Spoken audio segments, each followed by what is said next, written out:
I have returned. Ooh, excuse me.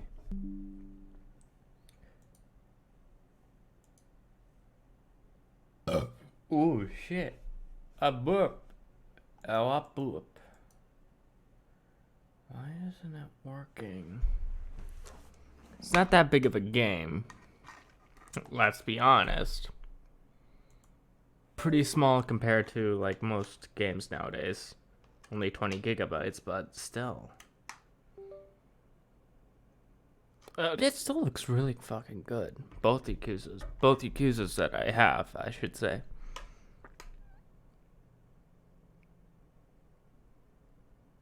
Is it not working? I should have it installed. Like, yeah, big burp. Big burp.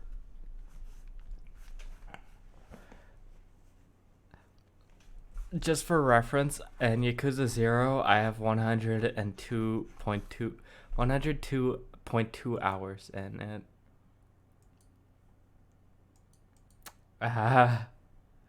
Yeah. Let me just unplug this and plug it back in. That should...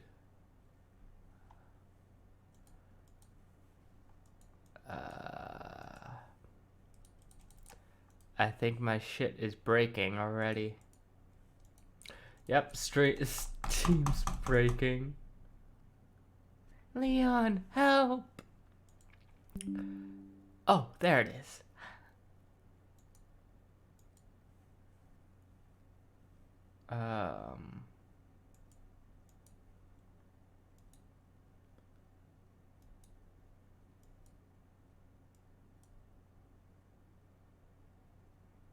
I guess I have to reinstall Yakuza 0.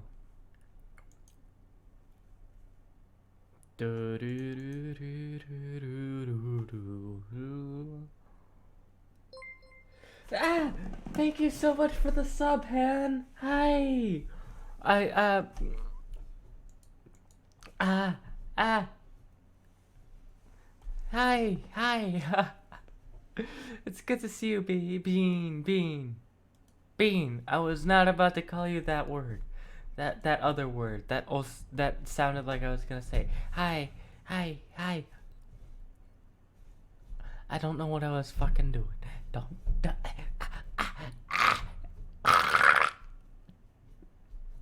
But how's it going? Han? It's so good to see you. I kinda...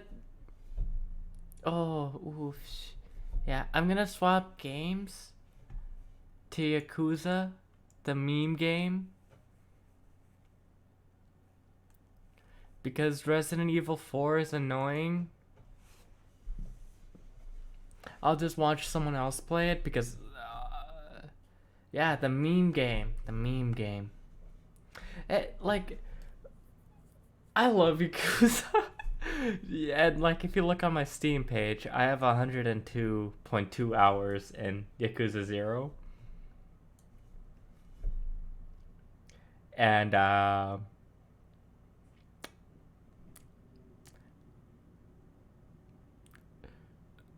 got like not even a quarter into the main story.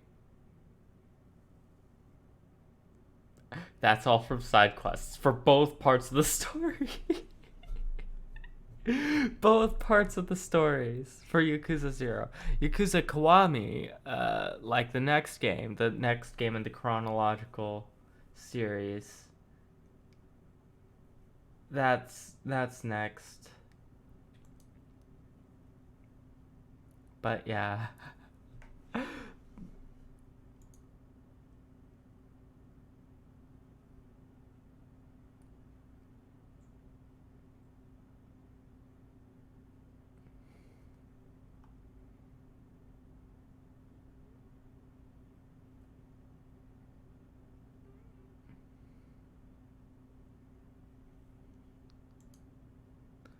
Oh. So right now we're just waiting for it to finish downloading.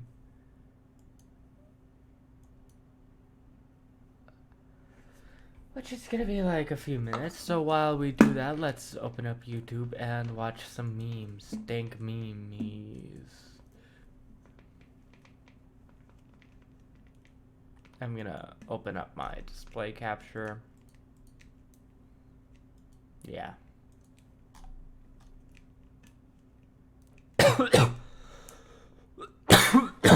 Ugh. Yeah.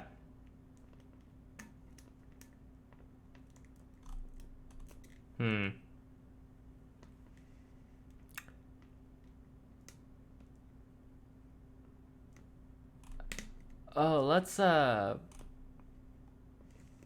remember watching it. It should be my history.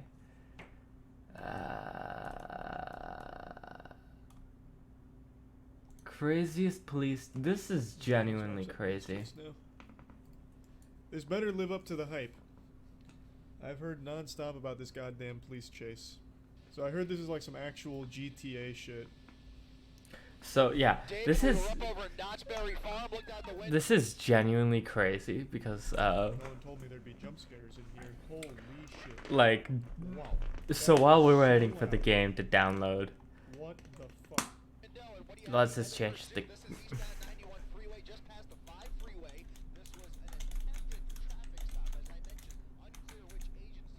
Okay, so now he's just booking it out of there.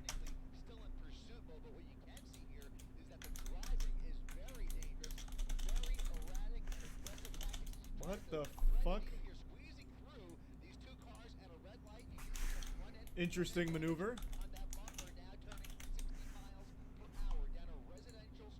That's. But yeah, this is. How is that? Don't give me that shit at all. That wasn't skill at all. He just. Yeah, this is. The two cars and hit the gas. There was no skill involved in that maneuver. Yeah. And he also got lucky the car next to him backed up, so he had a little extra space for it. But like, look at this shit. He needs to find a bridge. Just slows down, just cars. like. Motherfucker slows down. Holy shit, he actually is switching cars. And then he he goes over here and tries to break in. He goes over there and tries to break in. And no one, like, no police, nothing. Did he hit the wrong button on his controller? What is going on?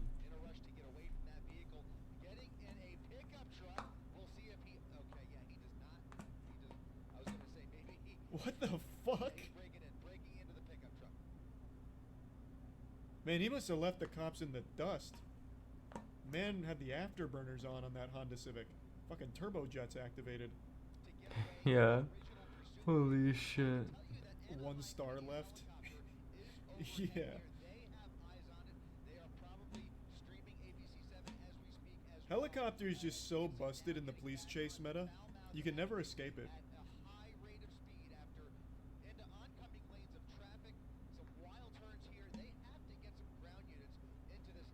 Yeah, I haven't seen a single officer here. Yeah, no officers, nothing like that. Like, it's fucking crazy. Wait, what? Why is my display capture off? Just go home and just wait out. Nothing. Like, it's fucking crazy. Just cat in the helicopter. look at that. I thought it was a siren.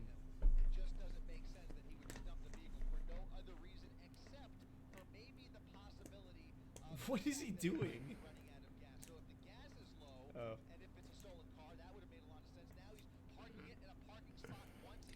Like, Jesus Christ. And no one got hurt in this, thank God. But how does that happen? Like, this is a giant, like, just so you know, the video is like an hour and 40 minutes, but the actual chase itself is like an hour and 12 minutes, which a chase that lasts an hour and 12 minutes, that's one hell of a chase. Well, quote unquote chase. They weren't exactly chasing him all the way through, more like trying to, like, sort of, because if they did chase him, they would be endangering just as many.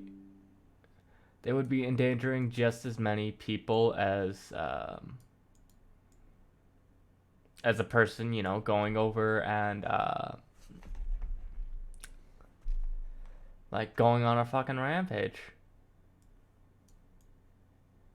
genuinely. So that's why they weren't pursuing him immediately. Because, like, it's dangerous, but Jesus Christ, it's wacky just to think about. Now, I have no idea where this is set. I hope it's not anywhere near Chicago where I'm based, but it's fucking crazy, right? Fucking crazy.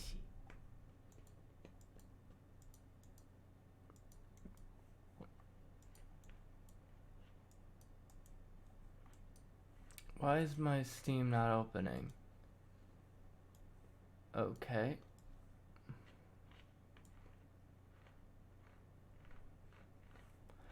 It should be downloaded on this drive. Why isn't it downloaded?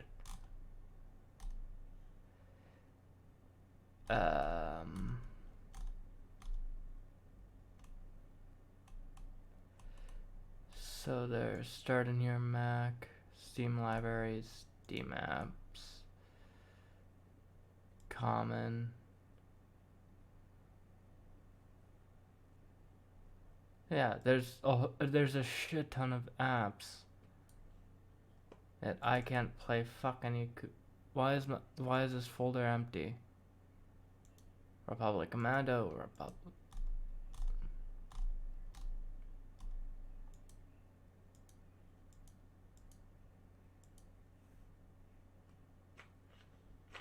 The fuck? Well, yeah, like, I got really frustrated with the controls for,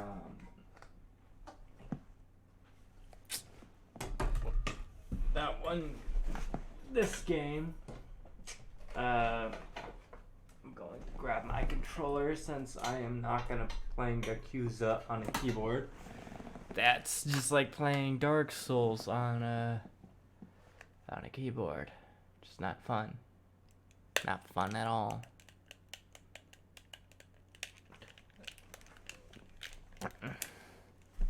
We're playing a text-written game on a controller. Just annoying at that point. Just annoying. So let's turn off display capture. Wait, no.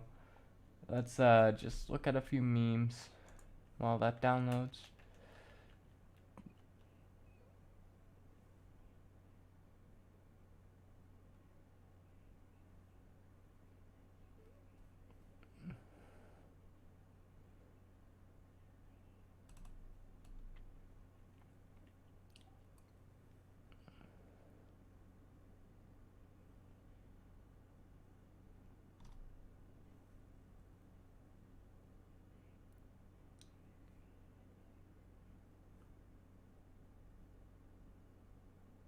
Alright, let's do this creepy video. Body, do you use a moldy loofah, a dirty washcloth, or you're that guy that just uses their hands while only scrubbing your pits and privates?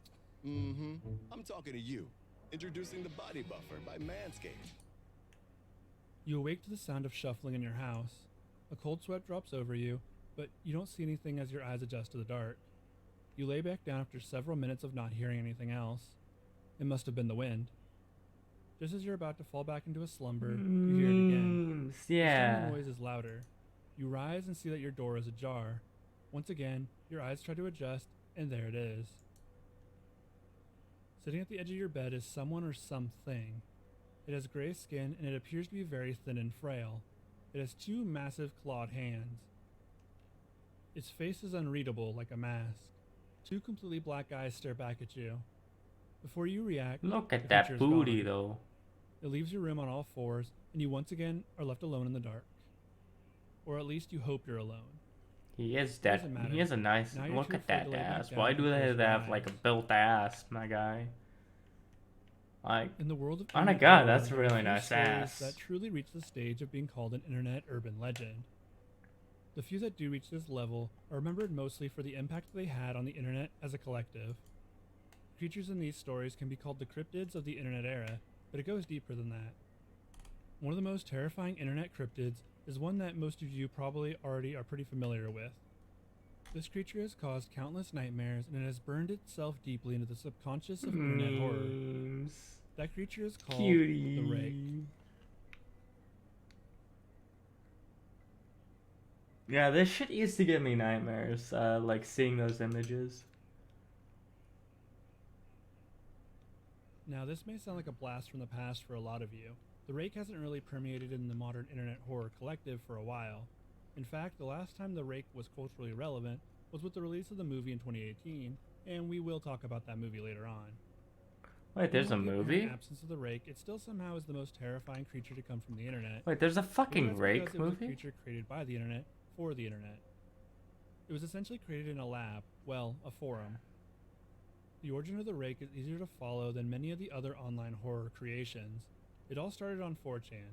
In 2005, a group of Anons on 4chan were trying to create a new monster. The board started with the title, "Hey B, let's make a new monster." Many ideas were shared, but one creature really stood out. It was tall, had 3 eyes, gray skin, and rows of sharp teeth. Eventually, a group that liked this creature took it to another thread. The creature would morph from there. The creature now had 2 eyes, but kept the gray skin and emaciated look. It was humanoid but had no ears, mouth, or nose. Of course, it did have a mouth, but you couldn't see that mouth unless it was opened. Once it opened, rows of many dull and tiny teeth were seen. The mouth kind of opened on a hinge, so more downward. Shit. This was the further description of the Rake. The creature was 6 feet tall, but almost always seen on all fours. It was known to be seen around suburban areas and forested locations later on. If you saw the Rake, it would have already seen you.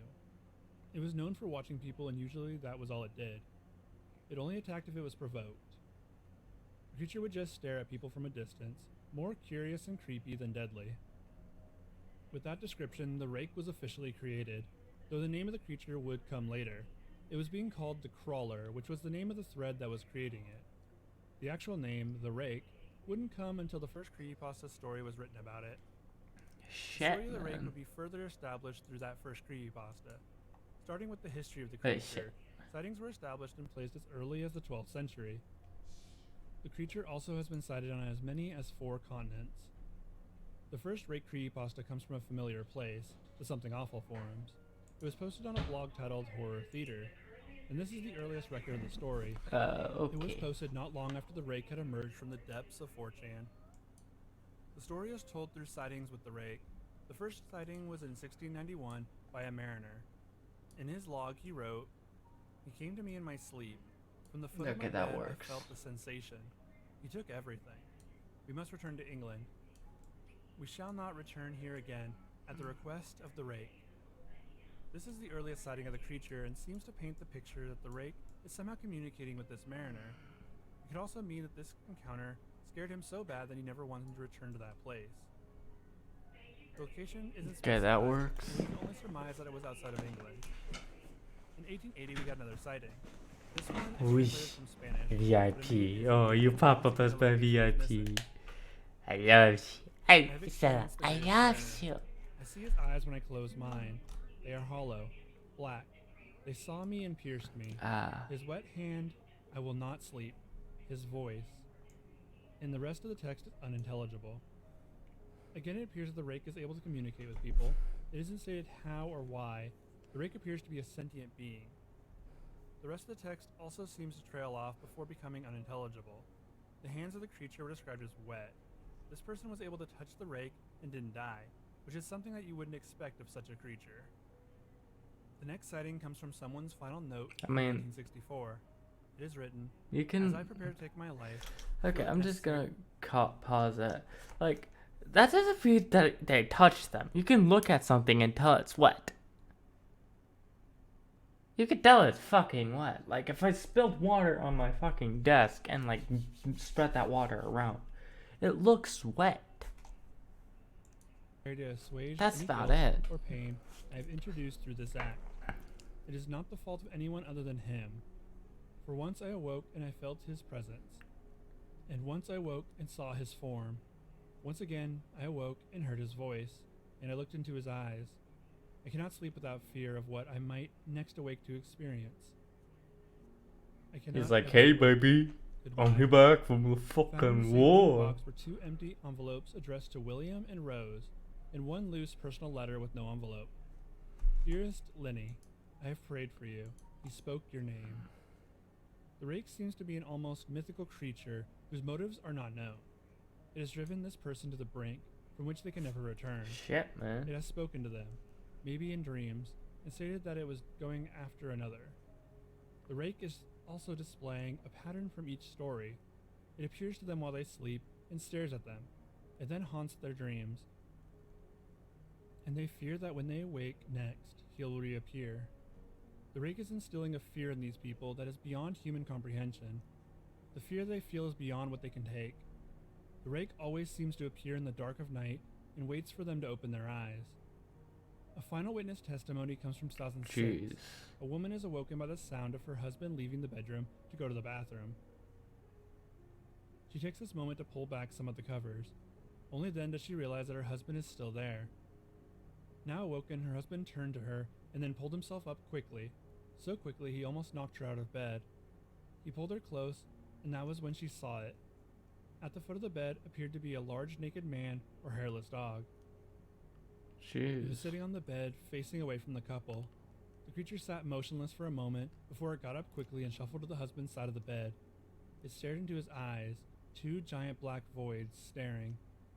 The creature then touched the husband's knee before fleeing out of the room and towards the children's rooms. He just like Both touch. instantly jumped up and scrambled for the lights. When they walked into the hall, they saw the creature crouching and covered in blood. The couple's daughter laid on the floor clutching at her bloody shirt. As the 2 ran to their daughter's aid, the creature ran from the home. As they sat down to help their daughter, she said a very strange thing.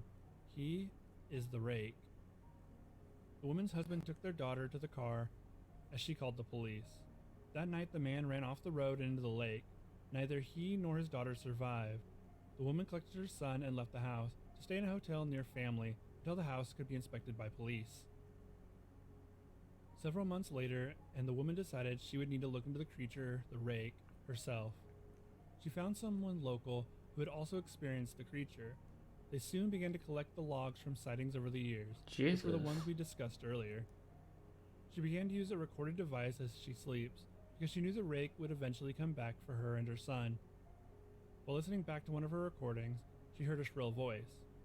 She recognized it as the rake, and that's when the memory of that night seemed to shift.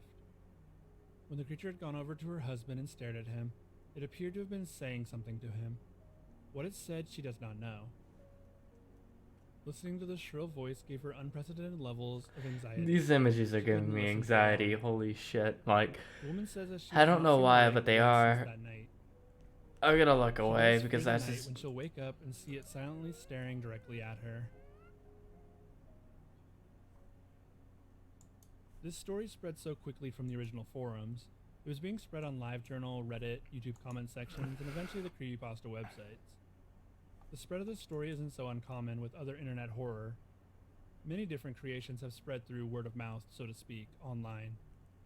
Every guy needs a good basic tee. That's why I shop at True Classic. They make ultra soft, perfectly fitting, premium tees. And they don't mark up in price like those other brands.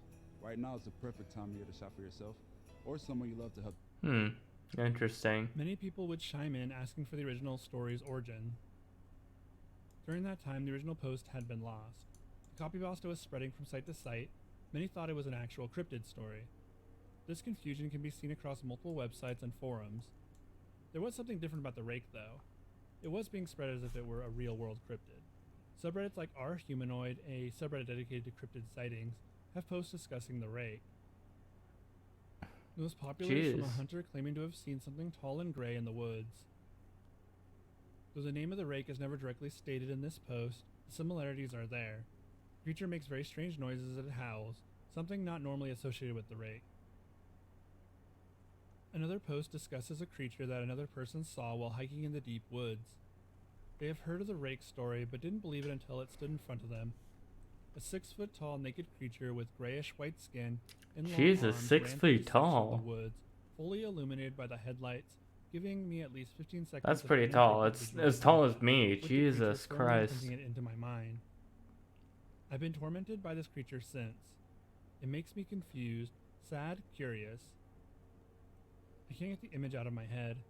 I can't forget the feelings this creature gave me while I lived there, playing and toying with my head in waking life and in my dreams. The description given sounds similar to a few creatures, but he explicitly calls it the Rake here. The Rake is even able to get into his head and haunt his nightmares. Every day is torment due to this creature, and this sounds very familiar to that first Rake story. Another user talks about their frightful encounter with the creature. That night, I woke up at 3 a.m. to the feeling of something watching me. I felt extremely uneasy. I rolled over to look around the room, and my eyes locked onto something standing beside my mom. It was extremely tall, but looked as if it had a broken back and couldn't stand up completely. I was horrified. I rolled over and covered myself up head to toe with the cover. I refused to move or look out the rest of the night, even though I was fully awake. Once again, the Rake sighting takes place at night while the person sleeps. This keeps in line with the rest of the lore developed so far. The Rake's description is pretty consistent across all stories. This has helped to establish a firm image in the mind of the internet. You can find many different stories across the internet. Staying on Reddit, you could look at the No Sleep subreddit, which is known for posting horror stories. This subreddit is where many creepypastas have originated, but also a place where hundreds of Rake stories have also been posted. People wanted to know who was the Rake. They were enamored with its visual horror and its mystery. It blended a kind of body horror with that of a cryptic doombringer. The creature had many similarities to other cryptids even. The visual inspiration is reminiscent of the gray-bodied aliens. Large eyes, no mouth or ears. It could have been an extraterrestrial being. That wasn't the only similarity, though. It also had connections to the Wendigo.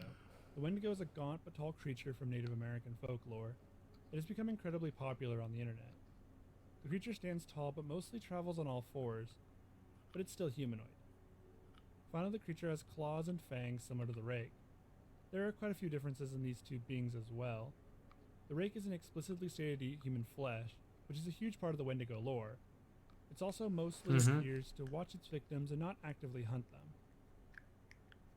Another cryptid I want to mention is the Mothman. While not quite visually similar, save for the large eyes, these two have something else in common. The Mothman was said to appear before great tragedy, and then disappear after. The Rake doesn't do quite that, but he appears to serve a purpose beyond just wanting to kill his prey. He seems to have a motive, but it's something we will never understand. The final cryptid I think really helped with the changing lore of the Rake was the Crawlers. Crawlers are a cryptid located in the forests of the US and Canada. They are described as pale, gray humanoids that walk on all fours. They already have a few things in common with the Rake, specifically the way they look. They do have some stark differences too, though. Firstly, their mouths don't open on a hinge, which was a big part of the Rake's design. The creatures are located in the woods, which makes sense, but contrasts the Rake again. Finally, Crawlers are said to be extremely aggressive, while the Rake likes to toy with its victims. As the creepypasta spread, the lore of the Rake would change a bit at a time. The Rake would take on more characteristics of other similar humanoid cryptids. It eventually would be a creature that craved human flesh and was adept at getting it. He would move from mainly stalking those in suburban areas to woodsy areas. The creature could be seen moving quickly through the trees of heavily wooded areas. This was likely an adaptation taken from one of the many pieces of artwork pertaining to This is what I remember. and the other similar cryptid sightings. The Rake would appear to have something that most other online entities didn't have. He had sightings. The first sighting of the Rake, and probably the most culturally relevant, was the Berwick sighting. This one was like really fucking really scared me back in the day. Like, Jesus Christ. Sorry I haven't been talking much. I was just sort of like... This image is probably one that you've seen countless times around the internet. This is the Berwick sighting image. Yeah, and this is where everyone... footage of the Rake. It is pretty much what most people think of when they think of the Rake. Yeah, most people think of that. Shared on mainstream media, no doubt helping the spread. There are multiple videos online that claim to be sightings of the Rake. Most are shaky cam footage that shows a gray humanoid in a dark setting.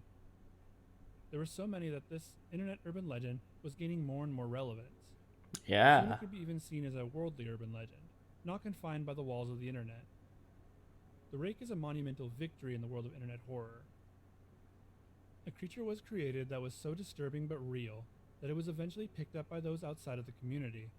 This is important as it would start to have a strong position in the world of internet pop culture. The Rake would undergo a few changes when it appeared in one of the internet's more popular ARGs, Everyman Hybrid. What started as a workout YouTube channel with the Slenderman gimmick turned into a strange and interesting tale of a missing girl and two monstrous stalkers. The relevance here is for the Rake.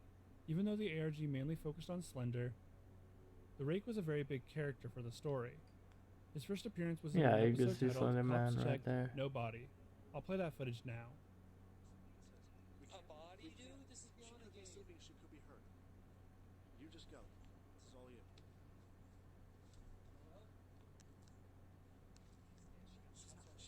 She could be hurt. That's our duty. We have to do it. Go poke her with a stick or something. Isn't that what you're supposed to do with bodies? To check if they're alive. Poker with the stick. Oh my god. Ma'am, you shouldn't be sleeping here. This isn't really conducive. Just go. She's got something in her head. Ma'am, are you okay? No. Something in her head. Get it. She's got cancer. Holy shit. What is that? Yeah. This is the first sighting of the Rake in the series, and it does something that changes the lore immediately. Firstly, it killed this girl and left her body in the woods. The Rake was mainly known for appearing in suburban settings, not in the woods. The girl was clearly slashed and purposefully left for them to find. The Rake was sending a message. The Rake in the series proceeds to stalk one of the members of the channel, and even live in the crawlspace of his house, and the shed in his backyard. The Rake mostly just watches the members, but does eventually attack. He leaves large slash marks on one of the members' arms when they find him in the shed. The Rake does kill again in this series, killing off two characters. Jesus. The Rake also communicates with the group. It states that it has made a deal with the Slender Man and can no longer attack them. This doesn't quite pan out as a member tries to fight the Rake, claiming to have cut its head off. Of course it lives and disembowels him.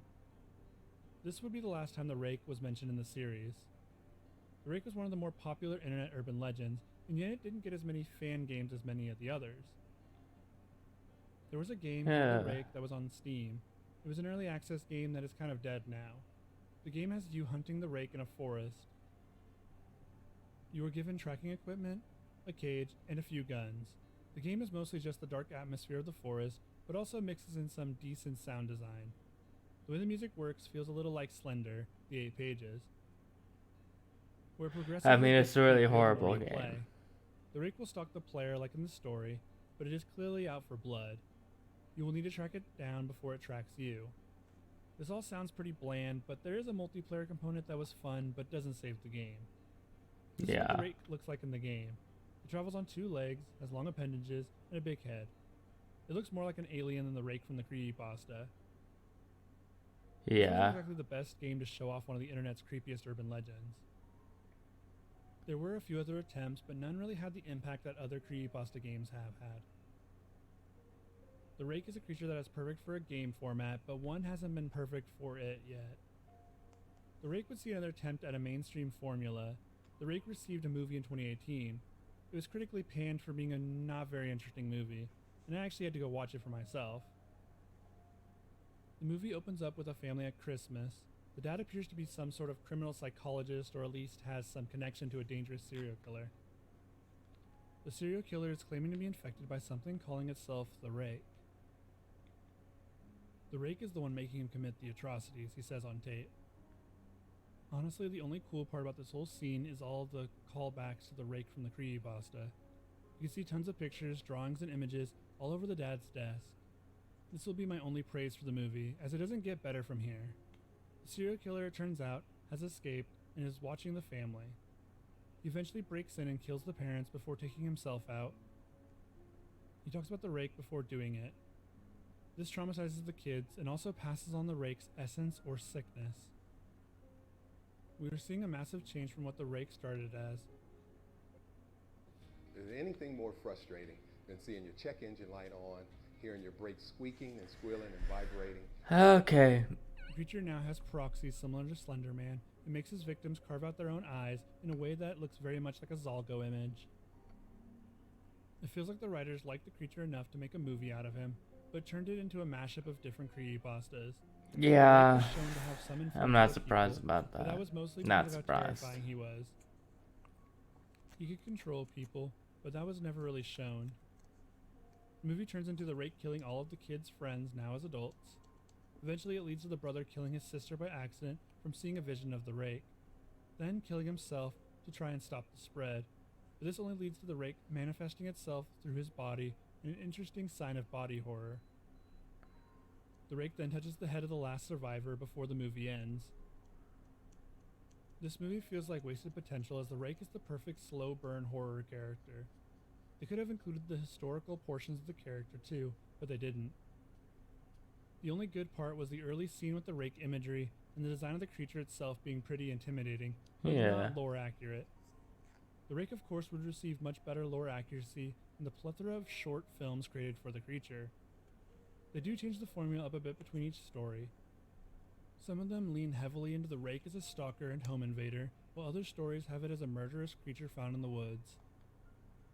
A lot of the short films use the found footage style, which worked for many of the ARGs of the time. This style works well for the Yeah. Rake and definitely adds some suspense to the story. The appearance of the Rake varies in each of these short films, though most do keep the long claw, pale gray skin, and humanoid look. Yeah. The Rake never really gives a reason for doing what it does, which makes it perfect for a short film. The Rake has been a very influential creepypasta. Not only did it inspire a lot of similar cryptids that would appear in their creepypasta stories, it actually inspired the creation of Slender Man. Wait, the The writer of Rex? Slender actually said that he wanted his creation to have a very similar feeling to that of the Rake. The Rake is one of the oldest internet horror creations. It is the one that will likely last the test of time. Yeah, look at As that other dumpy internet though. horror stories lose their identity to the fandom, the Rake doesn't seem to have that problem. He stands, or crouches, as one of the scariest creations to come from the mind of the internet. Yeah, it's still very good. It's still a very good. Even today, I hear some people talking about the Rake and Slender Man, and it's just interesting. Just really Thanks interesting everyone for stuff. watching another deep dive into the lore of the internet. The Rake is one of my favorite stories, and I just don't ever...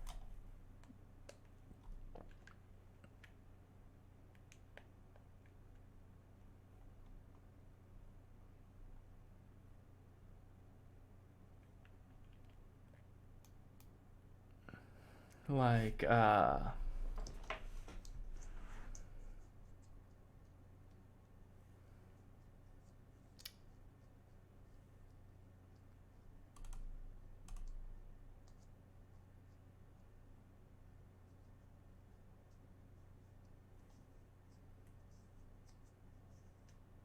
this is all sorts of stuff. All sorts of cool stuff. Really interesting. Do, do, do, do, do, do, do, do, do.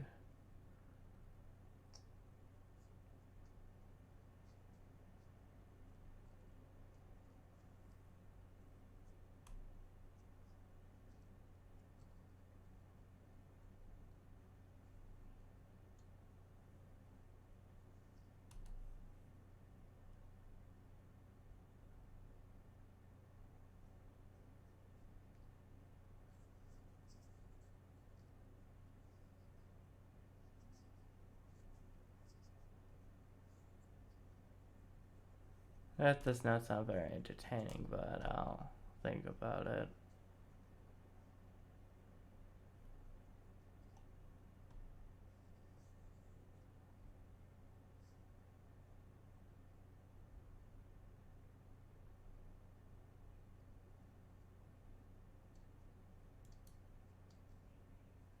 Rings. Let's talk about them. With Emblem, your ring is custom made right here, and each Nice. Turtle facts, but they quickly get more and more disturbing.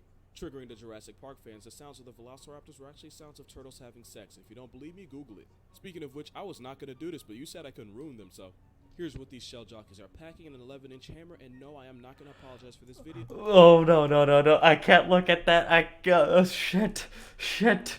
Oh no no no! Why?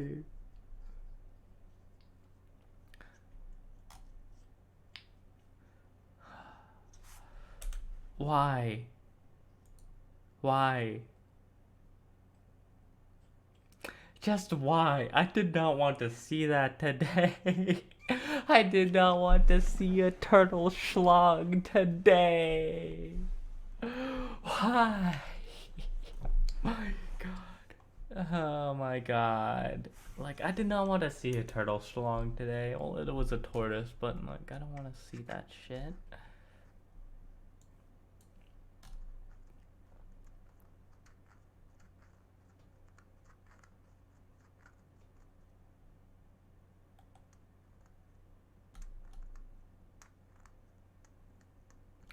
Like, Jesus Christ.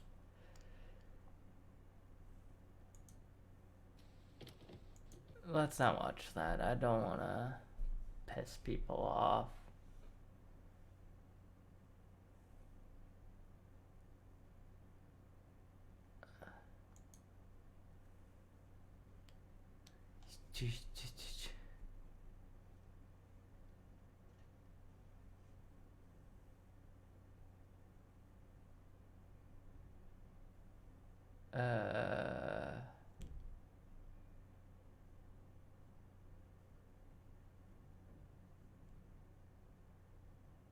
Princess Mononoke.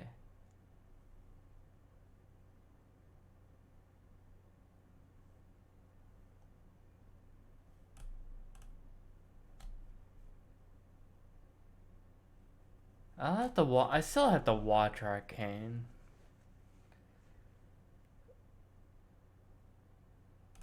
Like, it just seems very good.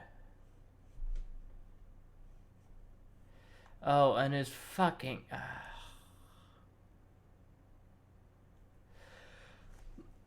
they butchered his armor. In the first season, his armor looked actually like, you know, it looked like feasible armor.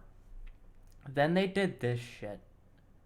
Fucking fake muscles. You don't need fake muscles on Henry Cavill. On motherfucking Henry Cavill, the fucking beefcake.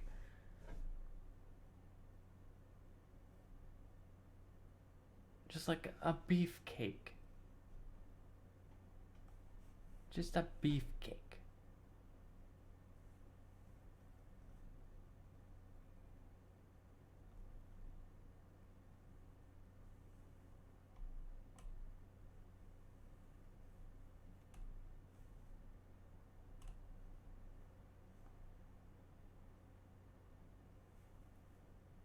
Resident Evil 3, but 500% visual animations.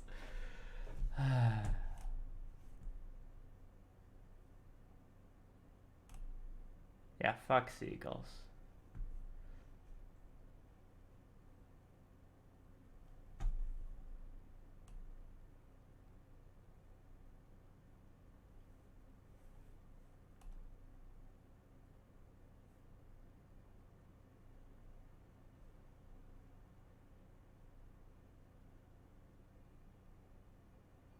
Oh, right, that's Assassin's Creed Unity. I have that game, so I could play it. I think it would be interesting. Miyazawa.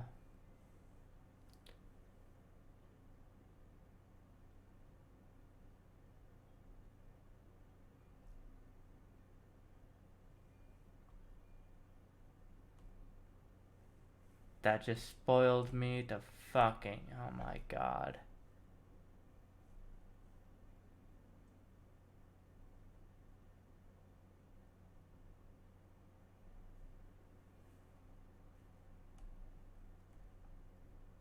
Okay.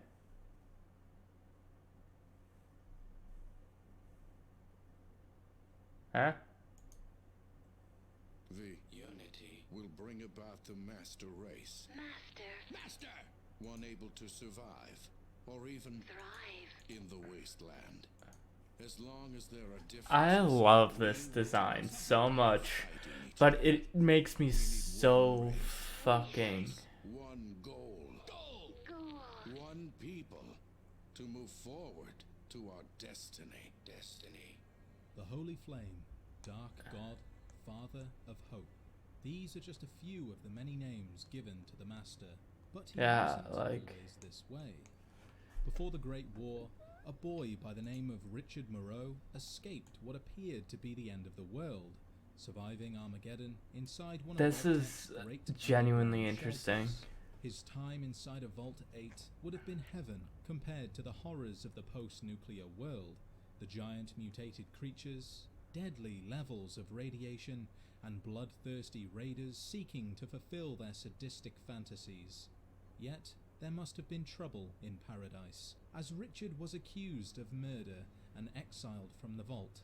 However, the details surrounding the crime remain a mystery. Yeah. Banished from his home, Richard travelled south towards the coast and changed his name from Moreau to Gray in the hopes of starting a new life away from those who knew him. After a long journey, Richard found his calling at the Hub, a newly founded trading centre and settlement almost 400 miles away. With a new name and a new home, Richard quickly became one of the city's doctors, and for a time, things were normal. Surprisingly, Richard was well liked by the community, quickly becoming good friends with most of the city's inhabitants. But one friendship stood above the rest. Harold, a caravan master and fellow wandering vault dweller from Vault 29, was one of Richard's, if not only, true friend. Through their common background of life inside a vault and the struggles of having to begin again, I love Harold. He's such a good bean. and this is where his story could have ended, if not for the ill-fated expedition to the military base that is Mariposa. Over the years, gangers, scavengers, and worst of all, mutated creatures had crept into the area and quickly became a scourge on the hub, causing caravan masters, including Harold, to spare no expense on armed guards in order to continue trading. But this was hemorrhaging money, and it was only a matter of time before essential trade routes were deemed unreliable. So Harold, now concerned with his caravan outfit, went to Richard with a proposition: to act as the group's doctor while they tracked down the source of the mutants and put an end to them. Being Harold's friend, he accepted, and together, along with Francine and Mark, two others that Harold trusted, they set off in search of the mutants' home, and found it, northwest of the hub, deep into the Californian Central Valley. What happened to these other three is a story for another time, but deep inside the base, beyond waves of mutants and still functioning robots, a crane struck Richard, knocking him unconscious and into a vat of FEV. FEV being an artificial virus with the ability to force changes to an organism's genes and observable traits. Richard miraculously awoke before the green slime, as he called it, could drown him. Pulling himself to safety, he crawled to the control room and waited to die. The pain he was in was excruciating, and to distract his troubled mind, he began writing a diary. One of the first things he wrote about was his friend, Harold, and how he must have been killed, otherwise he would have helped him by now. We of course know that Harold hadn't been killed and had instead escaped the facility. Richard was now alone, wrecked with pain and slowly changing. In time, Like, just looking at that animation, you look at it and, like, you can tell it's old. And peeled, bubbling in certain areas, and But it's still very fucking unnerving. But at least the pain was now tolerable. The killer robots had also been hacked and shut off, meaning for the time being, he was safe. But still, he continued to change. Dragging his body from the control room, he passed out from exhaustion and awoke feeling stronger. Now he was able to walk, although toddle would have been more accurate, and things around him seemed to be getting smaller. Soon he found himself eating rats, but not by choice. Without knowing how or why, a tendril would spring from his stomach and envelop the creatures. Pulling them in, his body would open and the creature would be absorbed. He learned that he could feel its mind, although he was unsure if that was real, as he was unable to determine a distinguishable difference between reality and hallucination. He felt insane. Yeah. Maybe he... Also, this is what happens when when someone that's unaffected by FEV, well, no, not FEV, but radiation or anything at all, is put into one of the FEV vats and survives. There have been no other cases to our knowledge in the Fallout series, but we might find one day. Who knows? He was. Maybe he was still lying beside the vat of FEV dying. Or maybe he now had the ability to absorb living creatures, and as an extension of that, their consciousness. The more creatures Richard consumed, like, look at the that. greater his mind became. With very little effort, he could understand the most complex philosophical questions. In his words, the many layers of artifice had been stripped away, having been baptized in green goo and reborn. He wondered what would happen if the rats he had been consuming would have been dipped instead. Would they too gain a greater awareness and appreciation for their surroundings?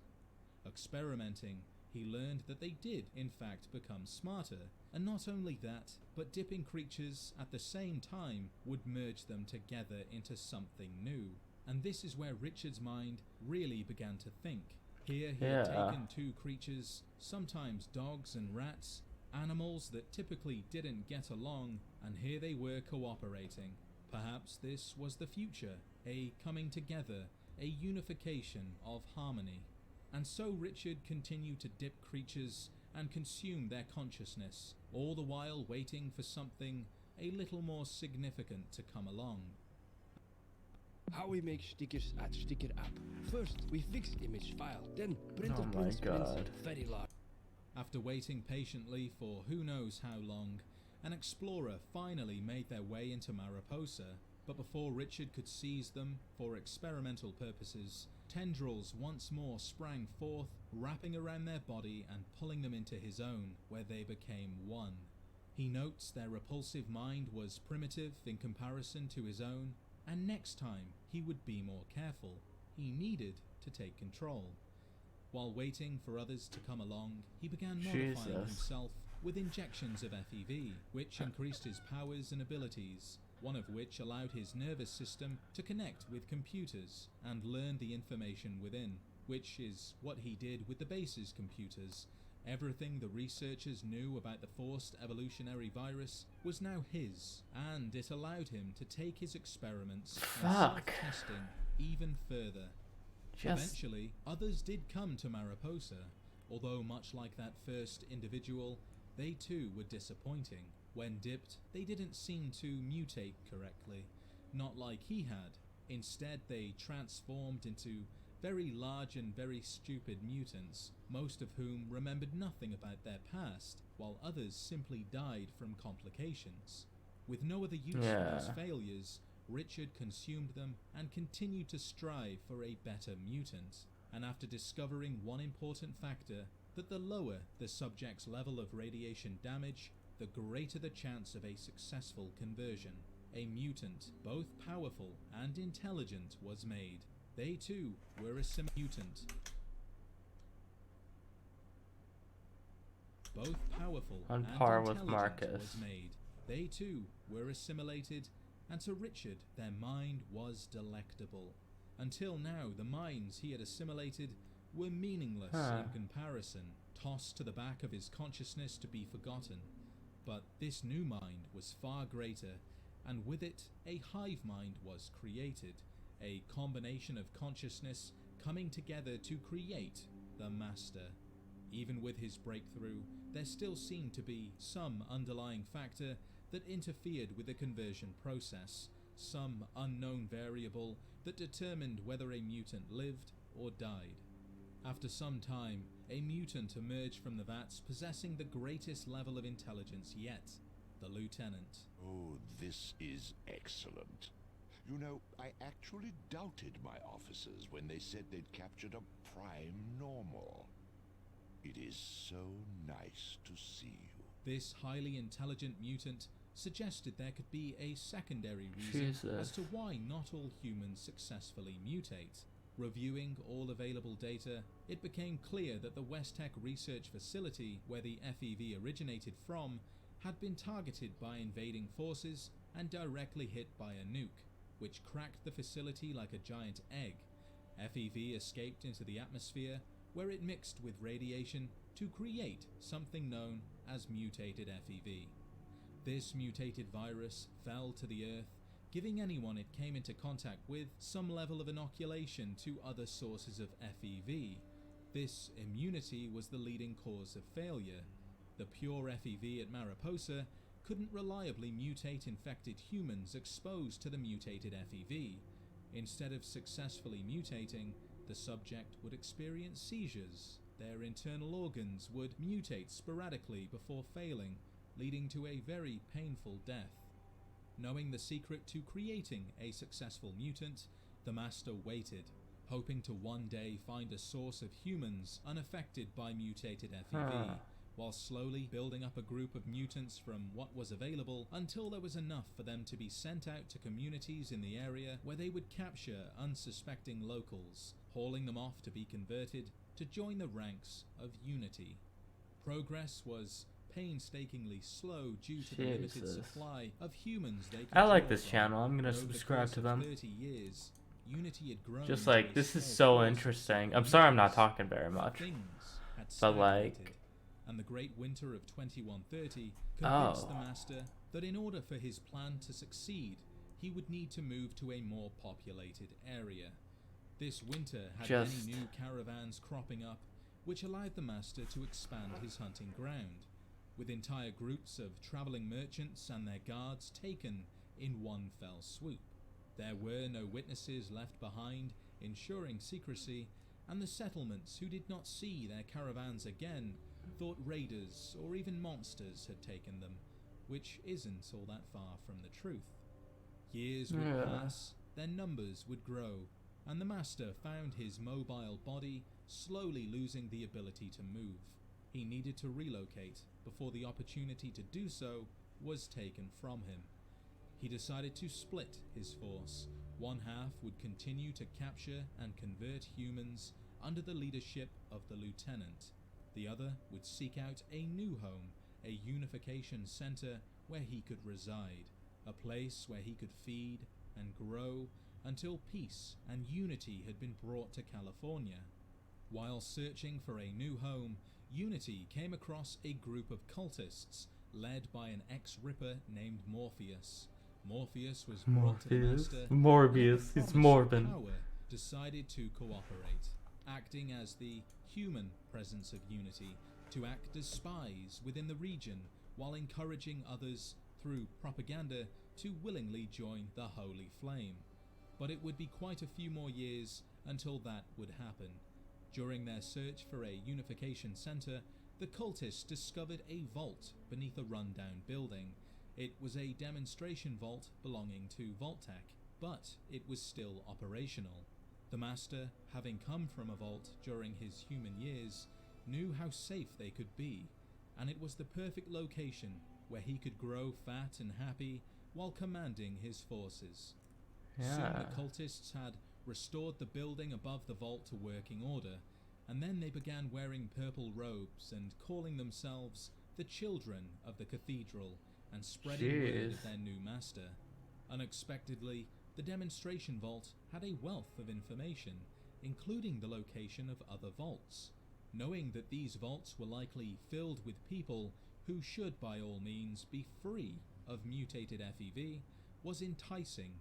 Dipping these prime normals, as they would soon be called, would provide Unity with some of the most powerful and intelligent mutants imaginable. And it was these prime normals, among others who had minimal mutated FEV exposure, that would go on to become the Nightkin, Unity's finest super mutants who oversaw the actions of the children, sticking to the shadows and using stealth boys to remain undetected. They would I'm gonna go to the bathroom real orders, quick. not face to face or through another mutant, but from the Master directly through telepathy, a beneficial side effect of his FEV experiments.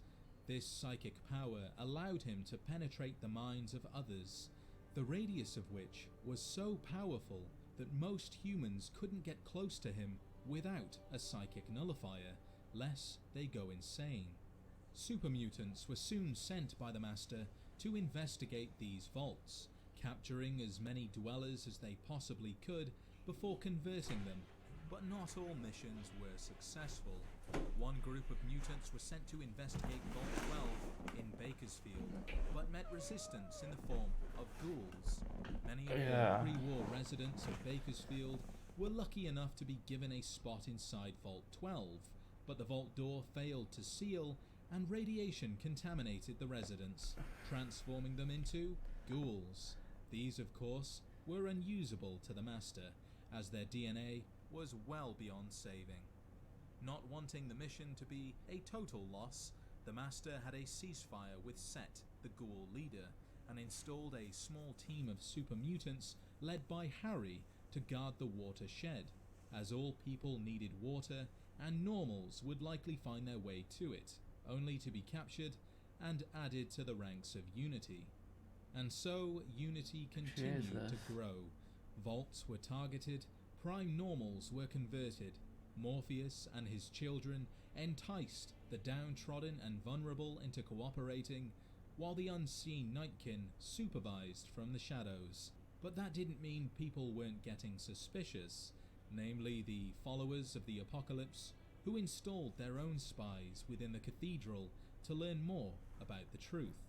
The Master also grew, spreading throughout the demonstration vault, becoming a part of it.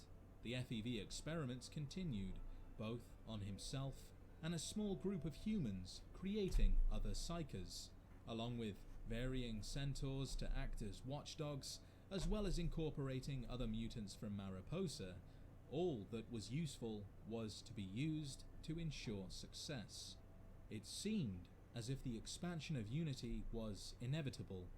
That was until a water chip within Vault 13 broke, and a Vault Dweller was sent into the wasteland by Overseer Jacorin to retrieve a replacement. Through their that travels, guy's an they asshole. discovered a water chip at Necropolis, the current name of Bakersfield, and managed to strike a deal with the ghouls, but after saving the vault from one threat, they learnt of another. As long as someone is creating hostile mutants at this rate, the vault's safety is at stake. Find and destroy this lab as soon as you can. The Master's plan was nearing completion. Unity was almost strong enough to begin taking California, unifying all within under one banner, when he received word that Mariposa and the vats of FEV and the Lieutenant had all been lost to the Vault Dweller and a small team of crack assault paladins.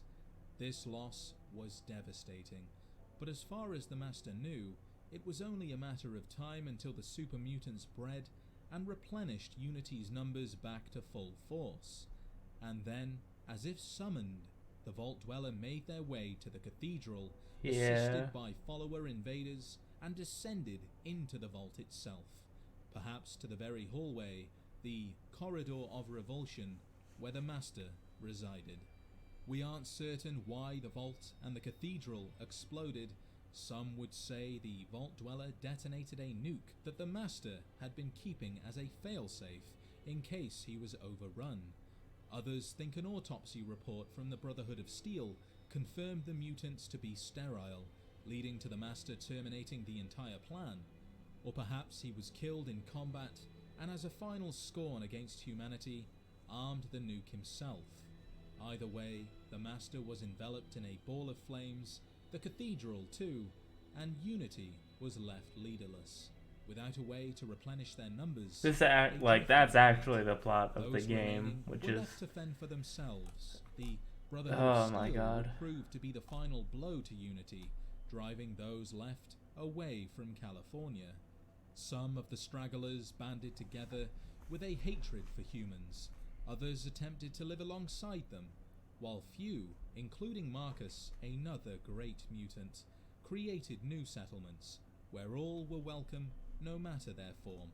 While the Master may be gone, he is certainly not forgotten. Some Yeah. that knew of him during his time as a man still speak fondly of him, as do those he created. And while his grand plan never came to fruition, I'm sure he would be proud of those he made that strive for peace, because in some twisted way, that is all the Master really wanted. A world where differences Oh, were there. cast aside and all living Yakuza's things now back. cooperated Yay. in unison. Be But, sure to yeah. show your support by liking the video. That's like, it's a very interesting thing. Like,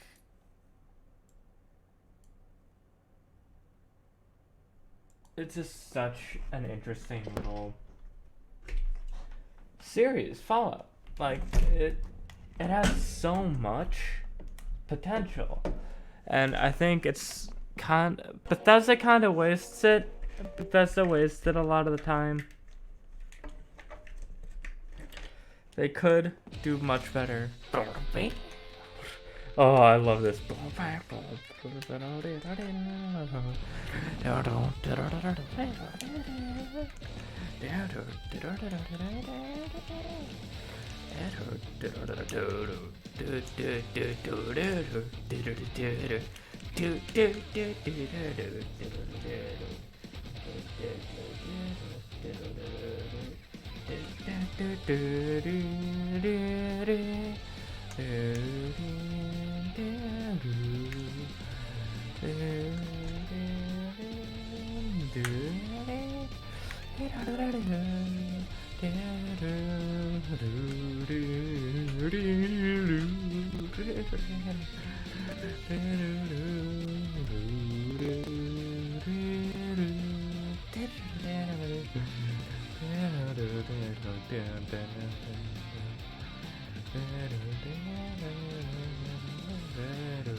Okay, let's turn off, shit, where's my display? Okay, there. We turned off display capture.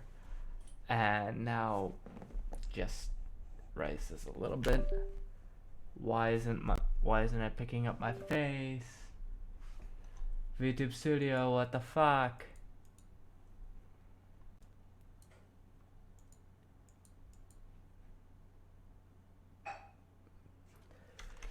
But meme game is now working.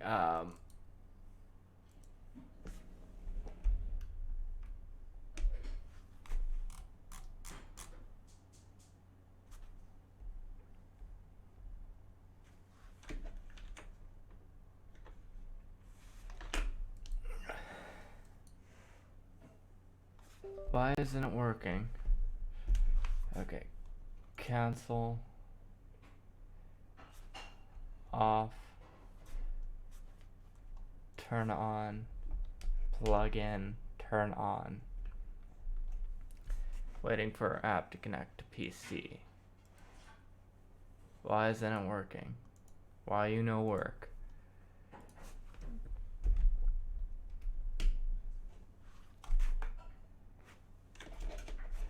It should be. Is it properly connected?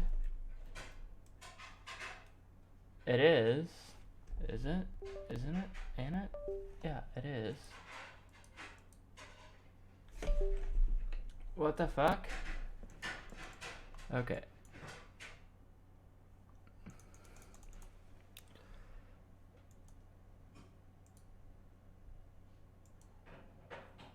Okay, well, I'm just gonna start the server, connect to PC. There, that'll work for now.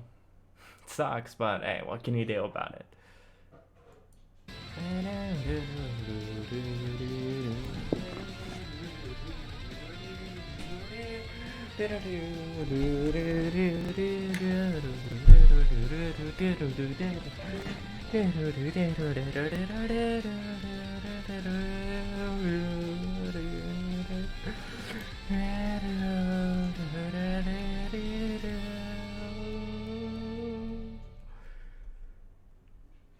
I love that scene.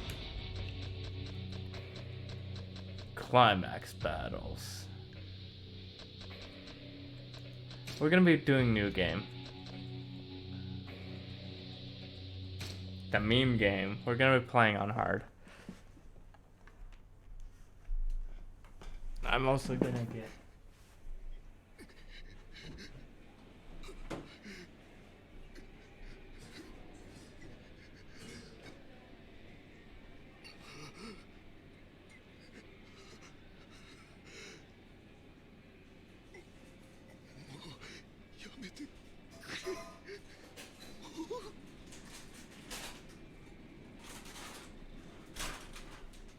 I got seaweed.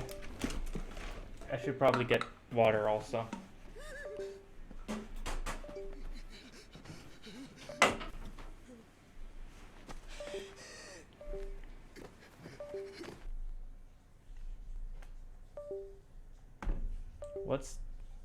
Is that my phone? Okay, yeah, it's my phone.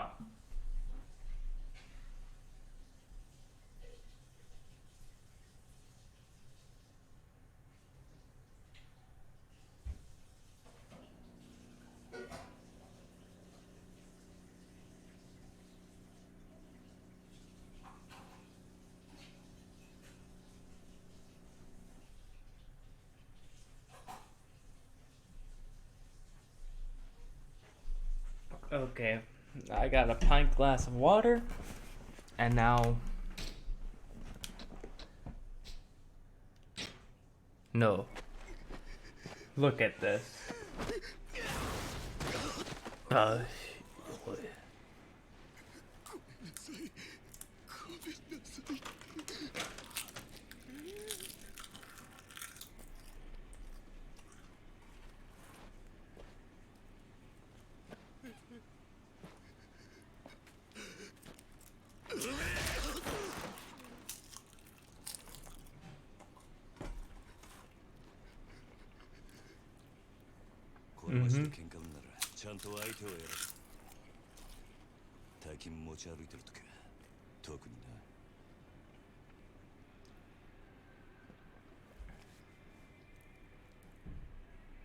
Jesus.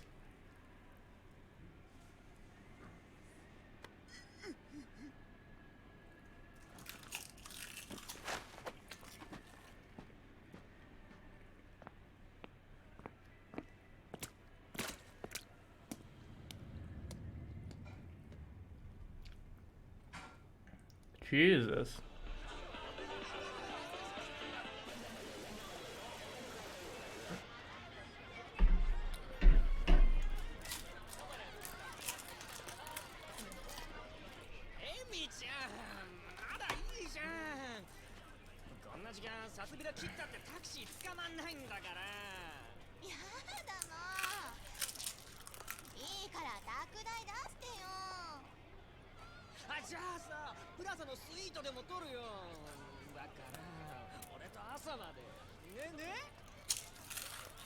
Mm-hmm.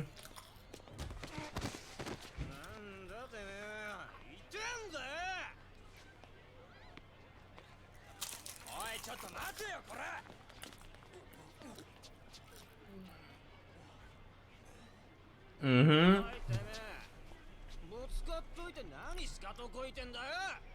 Ah, yes, plowing. Mm-hmm.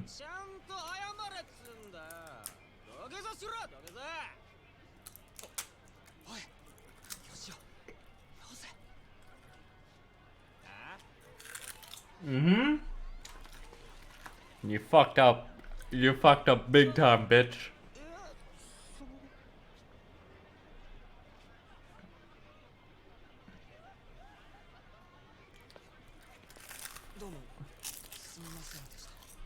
Mm-hmm.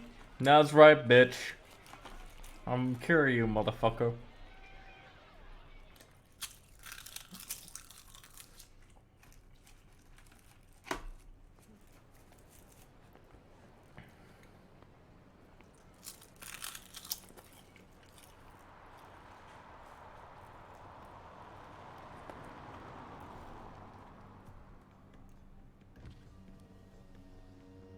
よ、頼んでおいた仕事どう？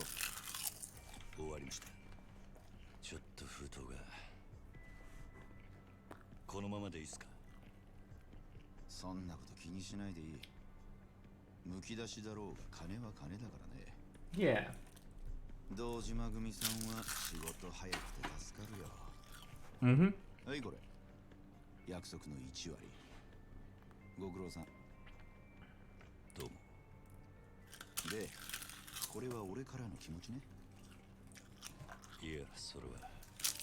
鳥藩が常識のこのご時世、安い取り分でやってもらってんだ。普通なら本職の人にこんな安い額の取り立て頼めないからね。でも同年代のガキどもが万札ちらつかせてタクシー乗る時代に本職の君が金もないんじゃ様になんねえだろ。ま、これは俺の初仕事を終えたご祝儀みたいなもんだ。とっとき。ありがとうございます。しかしバカに金貸しちまうと後が面倒でしょうがねえな。30万ポッチ捨てんのは簡単だが回収しとかねえと商売としてのけじめがつかねえなあ。俺も長いことこの町で金貸しやってるからよくわかる。今の世の中金の本当の価値が分かってるやつなんてほとんどいやしない。その点学のない君の方が高学歴の若造よりよっぽど分かってる気がするんだけど、そうじゃない？俺には分かりません。それじゃこれでなあ、うちに来ねえか？いいじゃん。君の腕っぷしならヤクザやるよりもっと簡単にもっと多くの金が稼げる。Oh my god. いい飯腹いっぱい食っていい女を好きなだけ抱ける。それだけじゃない。金さえあれば不幸な人間を幸せにすることすらできる。ヤクザは下積みが長え。手っ取り早くのし上がるにはうちに来て稼ぐってのもいい選択だと思うんだな。3年前にその言葉を聞いてればそうしてたかもしれませんけど、一度極道になったもんは時間を巻き戻せる。それが答えか。ヤクザには誰かを幸せにすることなんてできないんすかね。さあな。俺はヤクザになったことねえからわからねえ。まあ、気が変わったらいつでも連絡してくれ。じゃあ。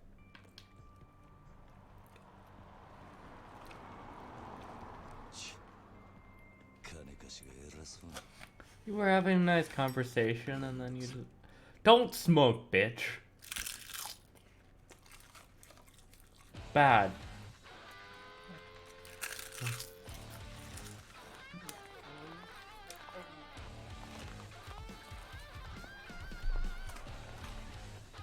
Yes.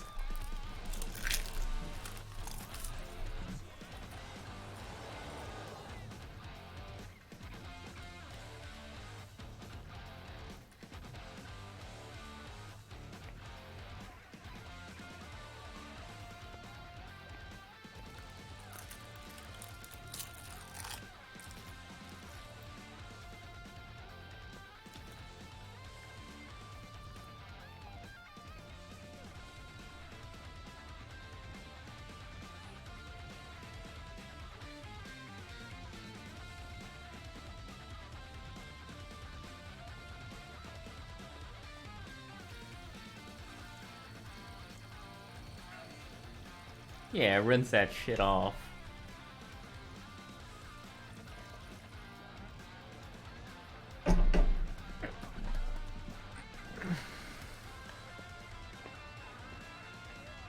Yeah.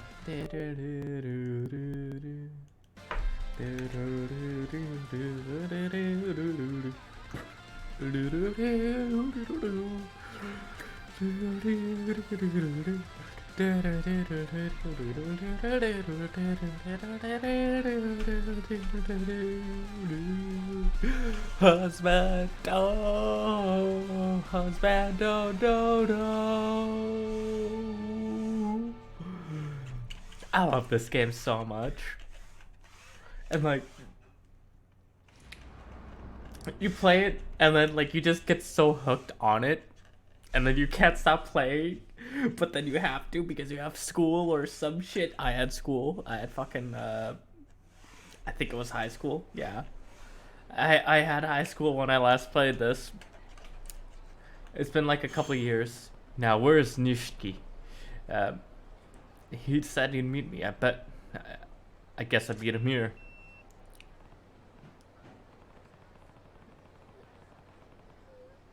$724-106. That's code for what you up to. Waiting for your slow ass to show up. Might as well have a look around, see if I can find him. Do do do do do do.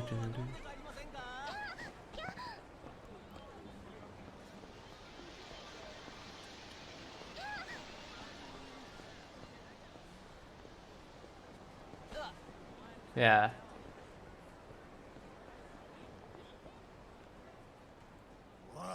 Come on. Hand over the money. I told you I'd pay you back when I can. Didn't I? But you won't. Please. Just leave me alone. Quit your whining, nerd. Fork over your wallet.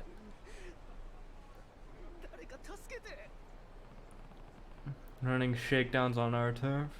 Someone would see set them straight before they try something really stupid. Anything really stupid.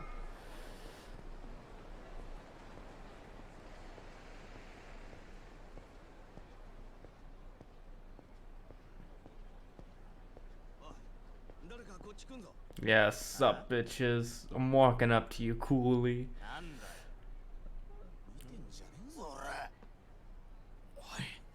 ヤクザじゃねえのかそいつバカヤクザったって年も大して俺らと変わんねえどうせ下っ端だろお前ら You guys new in town. And what if we are? ここらはうちの組の島なんでなカムロ町を歩き慣れている連中ならこの辺りでバカをする Yeah. なんだとヤクザが偉そうに説教垂れてんじゃねえぞこら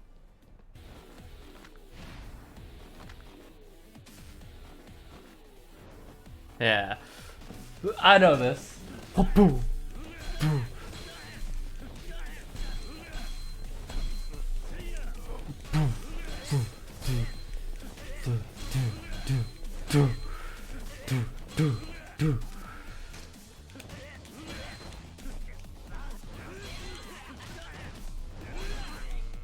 Okay.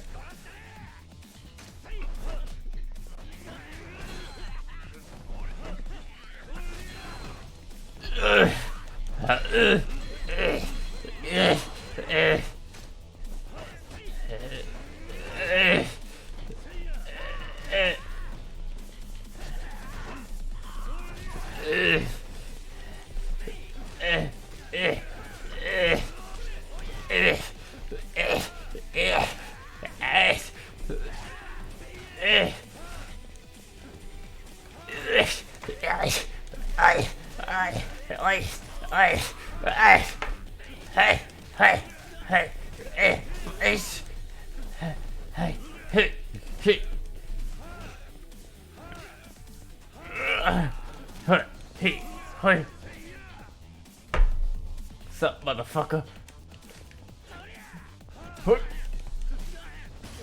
Yeah! We beat the shit out of you. And I got 78,000 yen. Yeah!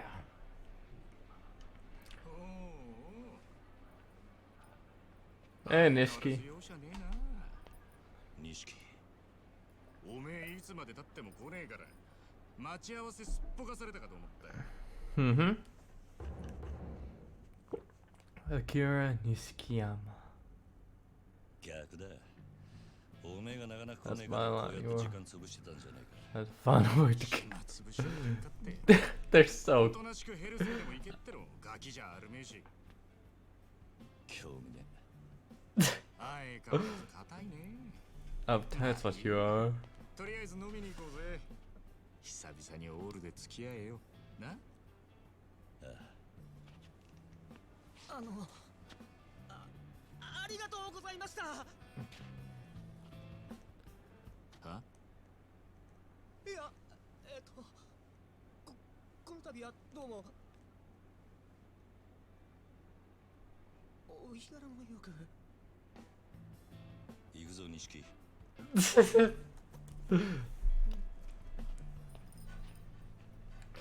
Yeah, now search their wallets. Take their money, boy.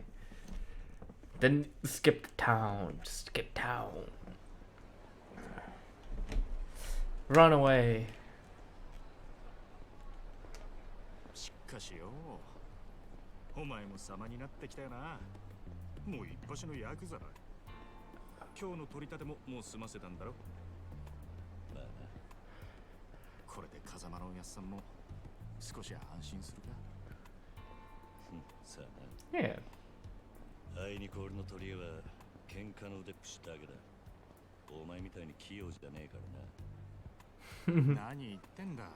こんなバカみてえな時代だぜ。楽しまなきゃ損だろう。少し頭使えや。風間のおやっさんが無所から出てくるのは年明けてからだ。それまでに俺も少しは器用になってくさ。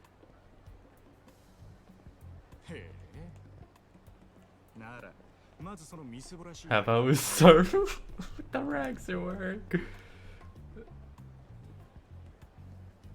Black and white. Oh my god, come on. Try sporting a suit that runs 500 grand for once. Trust me. You'll see the whole world in a whole new light. 風間のおやっさんだっていつも地味な服着てんだろ。お前な、あの人は組の若頭。堂島組のナンバー2だぞ。あのレベルまで行けばそれでも通用するがな。極道商売にある程度見栄が必要なんだよ。お前が最近車買ったのもその見栄のためか。このこじゃれたライターも俺んだ。そろそろ返せよ。見栄張りてんならケチケチすんな。お前も本当は分かってんだろ。人は車のエンブレムと着ている服のブランド、そしてこの堂島組の大門を見て素直に言うことを聞く。ヤクザは見栄張ってなんぼだぜ。そんなもんか。そんなもんさ。仇の癖してアコギな商売するやつに借りた金で遊びまくるバカ。この町の連中に人の内面なんて見抜けやしねえ。奴らにとっちゃ外見が全て。This is so cool. I love these two characters. Like they're such good homies. But tuck in your pants, my guy. Well, no, tuck in your shirt.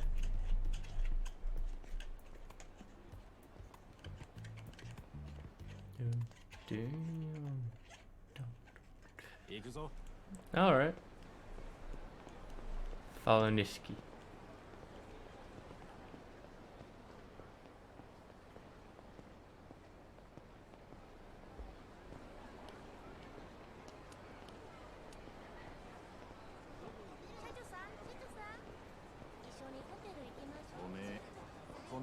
店ちゃんと出入りしてるか？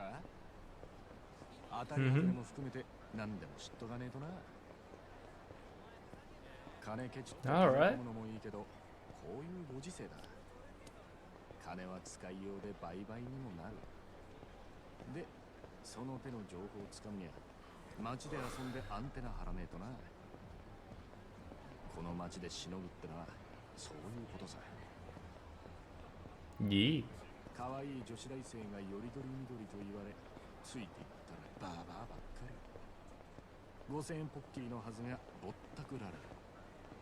そういうのも全部勉強だと思えばいい。つうか、そう思わねえとやってられねえだろう。なんだい。今のは物の例えであって、別に俺が実際に体験したってわけじゃん。まあとにかく今日は俺のおごりだ。おめえもたまには楽しめ。いいな。Just curious, completely silent for this. I love these characters. I love them so much. Is that police tape? Oh, there must have been a fight because that sign's knocked over and broken. Oh, nice fanny pack. Well, that's not a fanny pack, but you know. Look at these two. Just like a couple of bros. I love them.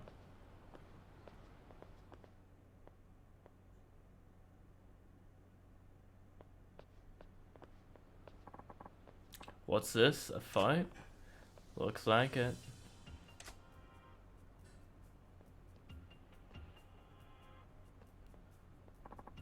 Come on, you're in the way. What's your problem, dude? You got a problem? We're in the middle of some important business. Hey, old man, quit talking to them. We're not done here. Oh, thank you.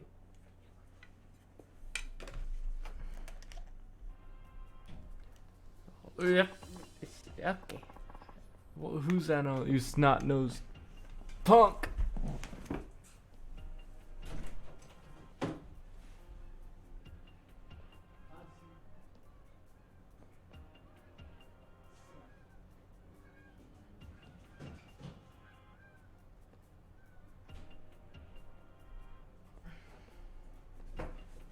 I got a Coke Zero Sugar.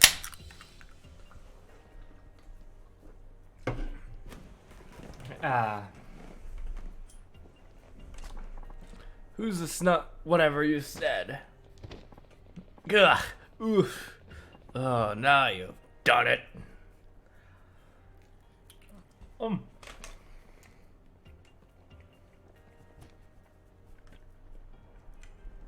That was juicier than normal. Yeah? Come on, Grandpa. Give it your best shot.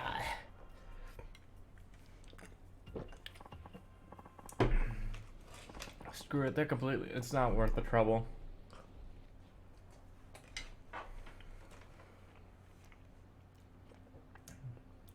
Let's take a different road.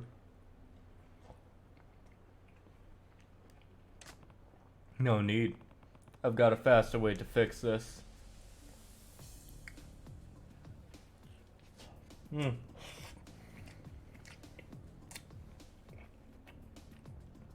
Hot.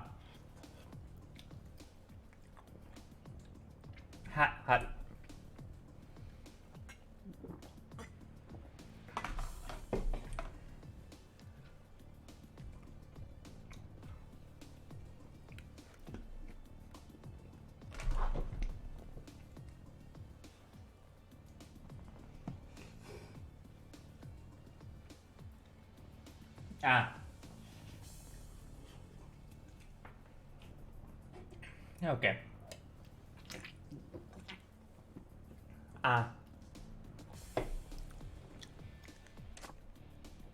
Oh? Yeah. Just need to serve them up with my fish.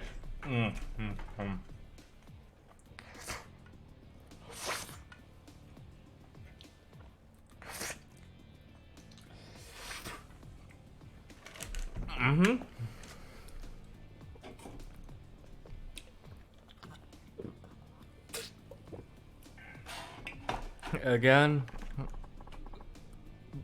I can't tell if you're a sadist or a charity worker. I just like being a prick. Yeah, what are you blabbing about? Stay out of this. Yeah, it's butt out, you butts.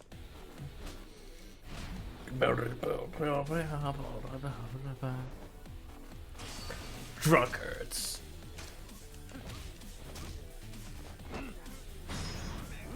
Boom, boom, boom, boom, boom.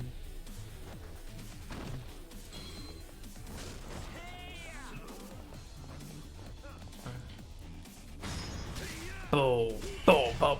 Wait, what?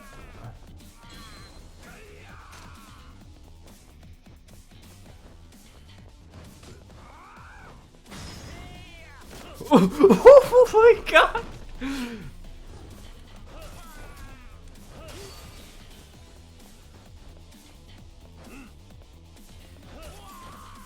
Hey, you want some salt in that?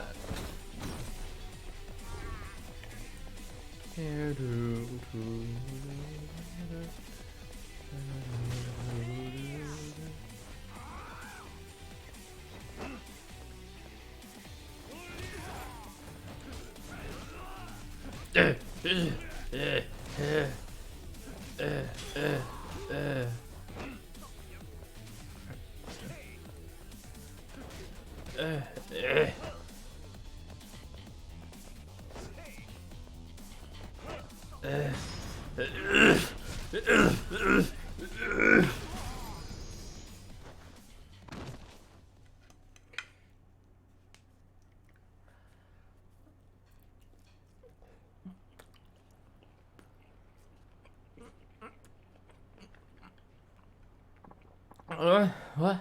Where am I? What was I doing here? And who are you? Sounds like this. That sobered them up. Must be your delicate touch.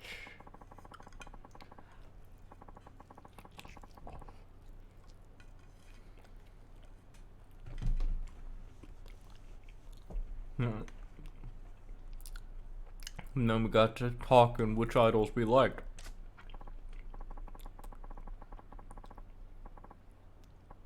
Yeah, then some making fun of Sweet Shoko-chan, and then I think you guys had enough for tonight. Go home.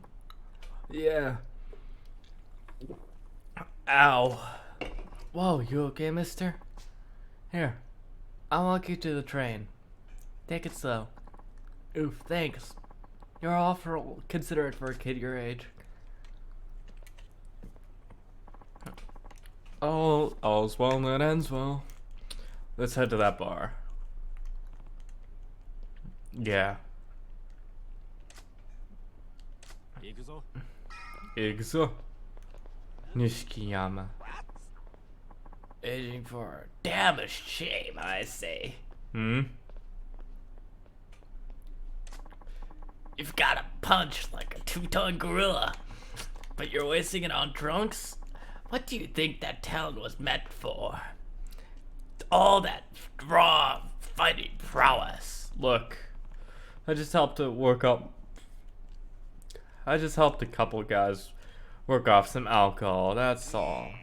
Yes, that's the point. That's the problem. You want to talk alcohol? You're like one swig from a vintage bottle and tossing the rest. Going from the look of you, you're Japanese mafia, right? Something like that. Yes, well, you seem pretty confident in a fight. A real dynamite boy. Calling me boy? Don't get ruffled now, kid. Compared to me, you're practically a toddler. I remember the one they first invented chocolate.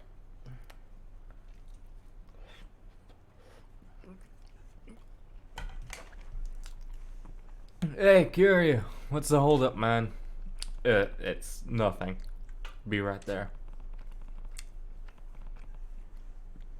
No, wasting time on this drunk. I should just go. Too much booze is bad for you, Gramps. Take care. Hey, now, hold up. I got a piece of advice for you. I've got a friend waiting on me. If you got anything to say, make it quick. Oh, out for a night with the main dog? Me and the boys used to really wreck it. Back when I was here. But if you spend all your money playing around, you never get stronger. You gotta invest in yourself. What? Like a gym membership? Nah. That's no better than spending it on booze. I'm talking about investing in yourself literally. Literally? What does that even mean? Glad you asked, my boy. Here's a special lecture just for you. I am literally eating money. Oh,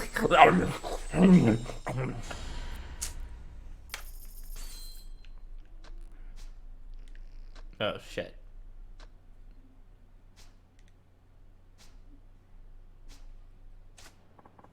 You gotta keep pouring money into yourself.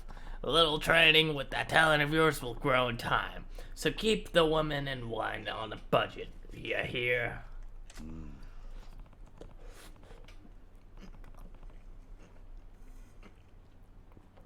Never thought of that.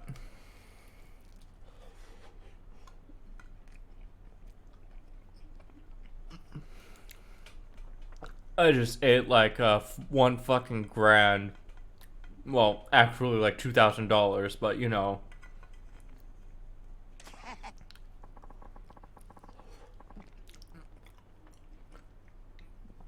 Because like 1 yen is like 1 cent.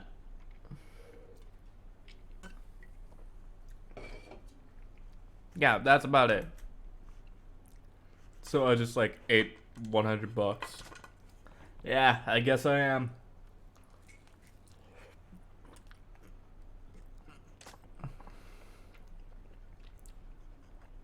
Yo, Kiryu! Coming. Serious talk. All that serious cut. Killed. Time for round 2. Have a good night, my boy.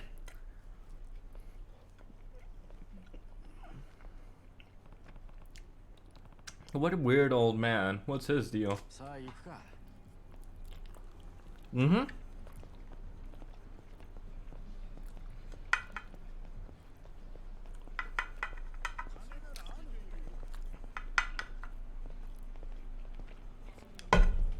This is such a good stream game, too.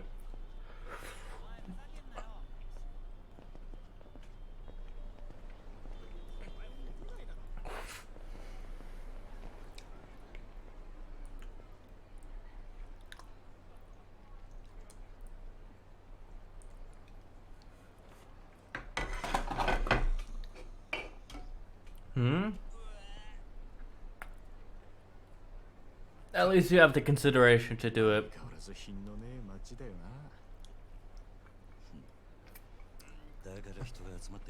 He had the consideration to go to the gutter at least. 欲の塊みてえな連中がな。そいつらが酒やら女やら欲しがって集まる場所なんだ。この彼女って街は。なんだ。不器用なりに一応分かってんじゃねえか。見直したか。錦山くん。Aw. Yo, ladies.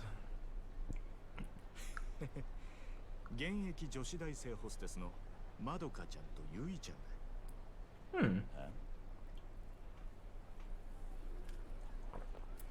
ねえ、ポケベル鳴らしてるんだから電話してよ。今度いつお店来てくれるの？今日後で顔出すよ。本当に？なんだよ。俺のこと疑ってる？信じたいけどな。そんなこと言うなよ。ほら、お小遣いだ。Aww. He's being friendly. やったー！信じてるよ。女ってのは器用なもんだね。ありがとう。じゃあまた後でね。待ってるよ、錦山くん。Popular with the ladies. お前さ、俺があの女たちにまんまと小遣いせびられたと思ったろ。けどそうじゃねえ。女とつながっとくことが大事なんだ。Yeah. いいか、組の上にいる兄貴たちは基本的に女にモテない。あの人たちは見るからにヤクザでございますって格好してるからな。それがなんだ。Mm-hmm. だから兄貴たちと飲むときいろんな女連れてくとそれだけで小遣いくれるし、俺の組での覚えもめでたくなる。どうせ極道やるならどんな手使ってものし上がらなきゃ意味がねえ。違うか？なるほど。そうかもしんねえな。Yeah. さあ、店はここだ。今夜はとことん付き合ってもらうからな。Oh my god. Oh, karaoke! I know that TV.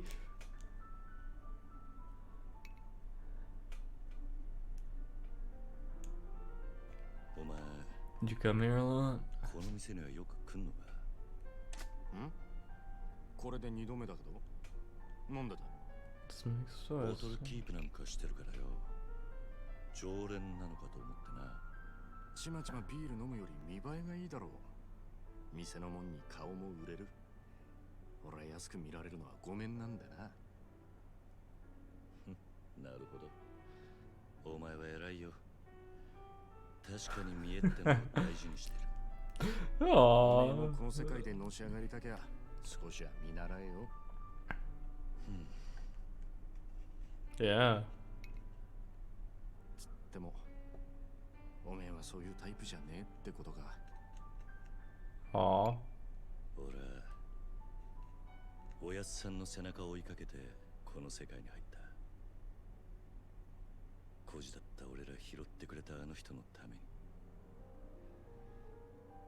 てめえの体張るくらいしか脳がね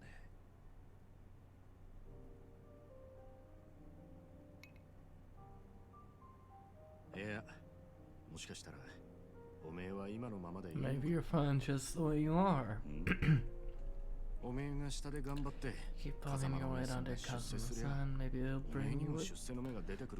It's really bad. It makes it really big, that legend approach. Just remember, you're technically not one of... You're in the Dojima family. おやっさん、なんで俺らのこと風間組に入れてくれなかったんだろうな。そりゃ堂島組の方が格は上だけどさ。よせよ。 Doesn't matter. おやっさんに考えがあっての。 Sure, he had his reasons. まあ、 yeah. そうだな。 Probably right.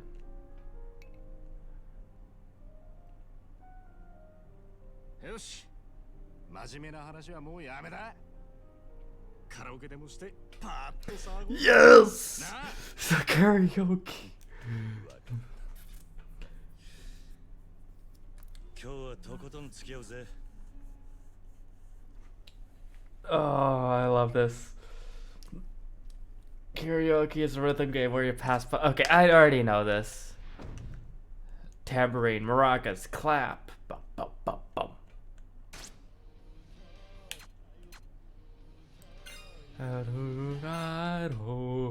Judgment.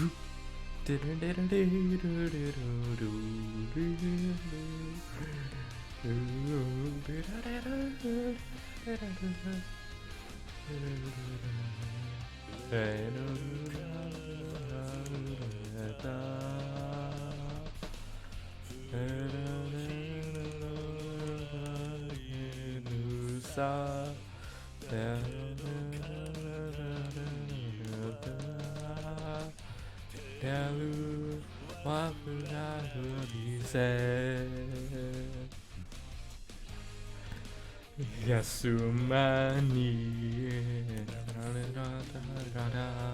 Whoa, whoa, whoa. Whoa, whoa, we are bad boys.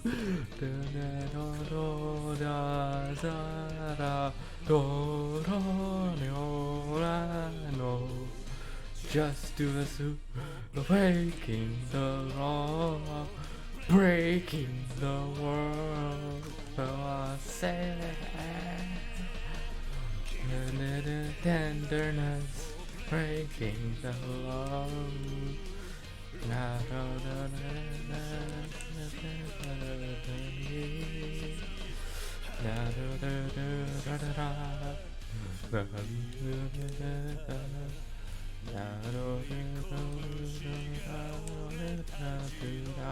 Judgment. I did horribly, but I love that. I love that. I wasn't taking it that seriously. Judgment. Oh, that's not a bad score. Karaoke Pro. Yeah, we did 12 times. Yeah, I did pretty good.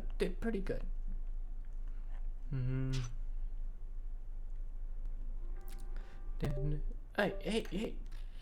Let's continue.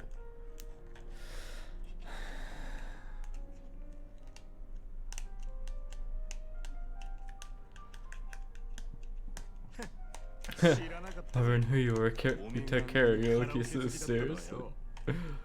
だが、それはお前がハメ外そうとか言うから仕方なく付き合ってやっただけだ。Such a tsundere. その割にはノリノリだったじゃねえか。普段から隠れて練習してるんだろう。なあ。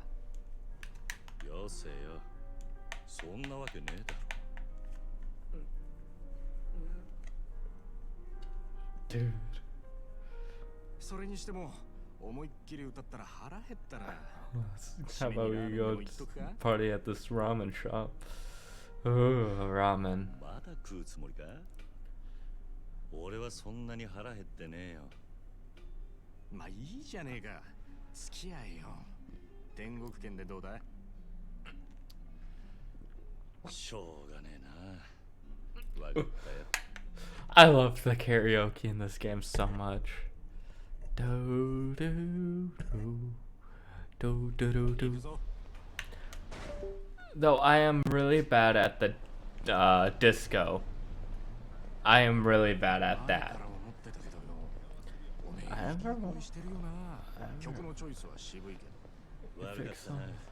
don't know what's popular now. I gotta learn. Like, man who's in the current decade, bro.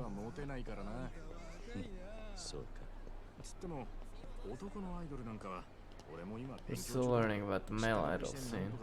Just nod along and pretend I know what they're talking about. You think everyone doesn't know? Yeah, I mean, who needs guy idols? Some of these new girls are seriously cute. Yeah, yeah. 帰ったらチェックしてみろよ。案外ハマって俺より詳しくなるかもな。 Yeah, with I don't really pay attention to idols, but like I have a few friends who do, and I just nod along, pretend I know what they're talking about sometimes. I know some. I know some.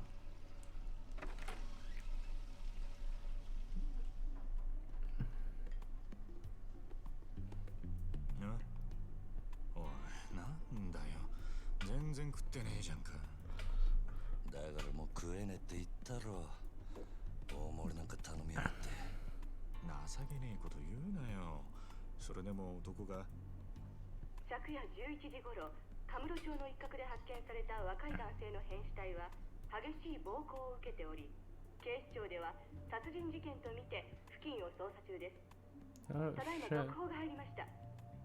若い男性の身元が判明したとのことです。死体で発見された男性は都内在住の会社員栗原太一さん32歳。警視庁の調べでは栗原さんは金融業者数社から借金を抱えていたとみられ、今後関係者から事情を聞く方針です。おい、桐生。カムロ町で殺したと。よくある話だろうが。いや、お前、昨べの取り立て、相手のこと結構痛めつけたって言ってたよな。こちらが栗原さんの死体が発見された現場です。ここって、俺が取り立てした場所だ。おいおい、お前、マジか。いや、死ぬまで殴ったわけじゃねえはずだ。Yeah. この場所はカムロ町で人がごった返すネオン街からわずかに裏道を入った先にあります。ビルとビルに囲まれて人目につきにくい、かなりいびつな空間という印象を受けますが、栗原さんの死体はこのわずかに残る更地に倒れていたとのことです。こいつ。やめてくれ。Yeah, Jesus. 俺が取り立てたやつだ。お前、本当に間違いねえのか。何やってんだよ。取り立てで相手殺しちまうなんてよ。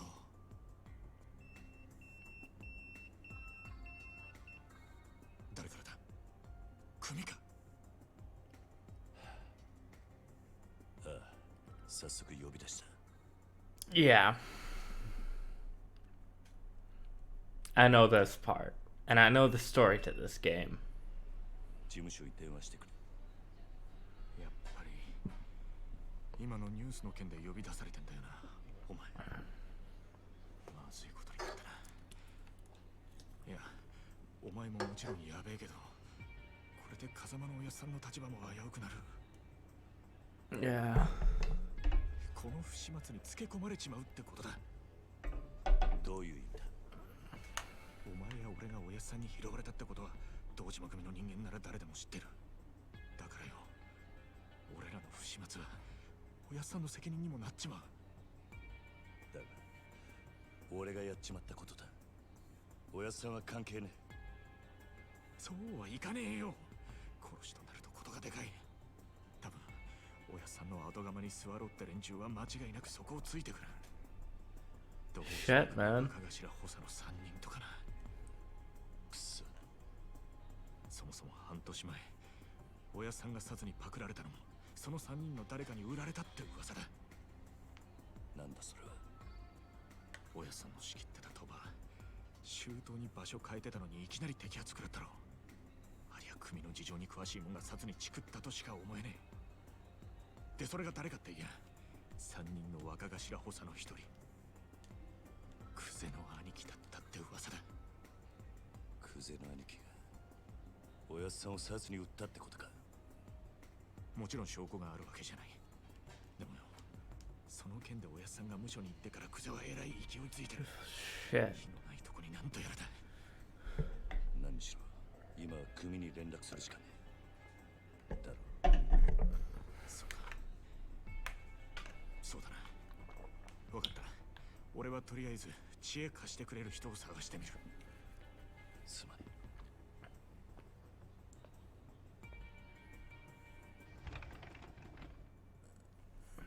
How the fuck did you get a gun?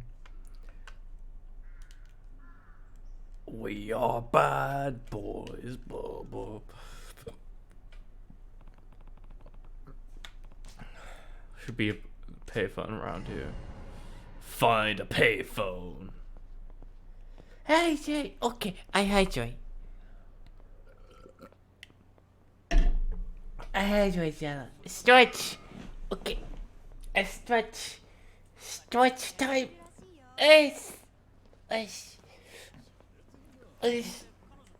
So I'm thinking, oh yeah, I forgot it. Hepash. Really stretch. Hepash.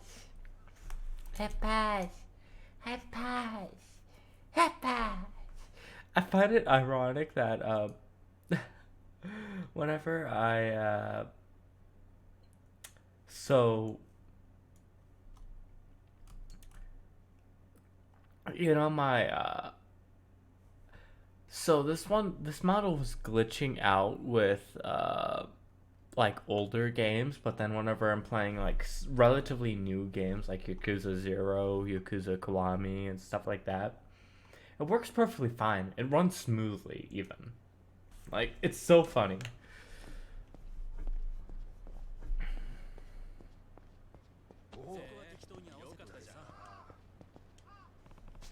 Better call the family office.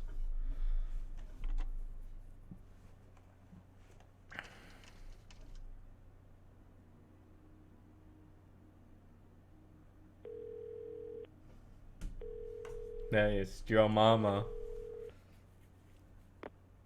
桐生だ。そっちで誰か俺のポケベル鳴らしたか。あ、はい。クゼの兄貴に言われまして。桐生さん、すぐ事務所までお越し願いやす。実は若頭補佐のお三方が桐生さんをお待ちで。そうか、わかった。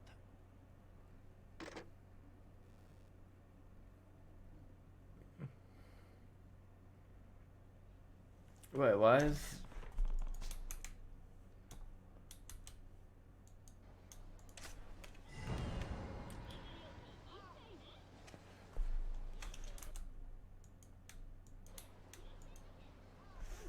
Okay, let me just go to settings.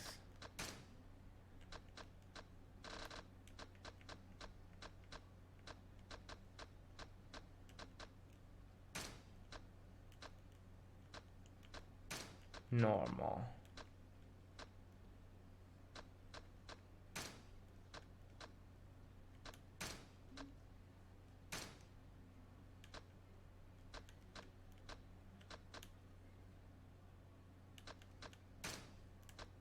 Yes, borderless. There. But yeah, there, now it's perfect.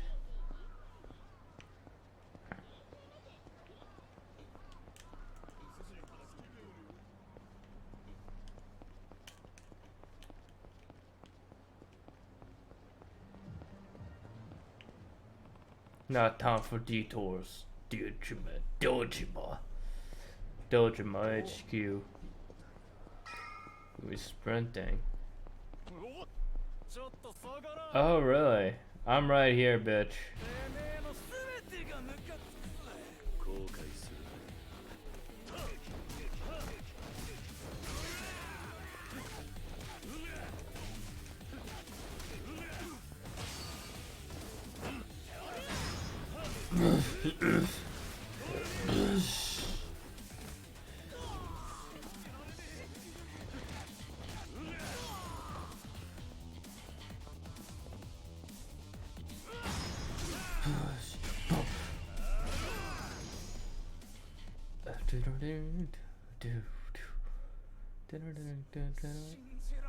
Yeah, fuck you, bitch.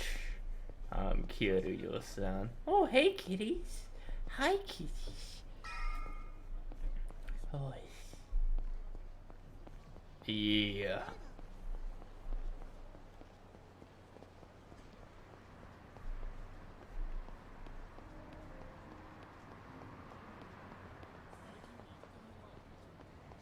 Is this Dojima HQ? Or do I have to go to the taxi? Oh, taxi here. 470 Dojima headquarters.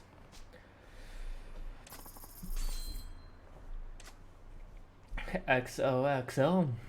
Soup a woo.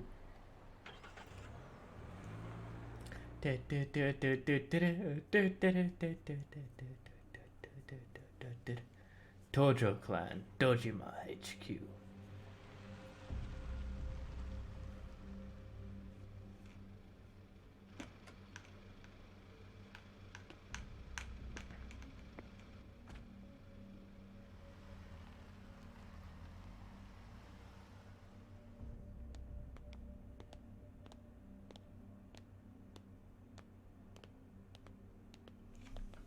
Look at his face.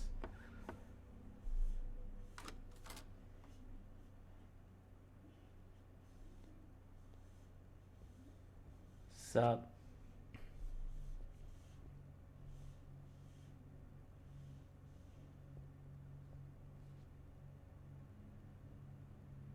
Oh, ずいぶん待たしてくれるじゃねえか。偉くなったもんだな。おう、キリ。Daisuke Kusu, Lieutenant of the Dojima Kennel. こんな昼間から Yeah, some lieutenants. Oh, and taking all the time to see you. わかるよな。 I assume you know that. Keiji Shibusawa. This is since found in the Kamaracho, doesn't it? やっぱりてめえが。 So it was you.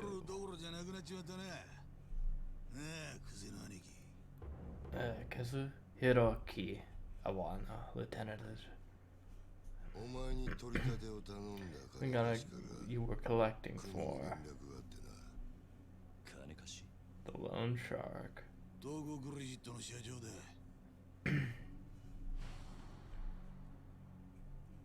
Oh, chat refreshing. Wait 1 second. There. It's pretty empathetic. It wasn't up. たかが30万程度の小銭の取り立てで本性が下手打つとも思っていなかっただろうからな。はあ、真剣な金貸しとはいえ同情するぜ。まあそんなことはどうでもいい。理由がどうあれ Whatever your reasons, issues now how to make it right from murdering a civilian. ちょっと待ってください。俺はジタバタすんじゃねえや。安心しろ。肩切ったって相手も借金まみれのクズだ。臭い飯7、8年食えばことは収まる。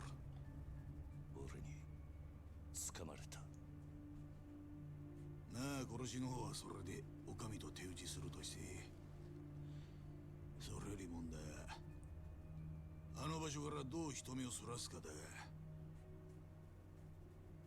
そうだな。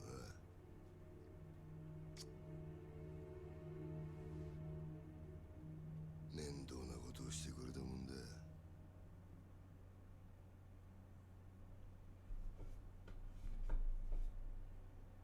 あの場所ってどういう意味っすか？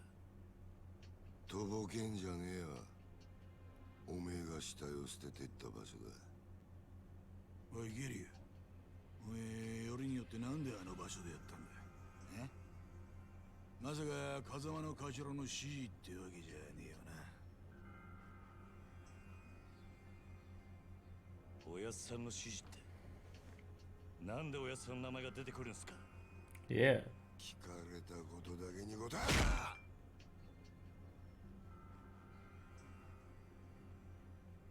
ろ。なんであの場所を選んだ？頭の指示じゃねえのか？あ？それにチャカはどこで手に入れた？それも頭から渡されたのか？チャカ。 What are you talking about? I don't have a gun. 俺は銃なんか持ってません。この後に及んで白を切りつもりってか。見つかった死体は痛めつけられた後、とどめに頭を撃たれていた。殺はまだ公表してねえかな。本当ですか？その話。だったら死体転がしたのは俺じゃありません。俺は素手で奴を殴っただけです。本当です。もしその話が本当だとしたら、お前は誰かにはめられたってことになる。そうだな。はい。間違っても俺は銃を撃ったりはしていません。と言ってるが、どうしますか？嘘に決まってんだろ。たくわらぎしやがって。てめえみてえな下っ端はめて誰が得するってんだ。おうキリ、もう一度聞くぞ。なんでわざわざあの場所で騒ぎを起こしたんだ？金貸しからの指示だったんです。あの場所に相手を呼び出すから、少し痛い目に合わせてから金を取り立ててくるって。今言ったこと間違いねうん。えな。どうやら金貸しから話聞く必要がありそうだな。とはいえ、うちの組があの殺しに関係していたっつうのは事実だ。しかも場所が場所だ。このままじゃあっちの仕事に支障が出ちまう。どうするよ、クゼナ兄貴。答えは一つだろう。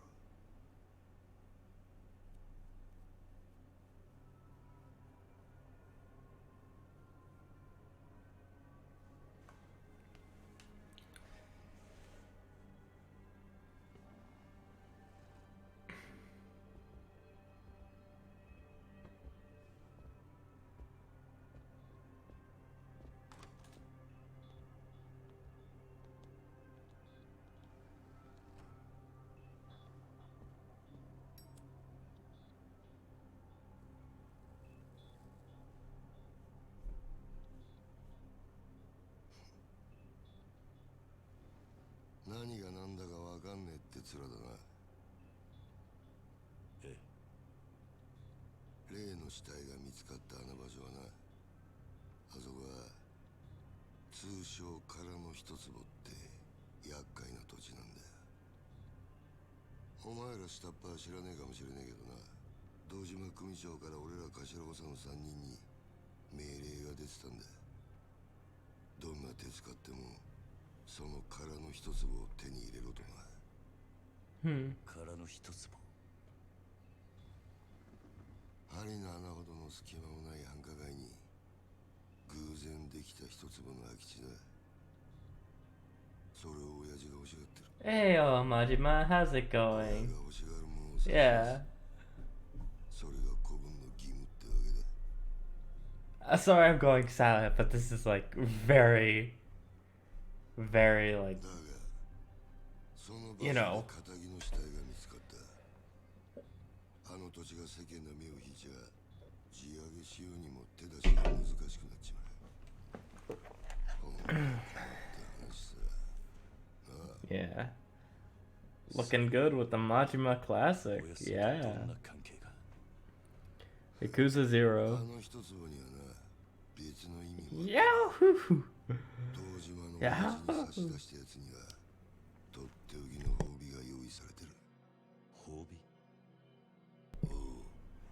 Yeah, Kazuma see it now that he's gone. Next captain of the Dojima family. つまりあの土地は俺ら頭補佐にとってただの一坪じゃねえってことだ。最初はてっきり風間の頭とつながってる前が俺らの邪魔するためにやったのかと思ってたが、その顔色じゃ何にも知りませんでしたって感じだな。ちょっと待ってください。それじゃ風間のおやっさんはおやっさんはどうなるんです？さあな。だが組の一大事に無所にいるようじゃ頭は務まんねえだろ。おまけにだ、ガキの頃から育ててきた可愛い子分が理由はどうあれ仇をぶち殺しちまったとあっちゃきっちりけじめつけねえとな。おやっさんは関係ない。それで俺も殺しはやっていません。そういうことはさつね。Now it's the cop's skin.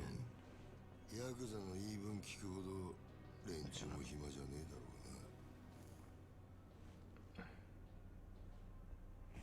うな。サツには今日中に実しろよ。それと縁故詰めとけや。お前も極道なら組長に挨拶しとかねえと筋が通らねえぞ。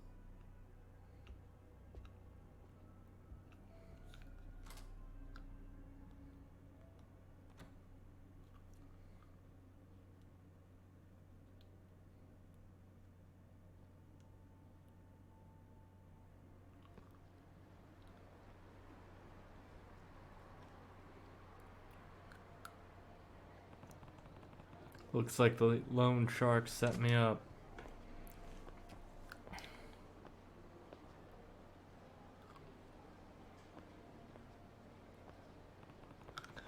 I don't know what his game is, but he and I are going to have a talk. Hey. Hey, boy.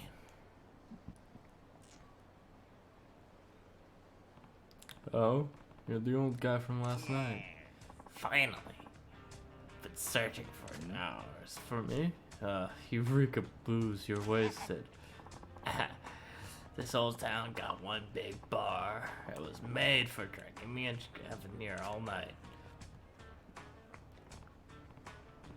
Yeah, well, glad someone's having a good morning. Your face is sour as a lemon, boy. What's wrong? Can't promise much, but I'm willing to lend you an ear. I've just got a lot going on right now.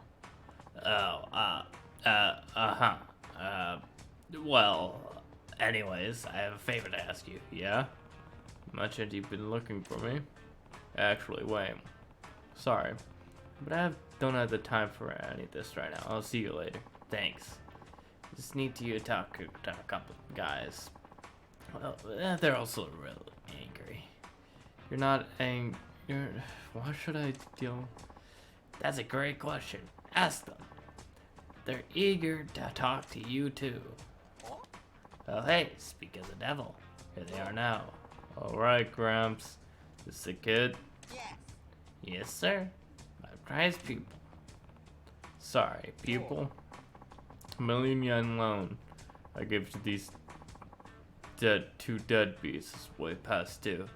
I need it back, and I'm waiting much longer. Tell me, what about? You don't expect me to pay, do you? The tip I gave the other day is worth at least that, no?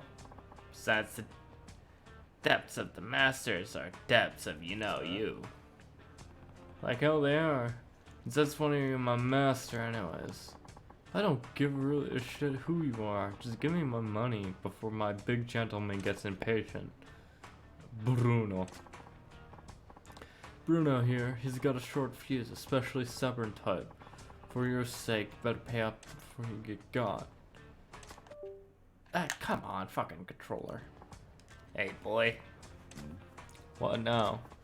You think you could take on Big Bruno in a fight? Couldn't say for sure. Doesn't really matter either way. Drag me into your problems. So you think he'd beat you? Didn't say that. Look, if you're trying to bait me, it's not gonna work. It's your debt. You handle it. Yeah. Well, that's a letdown. You getting spooked over a big chump like him? He's a bargain bin muscle. Dime a dozen. Bottom of the bracket. Bracket? What are you even talking about? Hey, what's with all the whispering, boys? What do you... Hey, what's with the blah blah blah blah blah blah blah?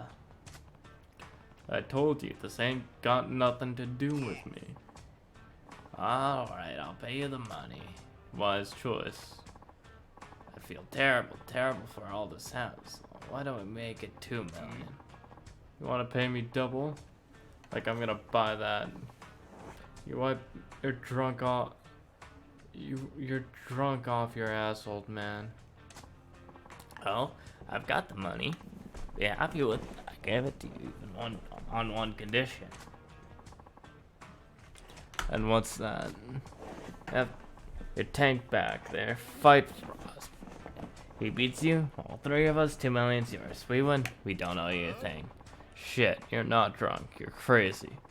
Bruno is famous around here for busting heads. All 3 of you could rush him at the same time and he'd snap you like twigs. Nah.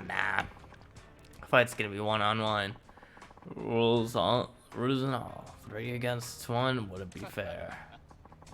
You wanna take him on solo? Well, hell. If you don't mind me taking money off your corpse, I'm game. You got yourself a deal. That's just lovely. I'm not bailing you out, even if you don't want to get hurt, I'd start apologizing now. I'll go first then. Hey, are you even listening? Are you sure you want to do this? He'll be fine. Just a little workout. You gotta focus on the eye of the action. Watch Kamochi's moves. Seriously? And fight.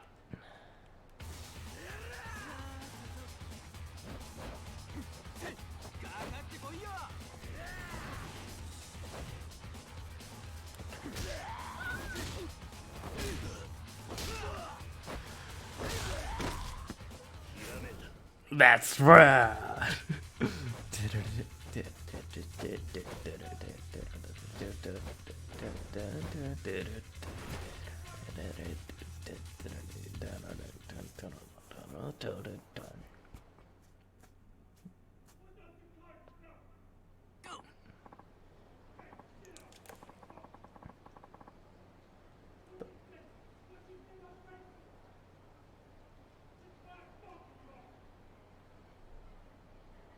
The fuck?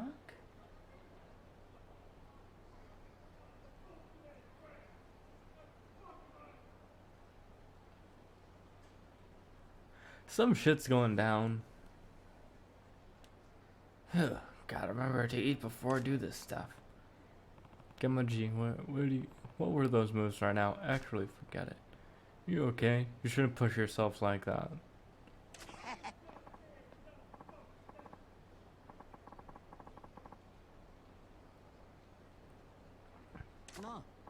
Hey, you in the coat, homeless dude. Bruno's barely got a scratch on him. You wanna try to finish the jobs with those weak-ass punches? No, Kamaji-kun. You sit this one out. I'm calling around as your manager. Let the kid take it from here. Do you know what to do? Yeah. Alright. I don't wanna... But watching him just put me in the mood for a quick round. Alright. Murder parade, Bruno. Take him.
Oh shit.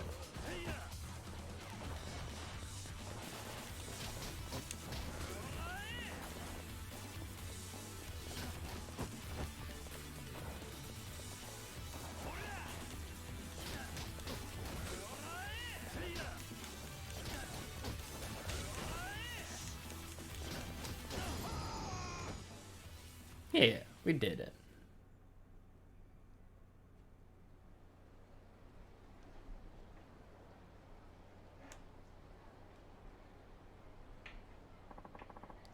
What just happened? What just happened? Bruno barely got a punch in. Who the hell are you? Name's Kitty. Doji, my family. Which family are you guys with? Whoa. You're proper Yakuza. Sorry, sir. Didn't know. We just work for Toko Credit. Oh, well, there's a coincidence. I have a business with your boss. Need to meet with him as soon as possible. You know where he is right now? The president? I figured be at the office at this hour. I see. Building at the... right? Building at... Building on Taihi Boulevard, right? Right? Ah, shit. Alright, I'll pay him a visit then. Take care of that little debt of yours, right? Yeah, fine. Deal's a deal. Bruno here will have to cover the difference. That's how debt collection works. Huh. Tough world, I tell you. Yeah, better get moving. Come on, Bruno. Pick it up. Hey, tell me something. Oh? Just who are you?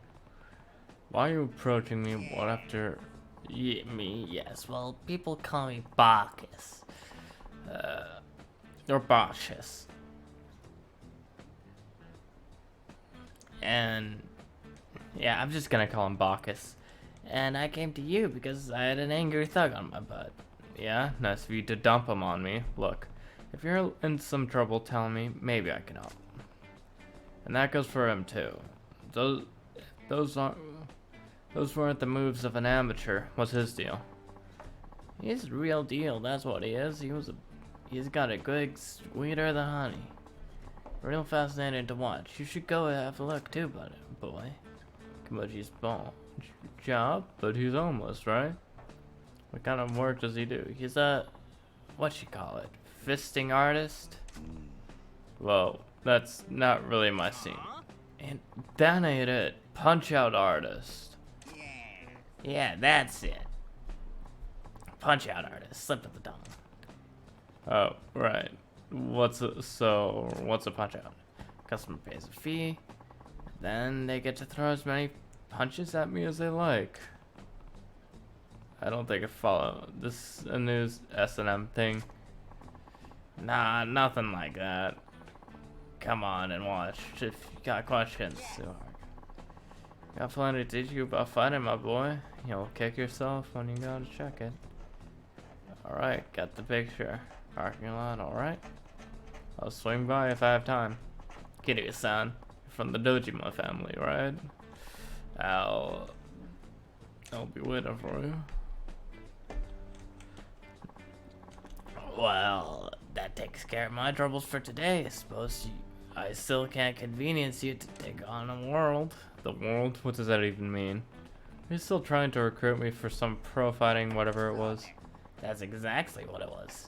Got potential most men can't even dream about. That world champ title could be yours. Sorry, but I'm not some star-yard kid who'd fall for that line. If you're looking to scout for someone, keep looking. I'll tell you one thing, boy.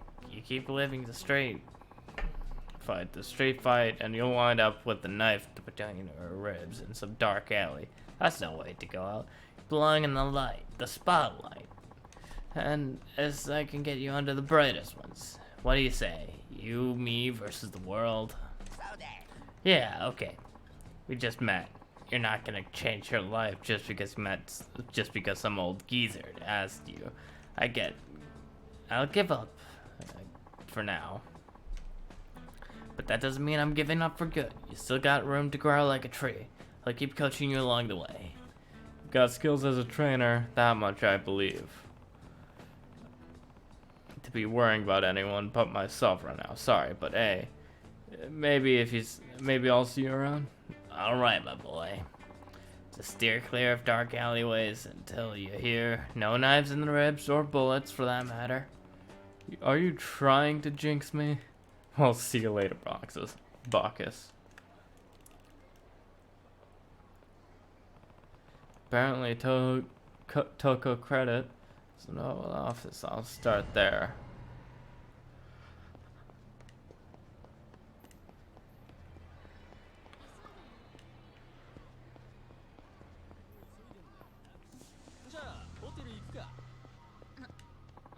Please help. We're just getting the good part, and don't mind blood. Yeah, intervene. Why don't you go home before I get real mad? Psh. What can you do all against all of us? What a waste. Where's this narc? Fucking. What the fuck? Okay, plug. Unplug and plug back in. There. Don't boom, boom, boom.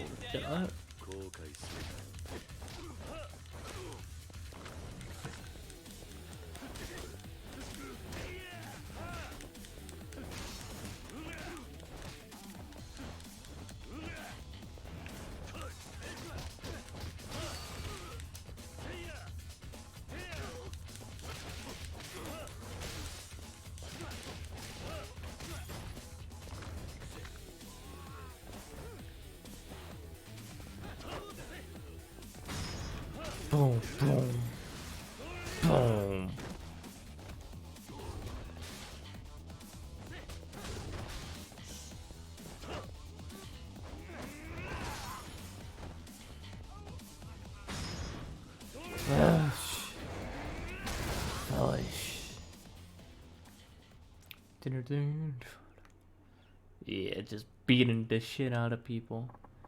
That was a stupid idea. We won't do it again. How can I ever thank you enough? Please take this. Stamina Royale. Yeah. You are not forgiven, but I won't kill you.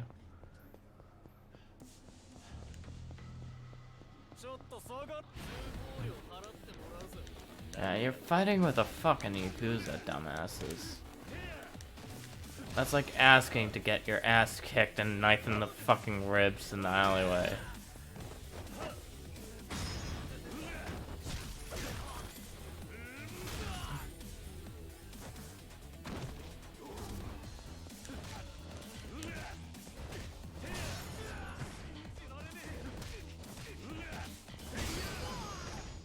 Yeah, there.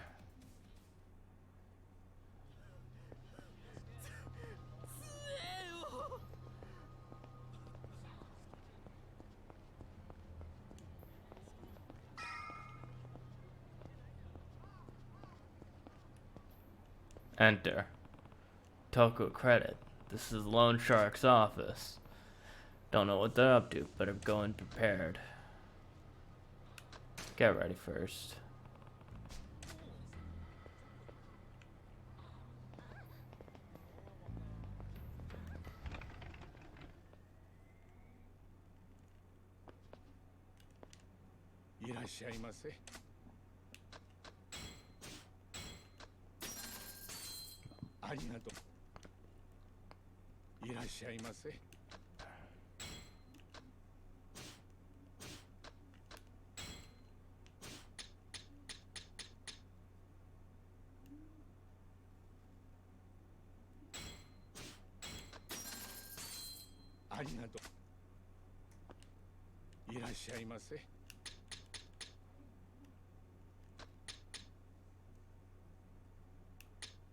There.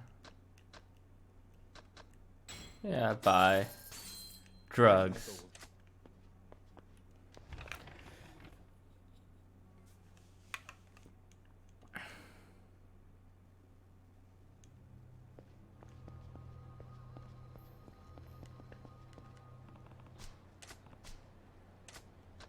Enter building.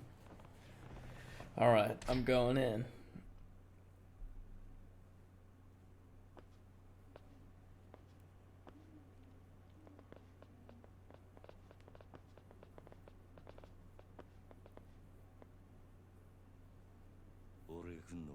Looks like you've been expecting me. 堂島組の桐生一馬だ。どこクレジットの社長に俺をはめた礼を言いに来た。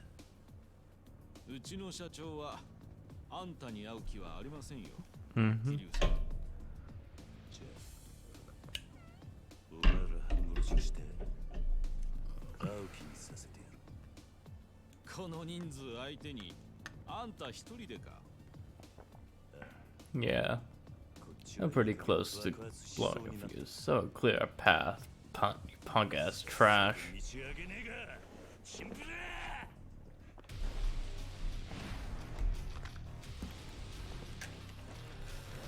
Toko credit man. Boom, boom.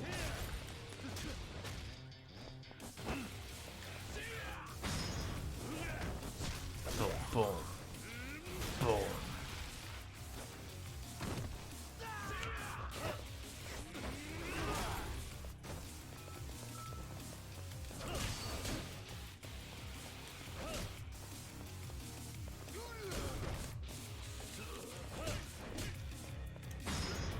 Boom. Boom. Boom.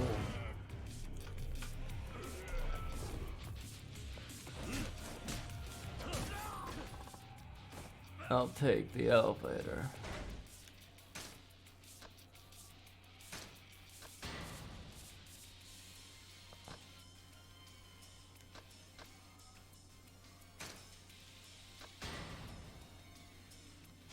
There. Elevator time.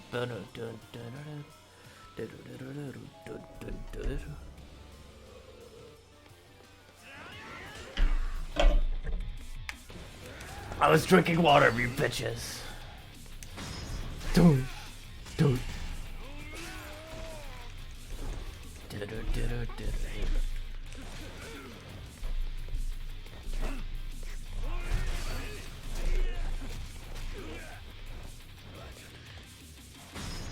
Oh. Boom.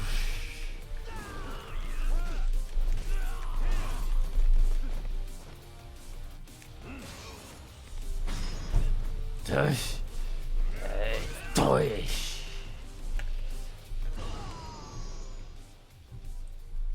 Yeah, we're beating the shit out of these dudes.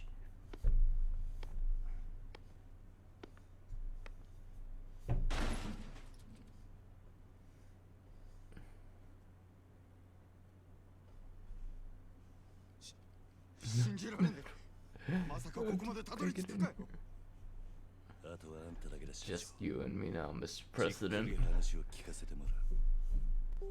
話？何の話だ？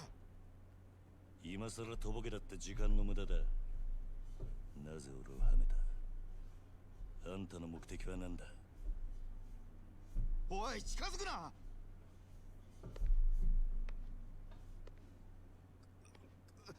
わかった。全部話す。だからちょっと待ってくれ。俺はあんたをはめる気なんてなかった。ただ人から頼まれた通りに動いただけだよ。あんたにあの場所で取り立てさせるようにって。そいつを頼んだのは誰だ？その人は。あ。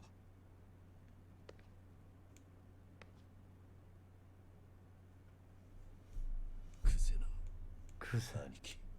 No way. Was you? あんたが俺を。何の話だ？ What's that? What are we talking about, Mr. President? キリュウ、お前何やってんだよ。あ？殺に実するように言ったはずだろう。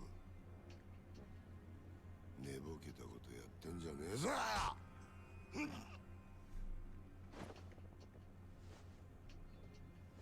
あ、やっぱちょっとなまってんだ。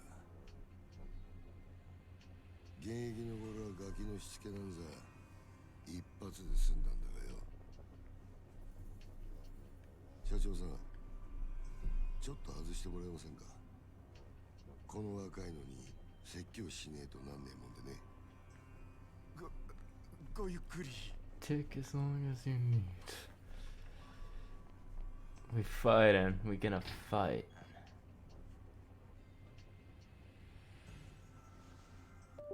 Ah, for fuck's sake.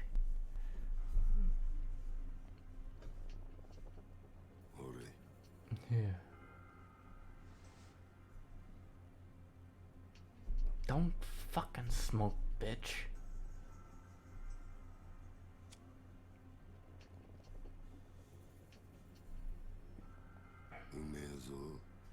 That's the good stuff.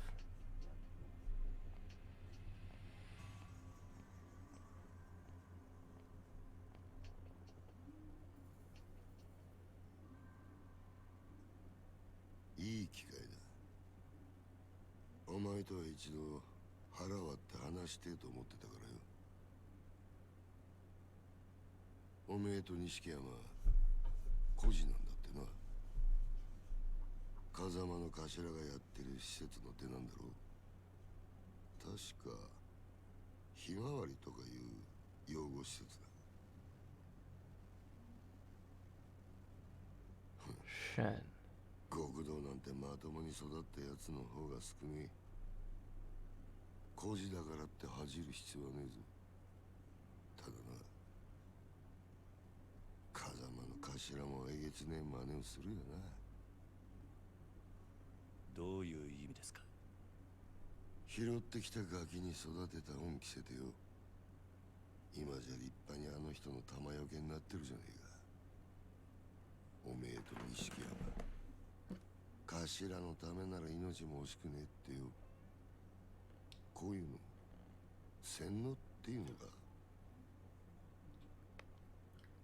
そろそろ本題に入ってもらえませんか、クゼの兄貴。あんたの話はさっぱり先が見えねお前、風間の頭をスパイしろ。殻の一粒の話はしたな。 Shit, man. それさえ手にすりゃ俺が次の若頭、堂島組の跡目を。だがそのために必要なあの土地のある情報ってやつを檻の中の頭が握ってやがる。ある情報。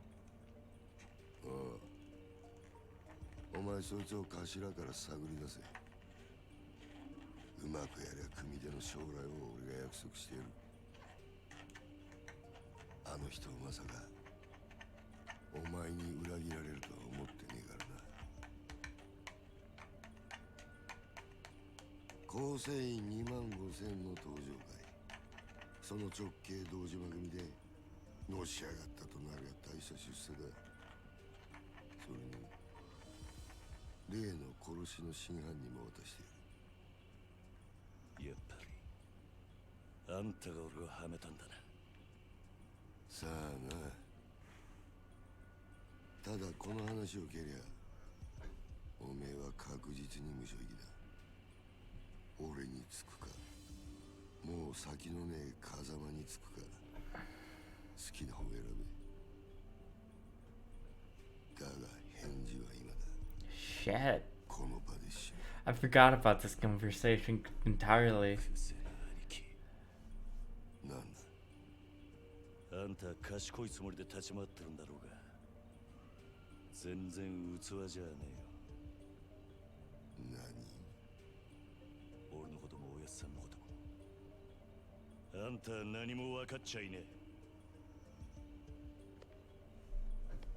ガキがこの俺を敵に回すのか。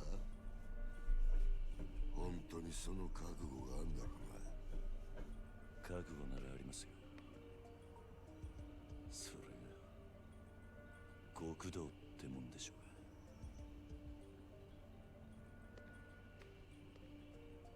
Shit.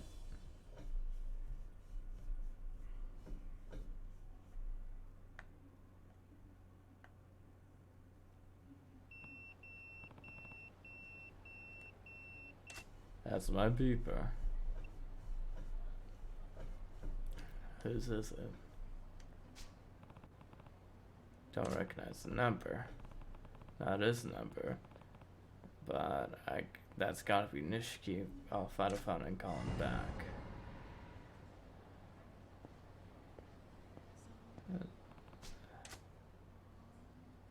There's one right there.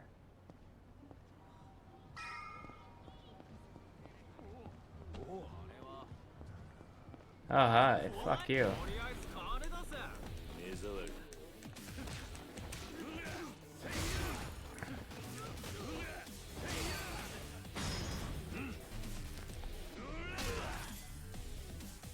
Come on.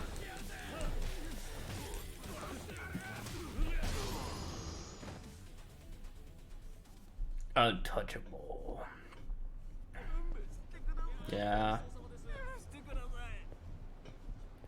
I know how to fight. I'm playing on hard difficulty, you know, I got some fucking motion. Millennium machine. I'm not gonna spend money on that.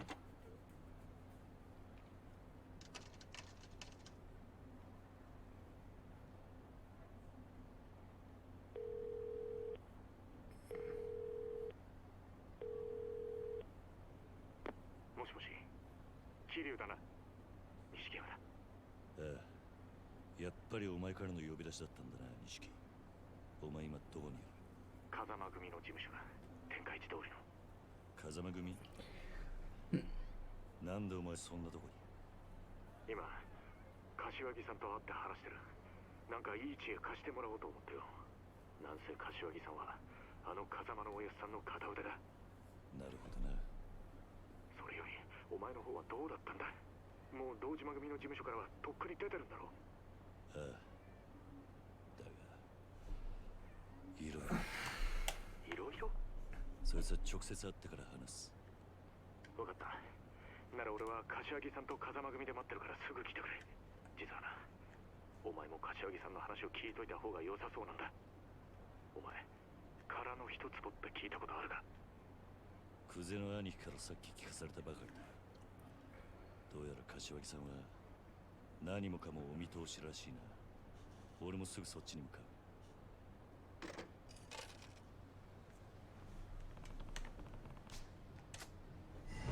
I remember when payphones were a thing.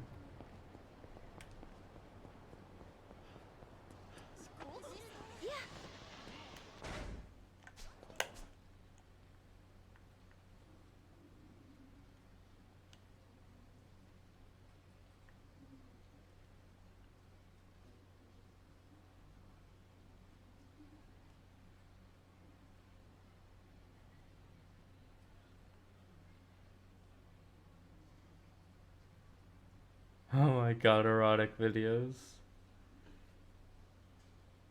Shishogi. Parlor. Mahjong parlor.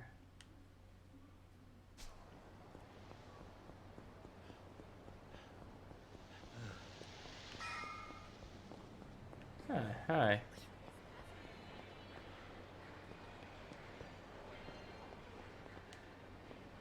I can't go in. I'm so sad.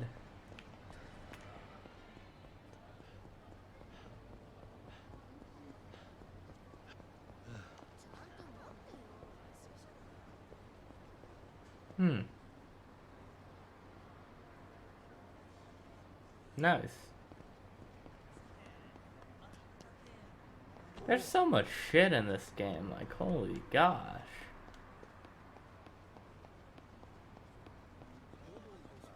Hey, sign man.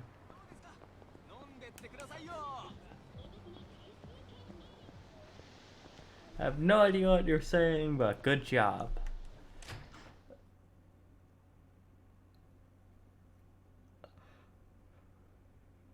Watermelon?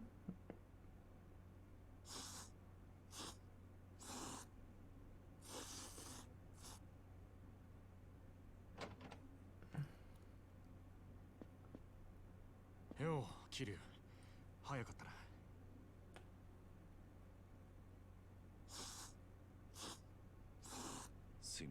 時さ。お手間かけさせるような真似しちまって。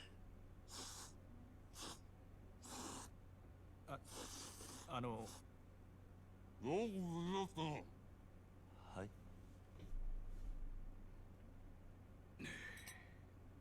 よく無事だったな。お前が本家から呼び出されたってとこまでは錦山から聞いてる。Ja. Vad ska man Kashwagi? そっから先何があったか大方予想がつく。久世のおじきあたりが風間を裏切れとでも言ってきたんじゃねえか。ええ、そうです。どういうことなんです？殻の一坪で桐生が I like your tie. 銃で殺されていた。もちろんこいつがそんなことするわけがねえ。つまり誰かにはめられたんだ。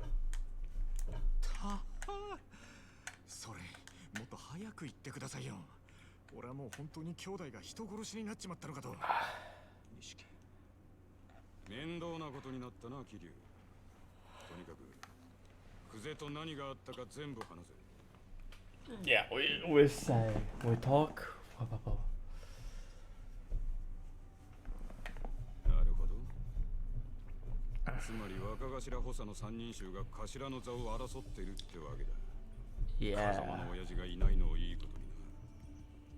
冗談じゃねえ。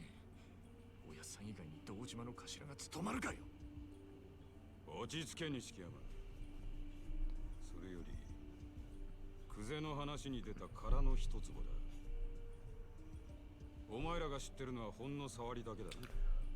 はは。柏木さんは詳しくご存知なんですか？ああ、まず今カムロ町のある一帯に大規模な再開発計画があってな。堂島組の例の若頭補佐3人が食い争うように地上げをしてる。 Because I'm at 10% on my phone. Thank God I have a really long cord. そいつをまとめ上げてでかく転売する腹でしょ。そうだ。だがその中に There. どうやっても手に入れられねえたった一粒ばかりの更地があるんだよ。それが殻の一粒。Mm-hmm. Damn, too lot. そいつは最近になって一帯の地上げが8割方終わろうって時に見つかった土地でな。厄介なもんで再開発用地のど真ん中にある。そこが手に入らん限りいくら周りの土地まとめても売り物にならねえ。そんなからくりがあったのか。ところでその一つをまだ誰も手に入れてないんですか？所有者が行方不明らしい。もし今出てくりゃ10億って値になってんだがな。10億？たった一坪の土地が？なあ。Yeah. 殻の一坪がかけりゃ再開発自体がひっくり返る。だが堂島組は周り一帯の地上げにもう100億以上突っ込んでんだ。一坪10億だろうが今さら引けやしねえ。久世はその土地を手に入れるのに必要なある情報を風間のおやっさんが握っていると言っていました。風間のおやっさんの持ってる情報って何です？いや、わからねえ。俺も初耳だ。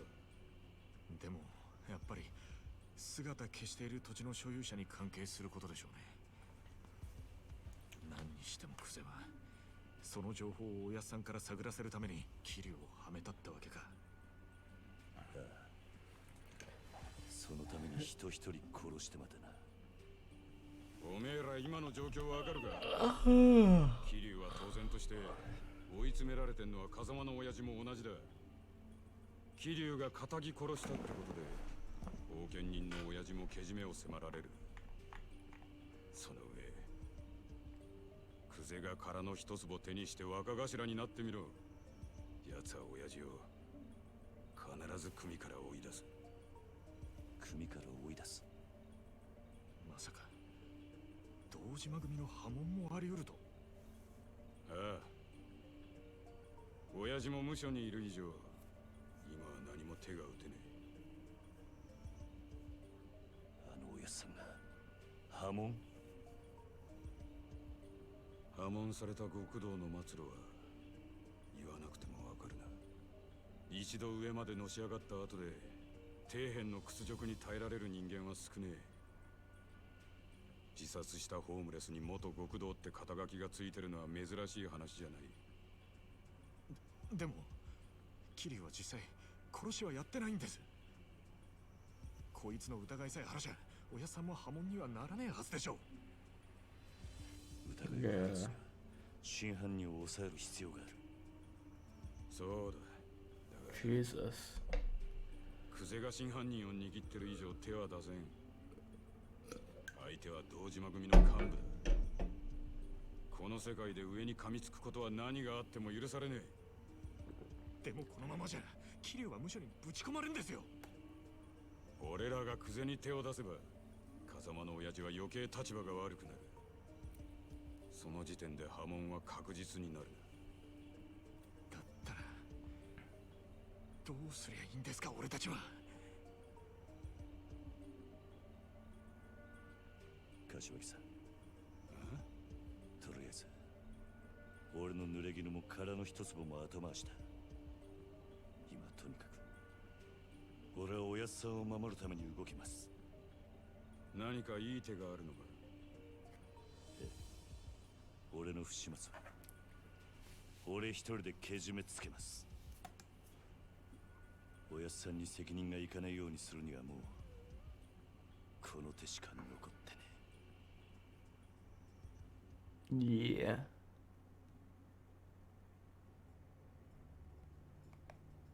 一人でけじめつけるって何する気だ桐生。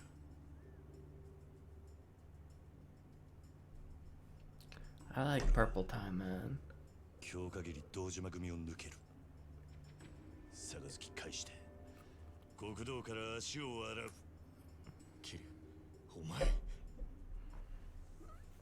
今回の一件とにかく俺一人の責任としてケリをつけるんだ。その後クゼを捕まえて真犯人の居場所を吐かせ。何言ってんだ。杯もらって3年そこらのヤクザが5体満足で足洗えるわけねえだろ。最悪殺されんぞ。認めたかねえけど今の堂島組仕切ってんのはクゼだ。それを袖にしたお前が組み抜けるっつってあいつが生かしとくと思うか。杯返す先はクゼじゃねえ、堂島組長だ。それにまだ殺されると決まったわけじゃねえ。車回してくれ錦。これから組の事務所に行く。ふざけんなって。お前やけになってるだけじゃねえか。うるせえ。 Shit. このまま指くわえて You're hearing me swear a lot saying like shit, shit. But that's all I can really say. 正しいかどうかなんてどうでもいい。所詮俺は風間のおやっさんについていくために極道になっただけの半端もんです。俺の不始末でおやっさんに迷惑かけるくらいなら俺にも覚悟があります。おめえ舐めたこと言ってんじゃねえぞ。あ？俺の言うことが聞けねえのか？ああ、桐生。ええ、たとえ風間のおやっさんが止めたとしても俺は行きます。こんな Shit. That was one hell of a punch. 許してください、柏木さん。That's such good lines. 錦、車頼む。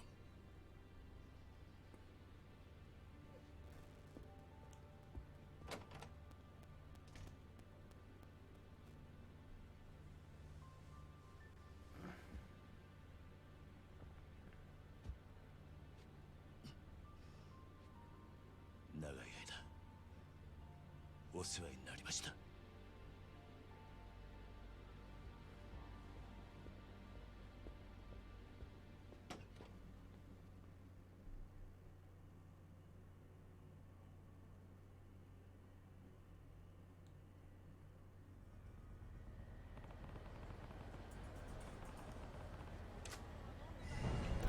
Go to Dojima HQ. Okay.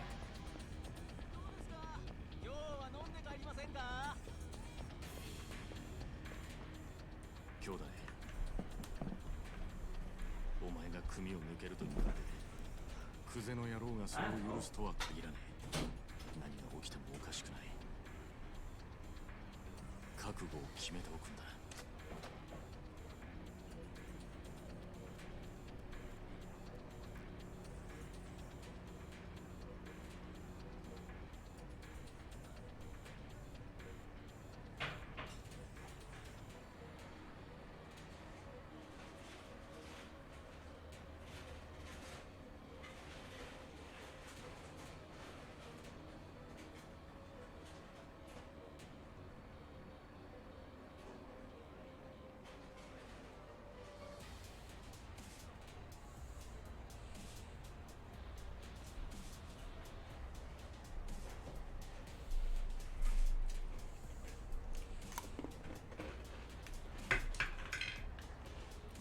Yeah, give me a little bit more time. 少し時間をくれ。俺はここで待つ。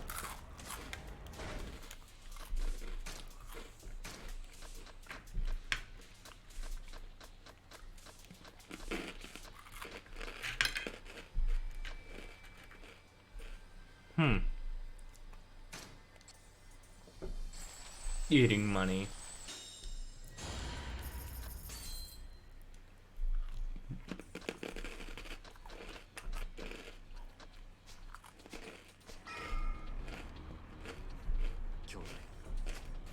I am. Let's go.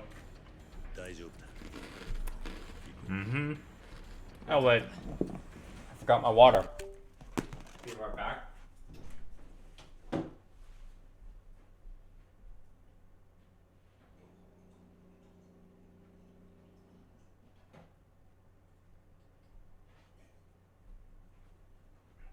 Ah, water.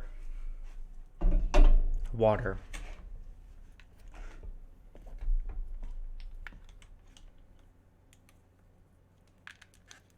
I think there's Yakuza comics too, which are really good, by the way. I read like one issue.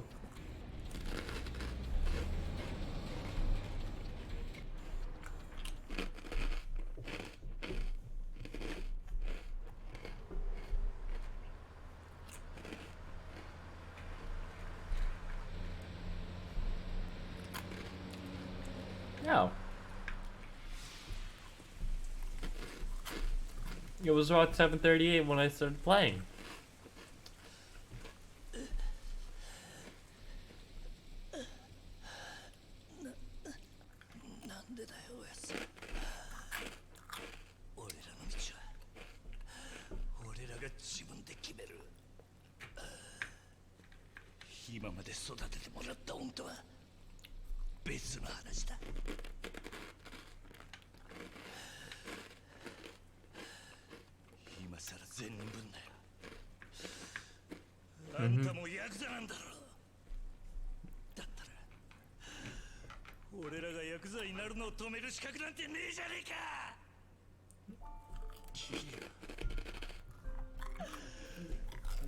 They're wearing middle schooler uniforms. ずっとあんたの背中を見て育ったんだ。いい車乗って肩で風切って周りの人間に頭下げられてそういう人間になりてえって俺たちがそう思っちゃいけねえのかよ。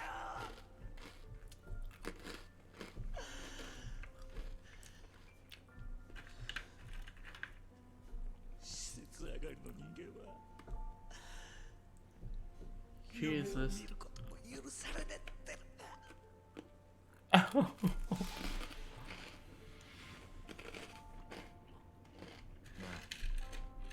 今お前何考えて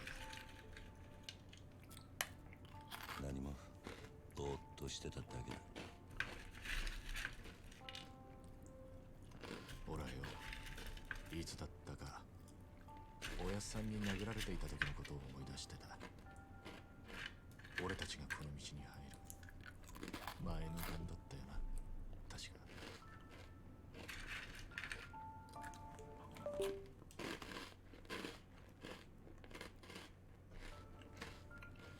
きりお前も同じこと思い出してるもんだと思ってたよ。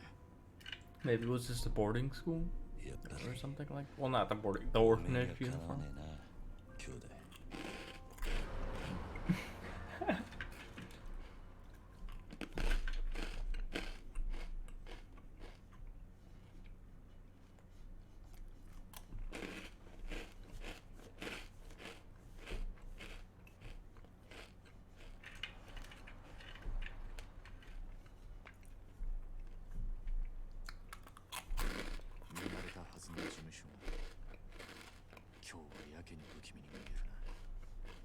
Yeah.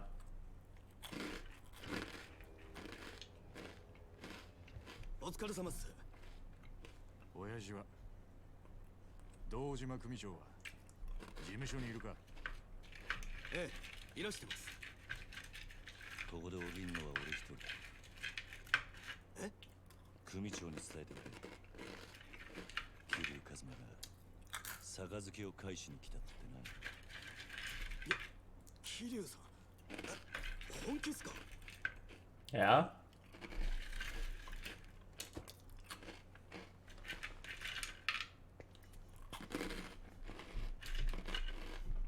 すまなかったな、錦。お前はもうってくれ。本当にやるんだな。組長に話をつけ。死ぬと決まったわけじゃねえ。せいぜい器用にやってみるさ。そんなにできるのかよ。バカ野郎が。Mm-hmm. 兄弟。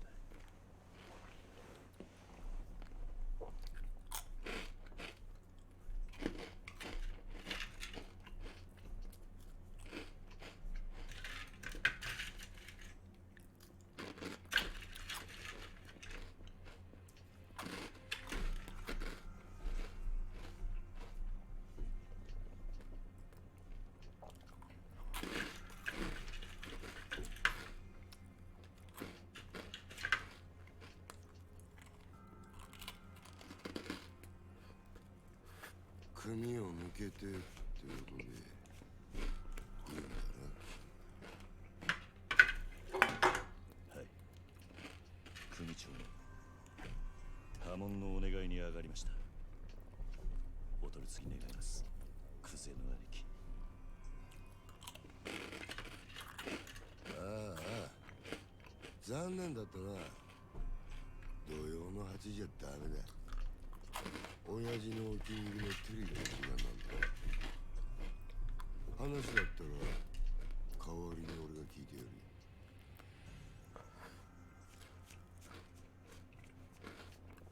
て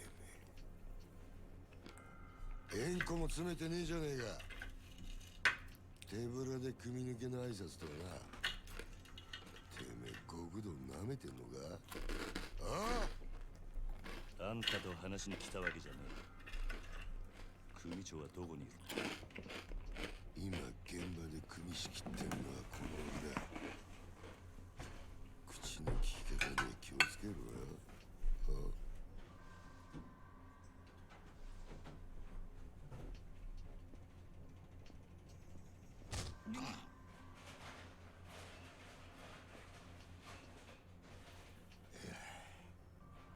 縁故は詰めねえわ。金も持ってこねえ。挨拶だけで組抜けさせてくださいってか？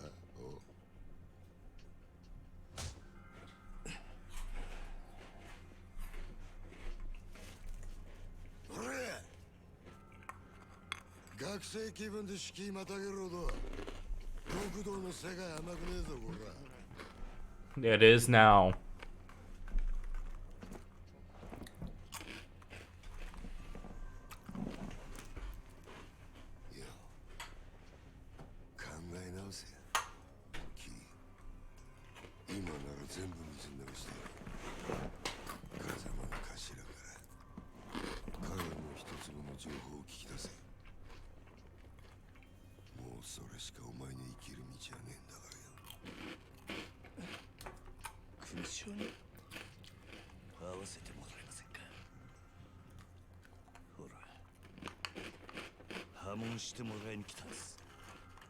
答えはノーってことか。そうか。じゃあもういいわ。てめえは使い物にならねえってことだな。お前には俺のそばについてのし上がるチャンスがあった。そいつを蹴らなきゃ死なずに済んだよね。米だ。はい。消し方考えろ。地味ですけど山の中で生きるのが一番かと。薬品でドロドロにして流すってのもありですが。ああ、死体は残せよ。後々こいつの死体が見つかった方がいいんだ。堂島組は身内のしつけには厳しいって方が本家での評判も上がるって思う。ほら。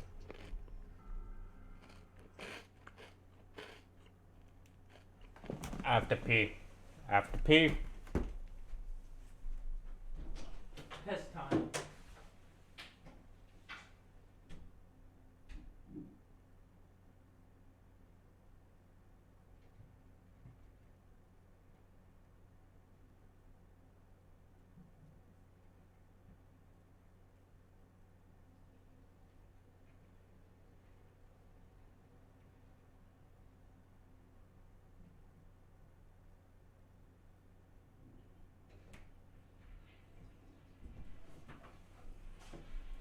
Piss has been done.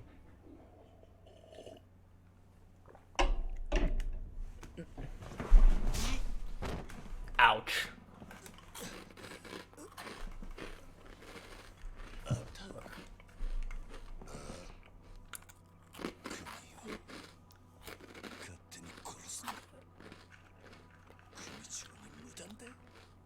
Mm-hmm. ボケてんのか。もう親父なんて関係ねえよ。てめえは組み抜けたんだろうが。確かにそうだ。そのことだ。待ってたぜ。何Mm-hmm.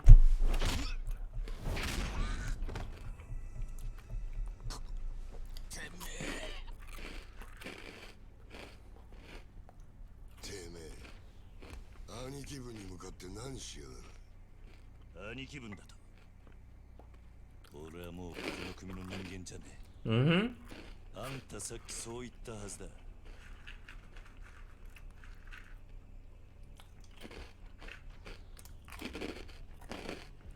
かってくのはあんたらの勝手だが、こっちも遠慮なく手出させてもらう。クゼの兄貴。Mm-hmm. こいつは俺がやらせてもらいます。任せる。好きにしろよ。待て。あんたにはまだ話がある。Mm-hmm. 俺にはね、どうせお前はここで死ぬんだ。もし生きて俺のとこまで来られたら話ぐらい聞いてやる。なら首洗って待ってろ。Mm-hmm. Be right there, bitch. 覚悟はいいな。いつでもいいぜ。Mm-hmm. 来い。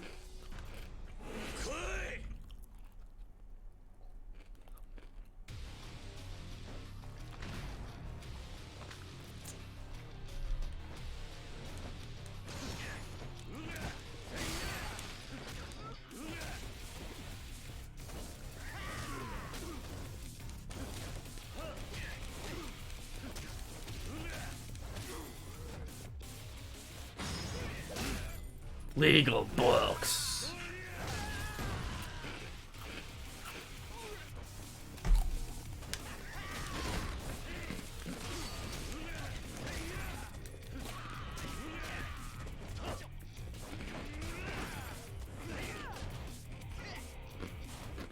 Uh-huh.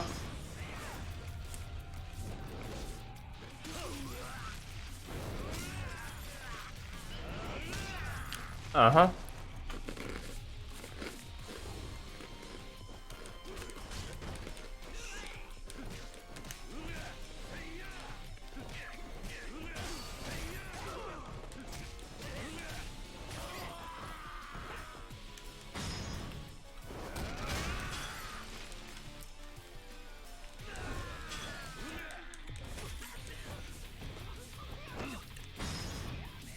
Boom, boom.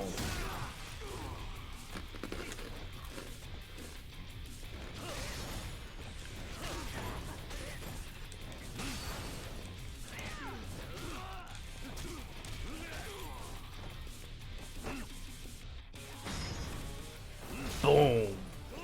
Boom.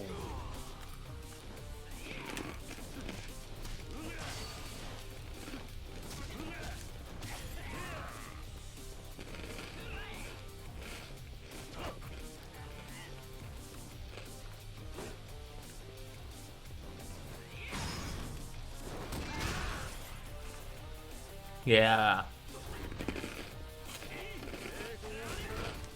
Ow.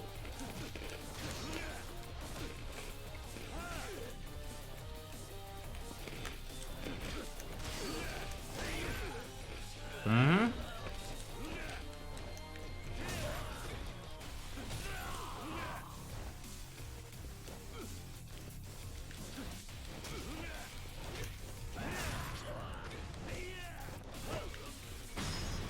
Boom, boom, boom.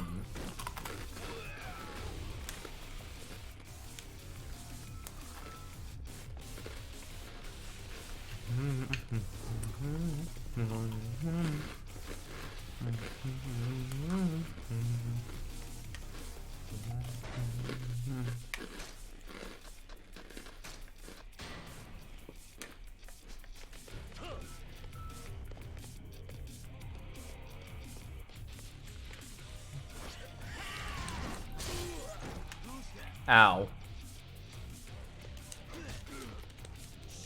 I pressed the right button though.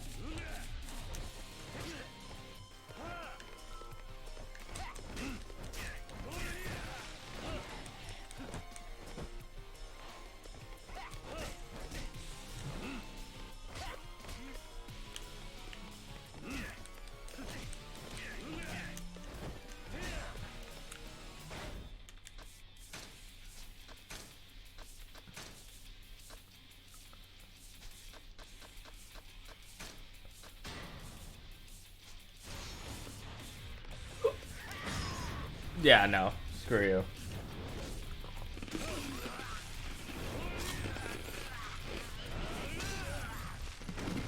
Mm-hmm.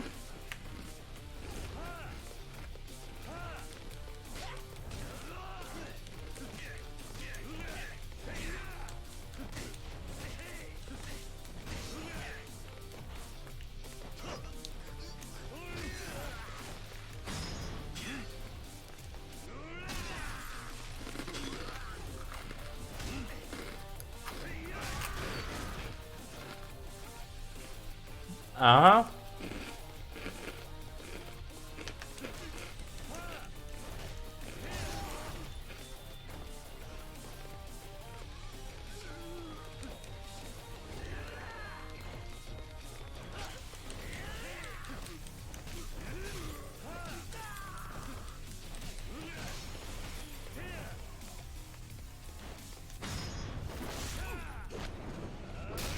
Yeah.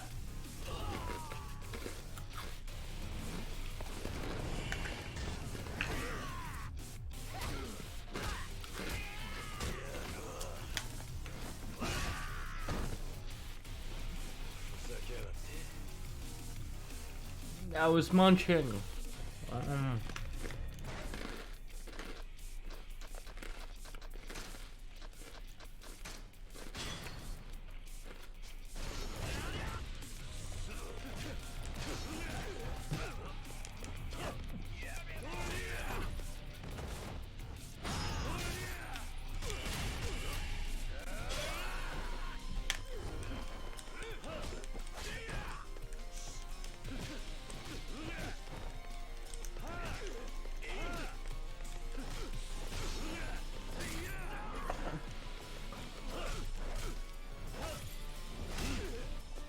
Yeah.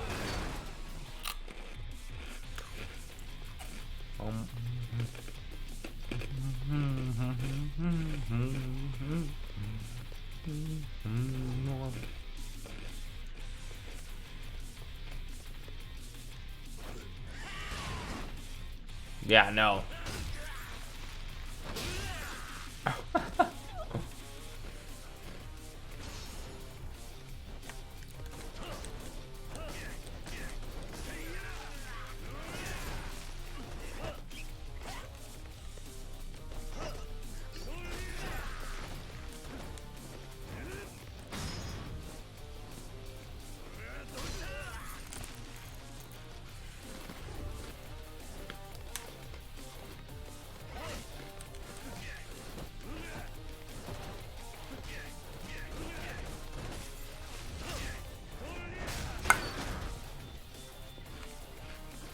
Mm-hmm.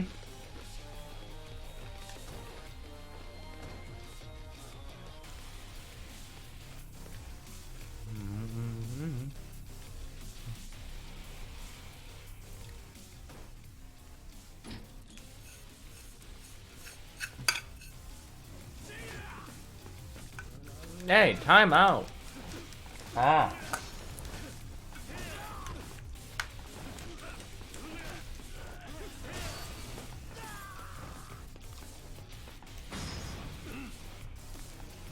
I was snacking. Bitch. Let's go. Yeah, enter.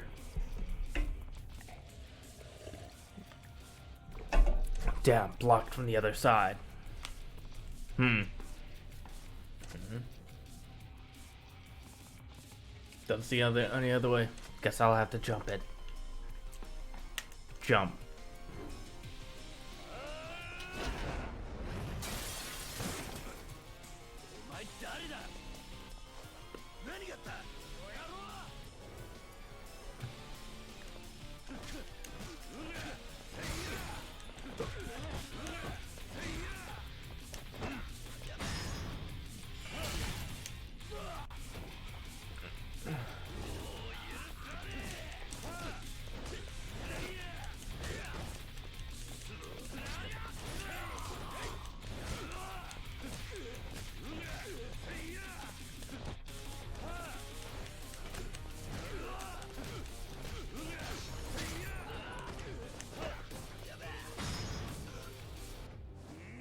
Holy shit, I just killed that man.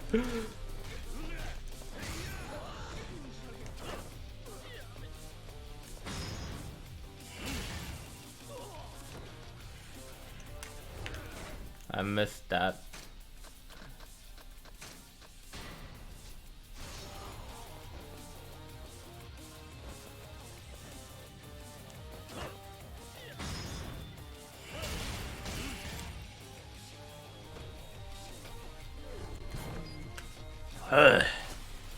Knife time. Oosh.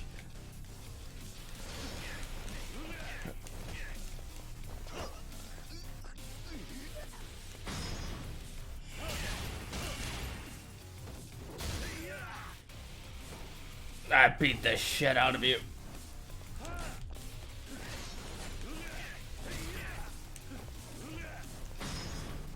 Yeah.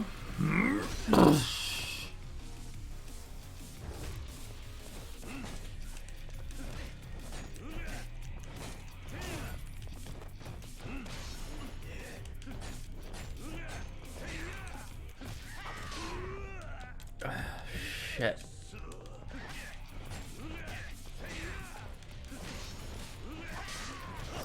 Really?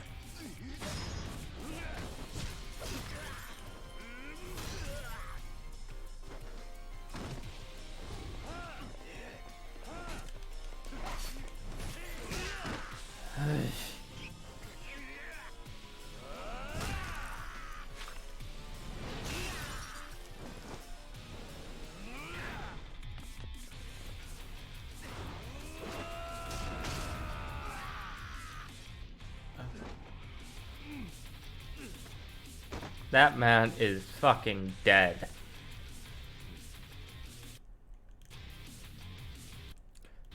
Never killed a man. Yeets a man from the building. From a building.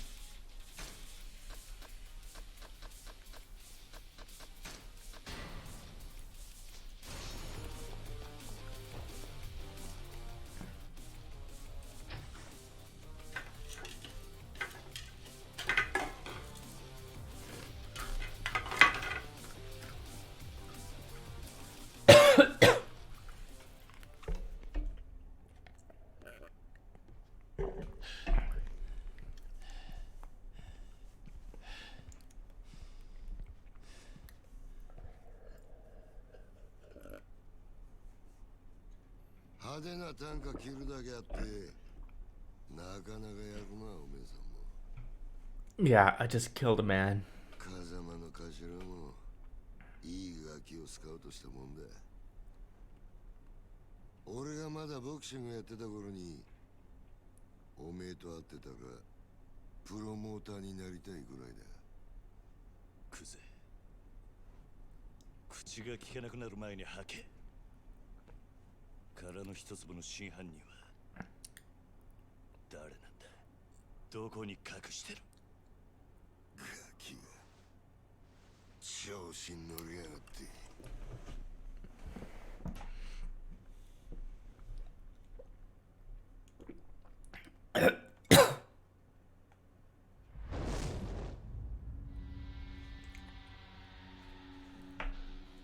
下にいた役立たずどものせいで勘違いさせてまったらしいが、堂島は甘くない。 Oh my god, he spelled. キリ、お前はもうこの手で直接やらねえと気が済まねえ。いつまで脳がきたるてんだ。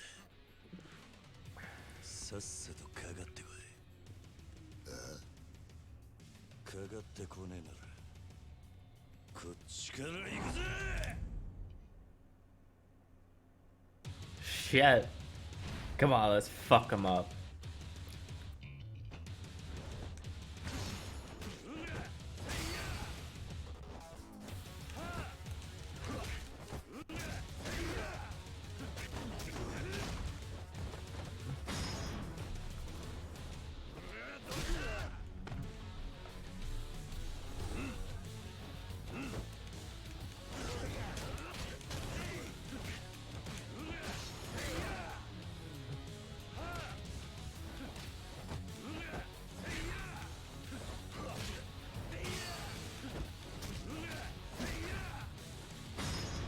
Yeah.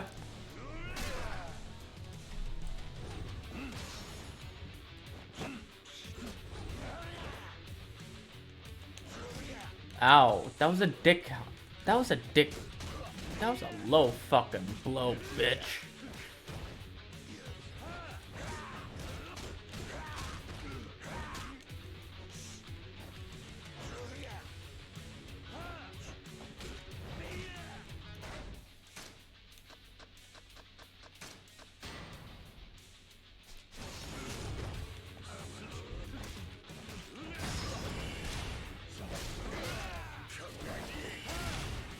Yeah.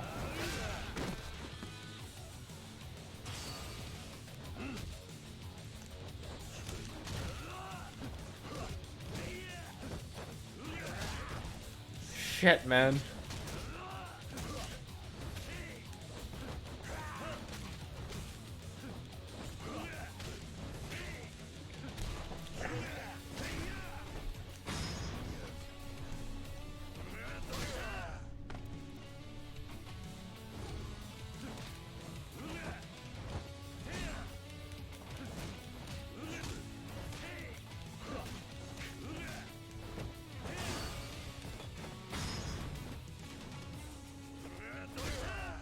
Yeah.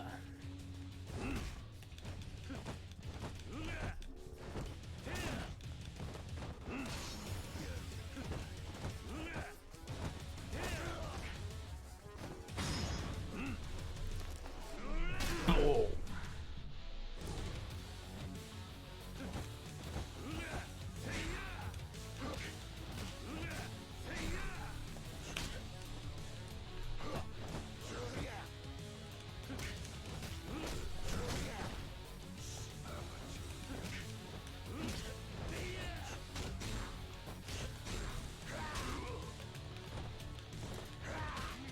Oh my god, fuck yo chicken strips.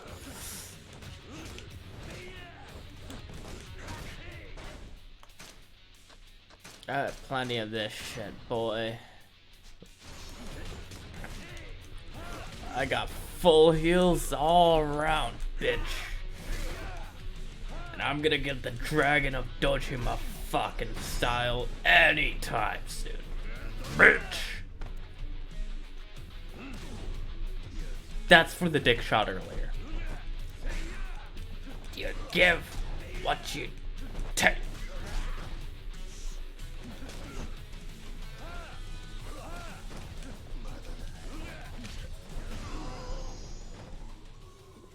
Yeah, that's what you get, bitch.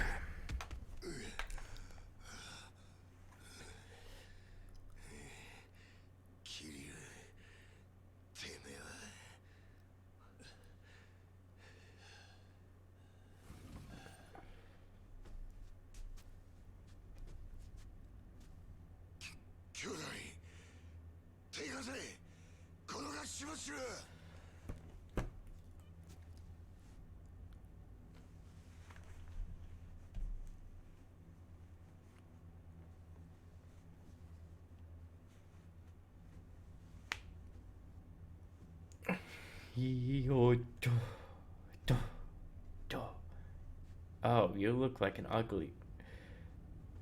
He's an ugly bastard. That's an ugly bastard.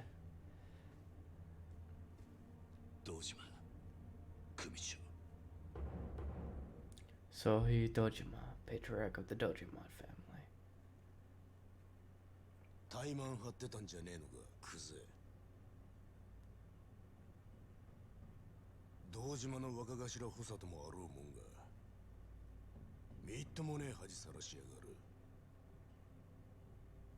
風間の器にはほど遠いな。でも親父、その頭が拾ってきた鍵がこいつです。桐生一馬です。お前、取り立てで相手ぶっ殺しちまったそうだな。バカな真似しやがって。そのことで組長にお願いに上がりました。俺は誓って殺しはやってません。ですが疑いがかかってる以上組に迷惑をかけられません。だから俺を破門にしてください。虫のいいこと言ってんじゃねえぞバカ野郎。親父、こいつは俺がきっちりけじめつけます。これ以上親父に迷惑かけませんから。お前肩毛に手かけんのか。桐生はお前の裁量で組抜けさせたんじゃなかったのか。そんなこと、いや俺はしてません。親父に向かって嘘はよくねえな。兄弟。あわの俺もはっきり聞きました。桐生はもう組を抜けた人間だ。それを殺すのに親父の許しはいらない。そう言ってましたよね、クゼの兄貴。てめえらクゼ、これ以上無様さらす気か。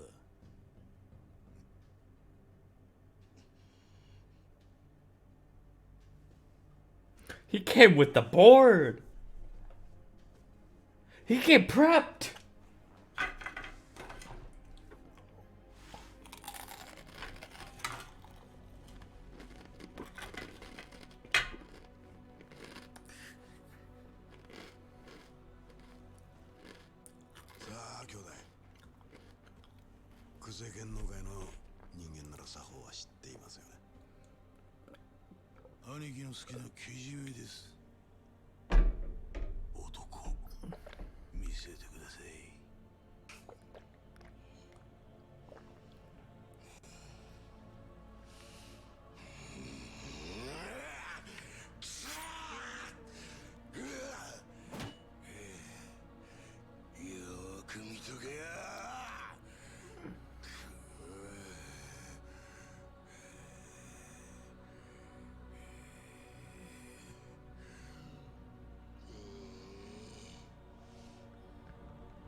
Oh shit! You hear the.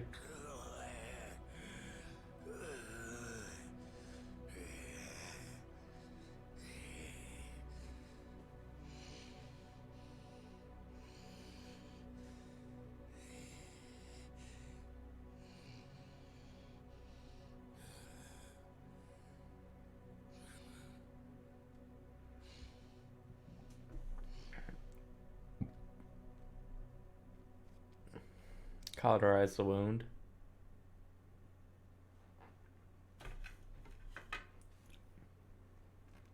うちの若頭補佐が一度口にしたことだ。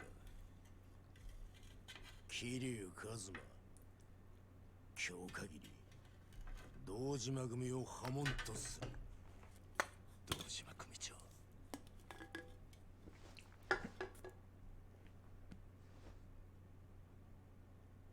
ありがとうございます。桐生、ここまで苦労して組を抜けたかった理由は何なんだ。俺と風間のおやっさんの身の潔白を明らかにするためです。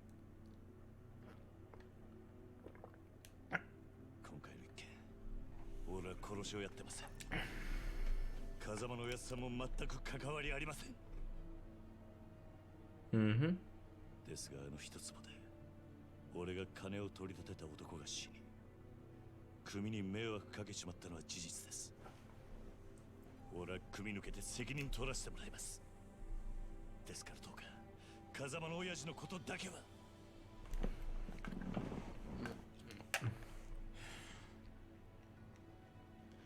さあ、飯でも食うか。堂島組長。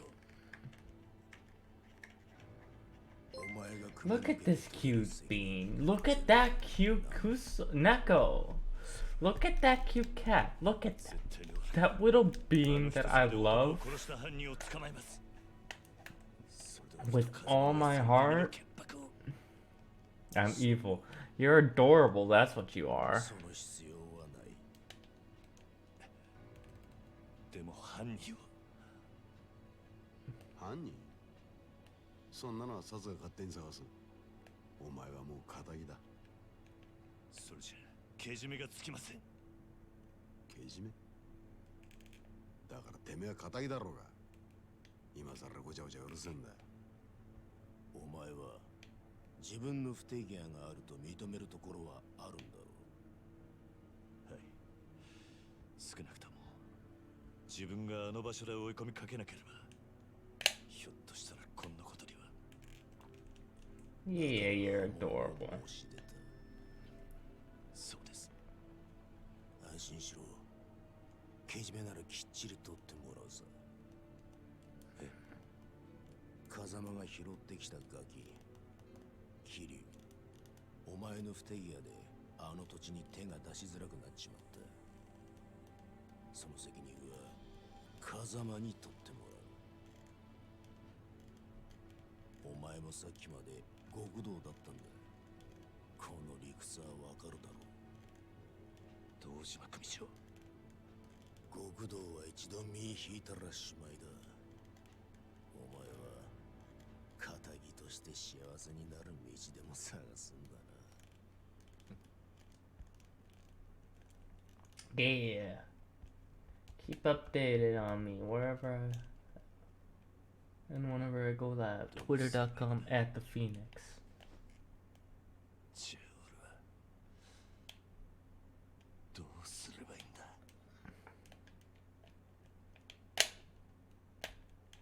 Boom, boom, boom, boom, boom.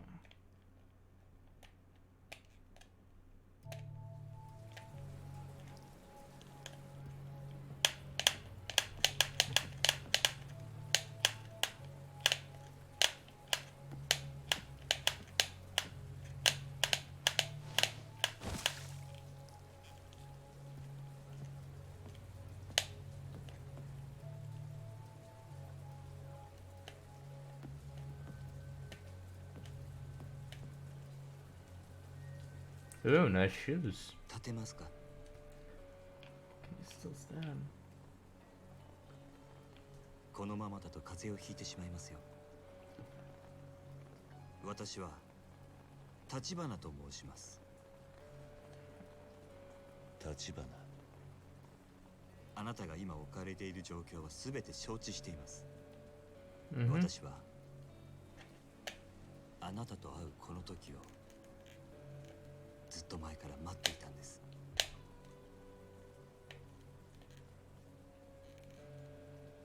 少しだけ話聞いていただけませんか？桐生一馬さん。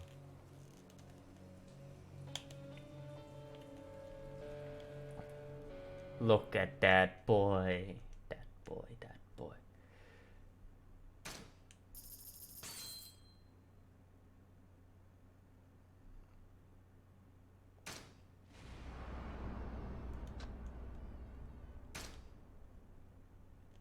Yeah, you can see my other saves.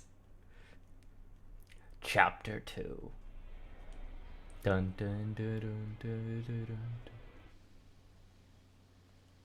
Baka mitai, damayo, me damayo, ishike, torake, rina, emo, eranari, eranari, baka mitai. Look at those tats.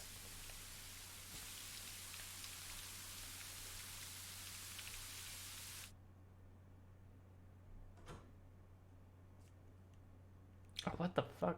Okay. There. Look at this man. 食事まだ済んでませんよね。よかったらいかがです？悪いが空気にはなれねえ。あんたが誰かを聞くまではな。私に危険はありませんよ、桐生さん。くつろいでください。 He's handsome. He's really handsome.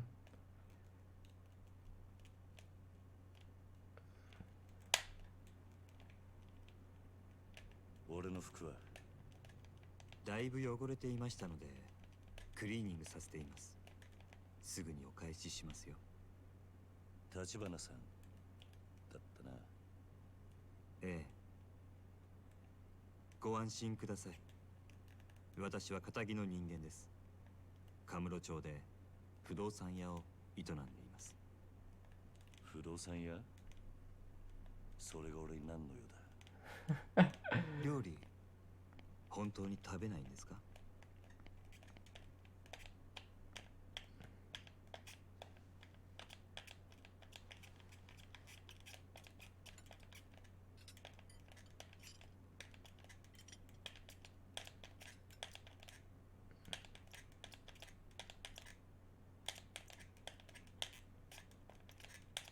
右手は義手です。無作法なのはご容赦を。数年前に失ってから寒くなると痛みます。不思議なものでないはずの指先までうずいて鎮痛剤も効きません。四六時中痛みを我慢するだけです。でも痛みを顔に出すのは面倒なんでやめました。いや、そんなことは聞いてねえ。桐生さんは登場過剰という言葉を知ってますか？登場？登場過剰。いくつもの花が集まって大きな一つの花になっているものをそう言います。実はあなたもよくご存知のある花もその登場過剰でしてね。何の話をしてる？ひまわりですよ。ひまわりのあの大きな花はたくさんの小さな花の集まりなんです。子供が集まる養護施設につけるにはいい名前です。風間さんがひまわりと名付けたんですか？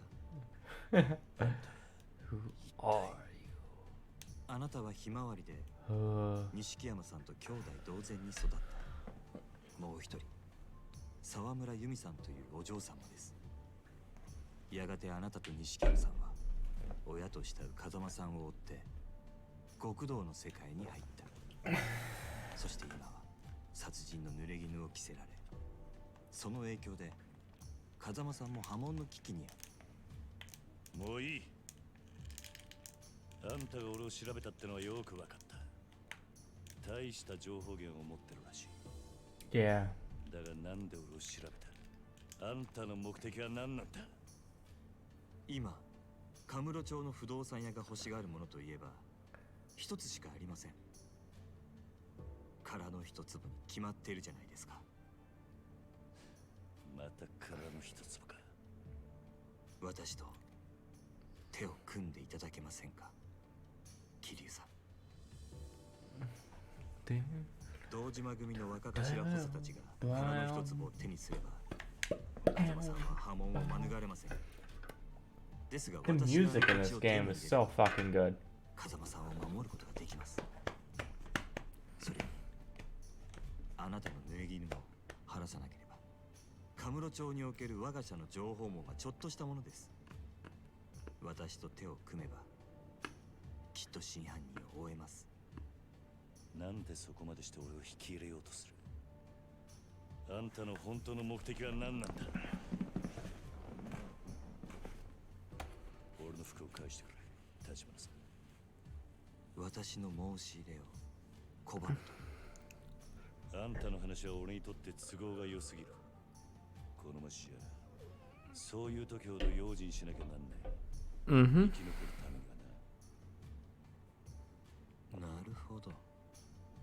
少し甘く見ていたようですね。でもいつか考え直してくださると信じています。せめてこの名刺だけはお持ちいただけますか？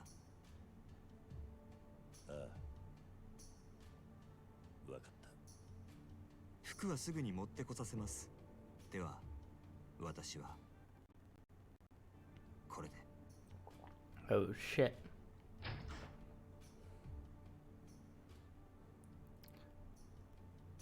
I mean, that is a really nice place.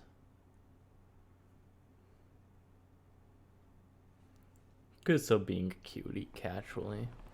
I should not Nishiki, I'm not done dead yet. He was probably still at Kazuma family office.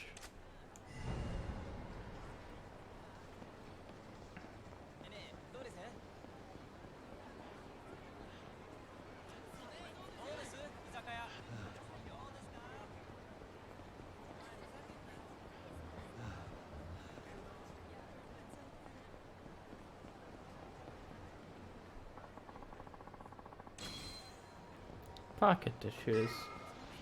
Hot.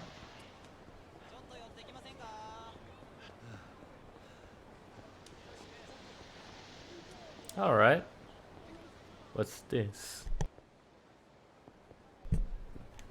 Oi, shapapapa, shapapapa, shapapapa, shapapapa, shapapapa, shapapapa.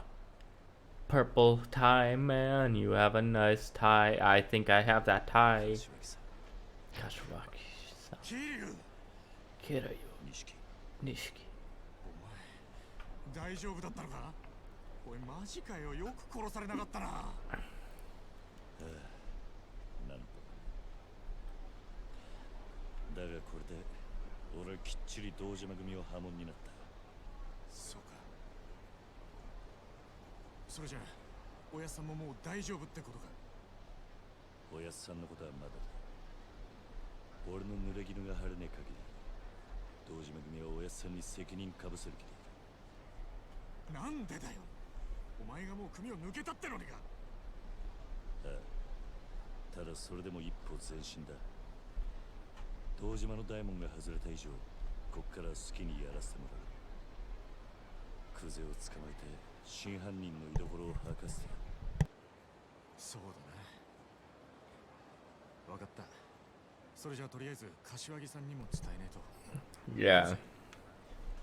いや、俺は登場界から破門された人間だ。もう風間組の事務所には入れねえ。柏木さんにはお前から伝えてくれ。For fuck's sake. Unplug, plug it back in.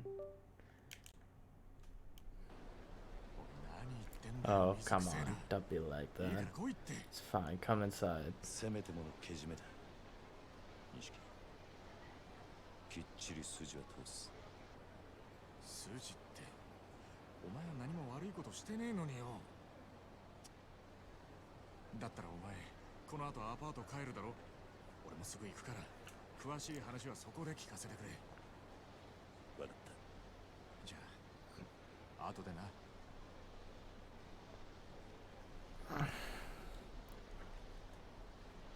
Pachinko.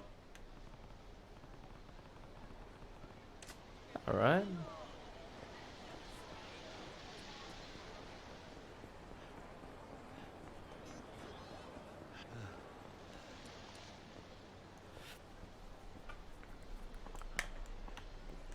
Hey, you.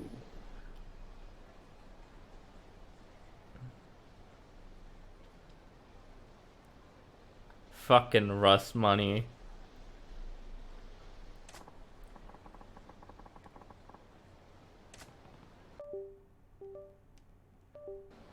Do I know you? This isn't your turf.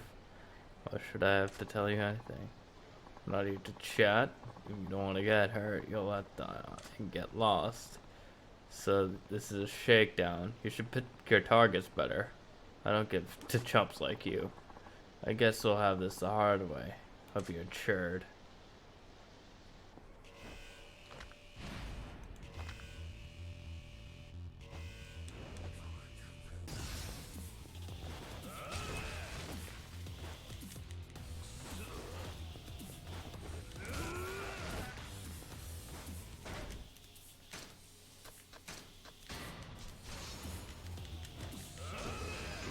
Oh my fucking god.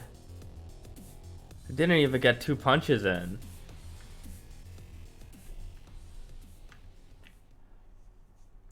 Yeah, no, I'm not gonna fuck with them. Hey, you're not half bad. I'll let you off the hook this time. What? If I'm having trouble with someone like you, I'll have to change my training regimen. Time to bump up the intensity. Which is gonna need to be expensive, so if I want to save up that kind of money, I've got more shaking down to do.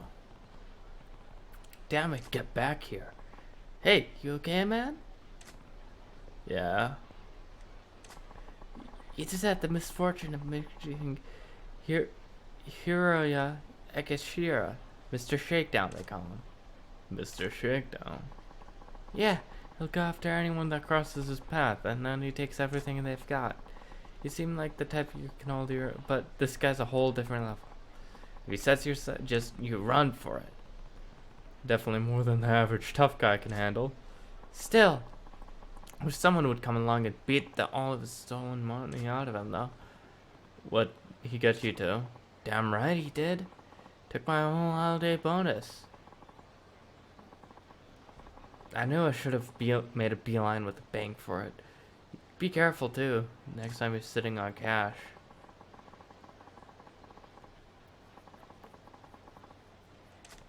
Mr. Shakedown, huh? He's insanely tough. Maybe I haven't seen the last of him. Better keep my eyes peeled. Yeah. Should just head home for tonight.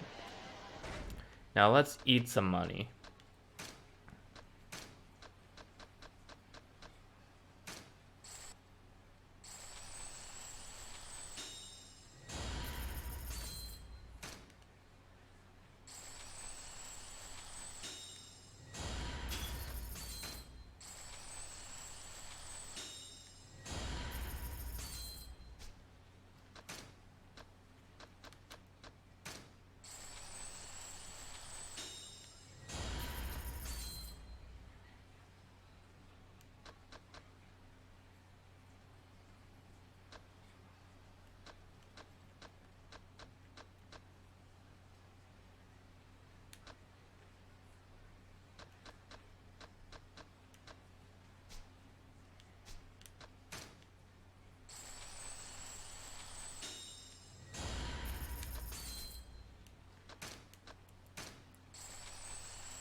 There.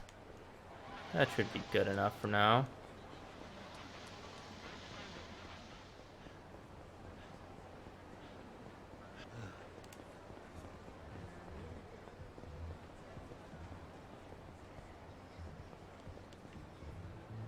I can't eat. I can't eat here. Enter. Okay. Eating time. Order.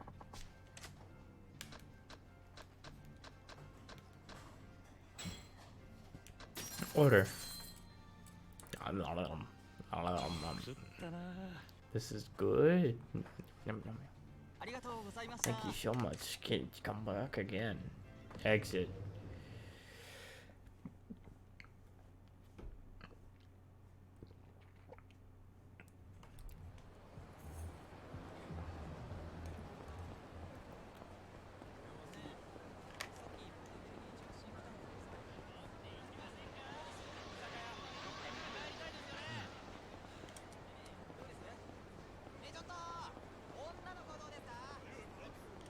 Sorry, my guy, I don't understand Japanese. I don't know what you're trying to whip me down for.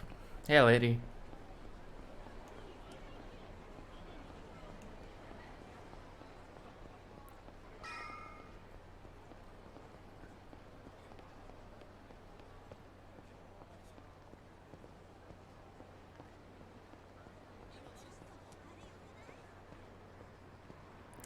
Yeah, no, fuck that. I am not ready for that. Call it a day. Yeah, I think I'm done with that. Though I do want to do karaoke one last time. It feels like I haven't been home in forever. Way too much has happened in the last couple days.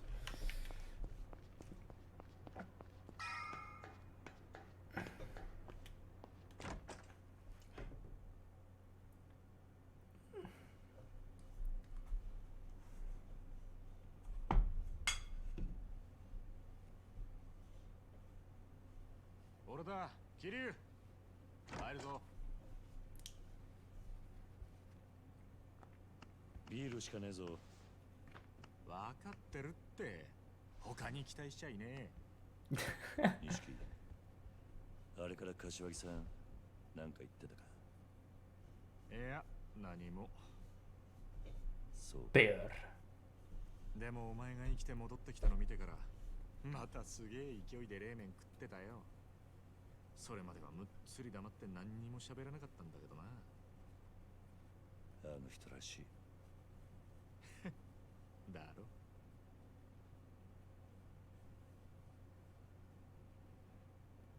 そうか。あのクゼが縁故詰めることになるとはな。何が起きるかわからねえもんだ。ああ、だがまだこれからだ。Yeah. 若頭補佐の3人のうちの誰かが殻の一粒を手にすりゃ、風間のおやつさんは組を追われる。それに俺の殺しの濡れ衣も晴らさねえと。殺に目つけられたらもう終わりだ。そのことなんだけどよ、桐生。実はな、東光クレジットの社長、さっき殺されたぞ。何？ニュースになってる。会社の中で撃ち殺されてたらしい。あの社長はクゼの指示でお前を殻の一坪におびき出したんだろう。多分クゼがその口封じに殺させたんだ。クゼはあいつはそんなに簡単に人を殺すのか。あのバカなんだってやるさ。てめえの身を守るためYeah. だ。正面切ってクゼから真犯人聞き出すってのは相当難しいぜ。他のやり方考えねえと。Yeah. いや、そんなもんがありゃ苦労しねえか。錦、お前立花不動産って知ってるか？あ？立花不動産？組を抜けた後、その立花って男が来たんだ。殻の一粒を手にするために協力しろと。Shit. 奴は俺の濡れ衣を晴らせるって。おい、待てキリ。俺知ってるぞ。この立花不動産。奴ら殻の一粒にまで手出そうとしてんのか。どういう連中なんだ。 What's their story? 立花不動産は町に事務所構えてるような真っ当な会社じゃねえ。俺も聞きかじりだけどよ。一言で言え、カムロ町に特化した不動産乗っ取りのスペシャリストだ。不動産乗っ取り。ああ、今カムロ町は狭い土地に飲み屋やら風俗やら店がひしめき合って空きがねえ。しかもそのほとんどを東上界の極道たちが仕切ってる。だが立花不動産はそのカムロ町の鉄の壁に穴を開けることができるんだ。鉄の壁に穴を開ける。どんなに繁盛してる店だろうが、立花不動産が目をつけりゃ数日持たずに中の人間は追い出されちまう。金、脅迫、嫌がらせ。ヤクザ顔負けのやり口で店潰しちゃ空きになった不動産を転売するって話だ。たとえ東上界のケツ持ちと勝ち合おうがお構いなしにな。今時の不動産周りは金のわしづかみ競争だ。得体の知れない連中が群がってる。けどその中でも立花不動産は札付きだ。東上界本家も連中を排除しようと追ってるらしい。本家か。そのくらい厄介な連中ってことだ。けどそいつらがおめえの味方につくとなると面白くない。信用できる相手ならの話だ。なんで俺を引き込もうとするのか立花の腹が読めねえ。なら明日少し突っ込んで立花不動産を調べてみようぜ。探ってみる価値はある。いや、調べるのは俺一人でやる。あ？お前が俺と一緒に動けば堂島組に目をつけられる。お前は関わるな。桐生。組抜けると決めた時から一人でやるのは覚悟の上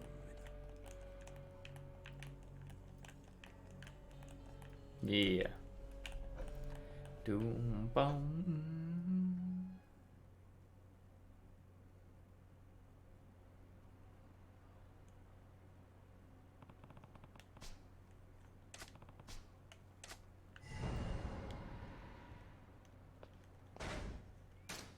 Now let's go to the map.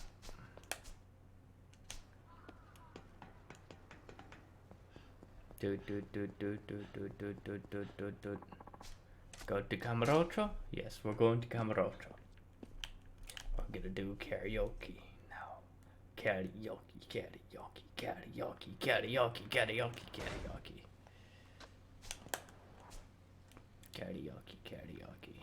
Batting skills? No. Erotic videos? Good place for drinks. Heroin. Okay, right there. So we just need to take a right.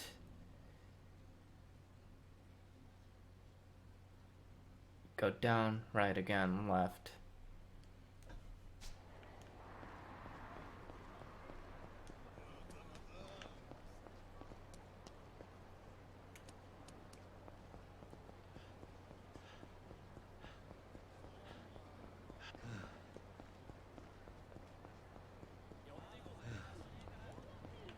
Take a right. Right? No, take a left. Okay, let's take a left.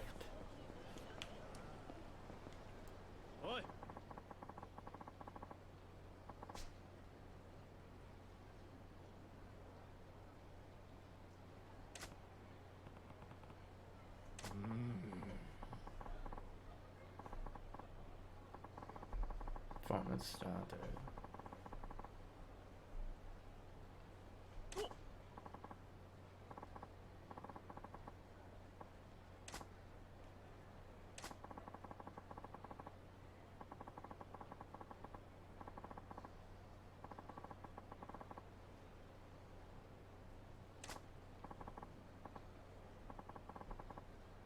Yeah.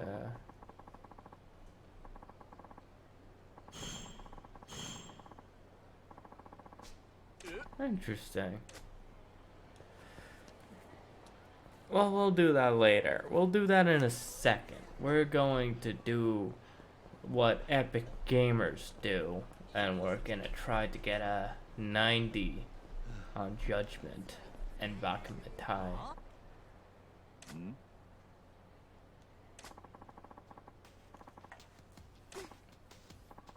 Calm down. These aren't high schoolers. They're middle schoolers. But Mina-chan, I said it was full of money. It had to be like 200. Mina-chan, I know your family isn't that rich. What's going on? How dare you bug around my purse? Dad-chan, you're a jerk. I hate you, Mina-chan. For a spat between high school couple, that was pretty raw.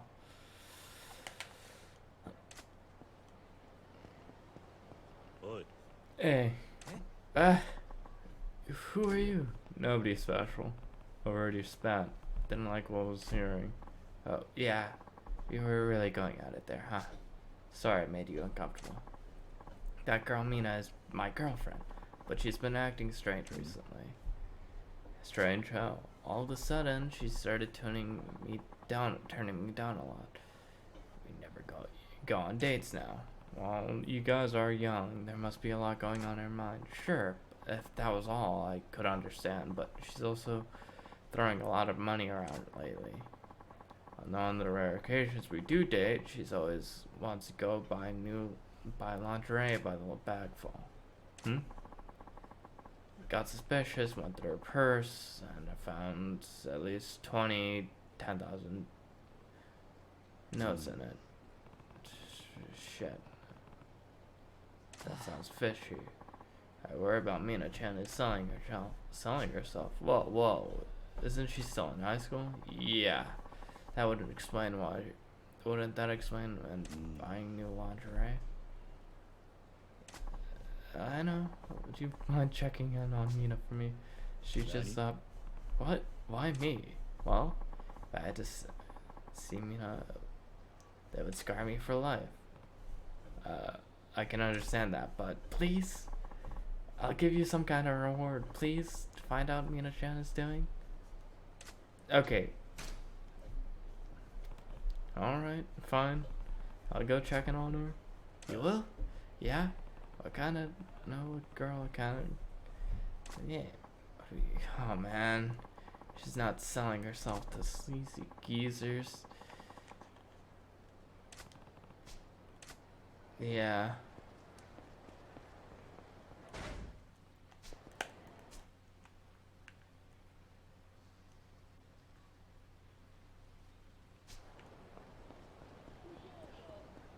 We'll do that later.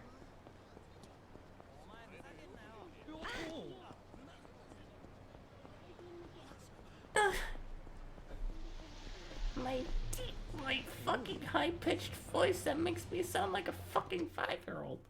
Ugh. Now we're gonna do the epic gamer karaoke. Sing solo. Okay, let's put in the music. We're gonna try to get a 90 this time. Let's see what they got. Sing.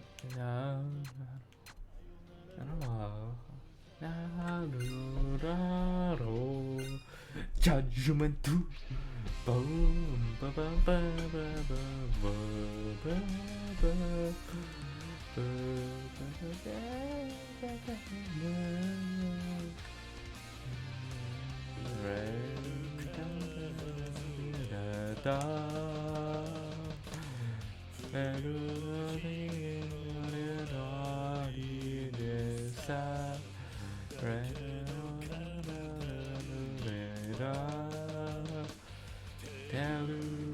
What did he say? Yasumani. Whoa, whoa, whoa, we are bad boys.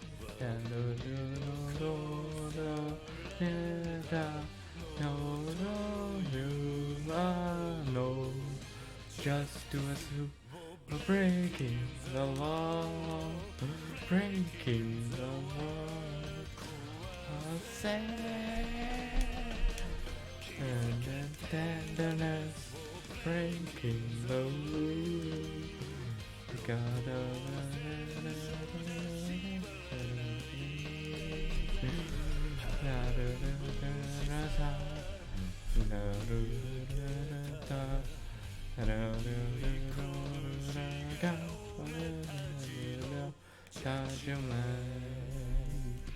Okay. Okay, did we get a 90? Did we get a 90? I missed a lot. I fucked up a lot during the end. Okay.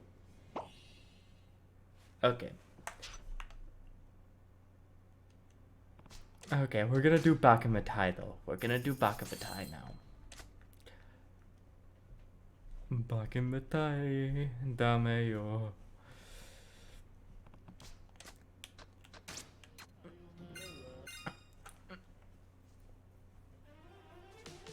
And like they actually give credits to the artist.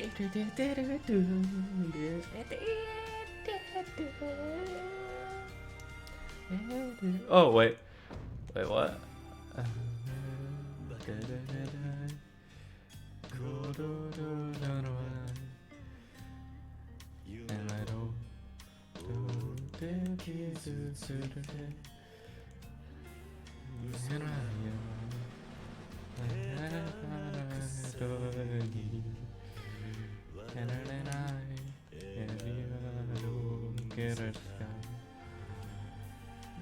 I love you more.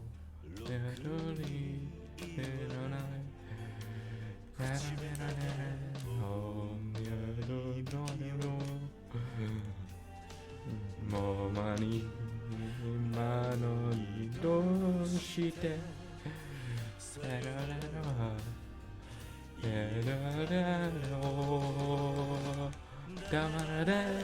Wait, what? Dame yo.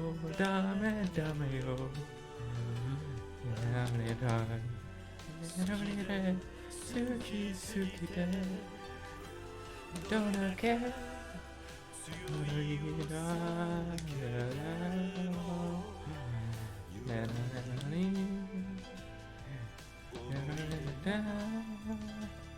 Back in the day.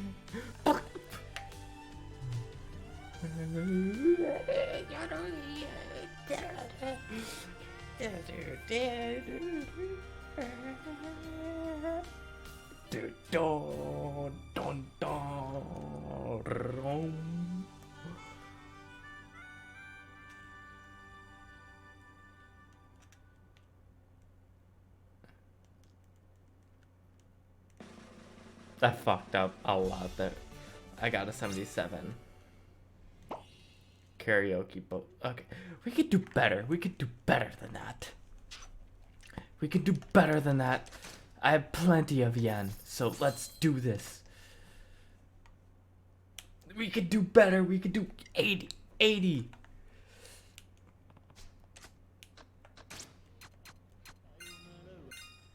Rouge of love.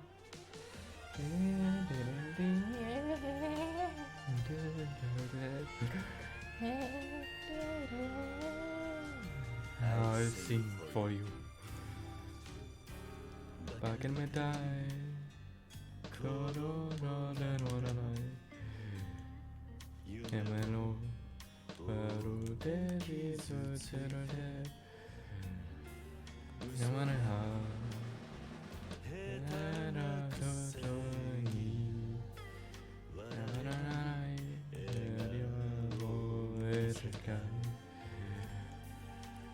I love you more, luckily,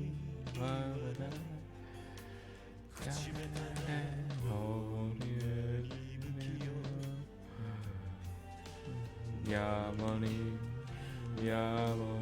doshite.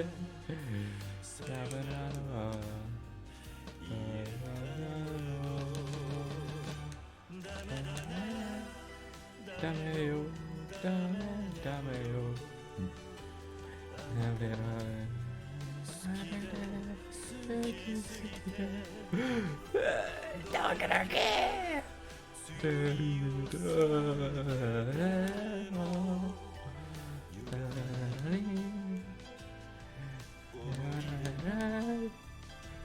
Fucking time.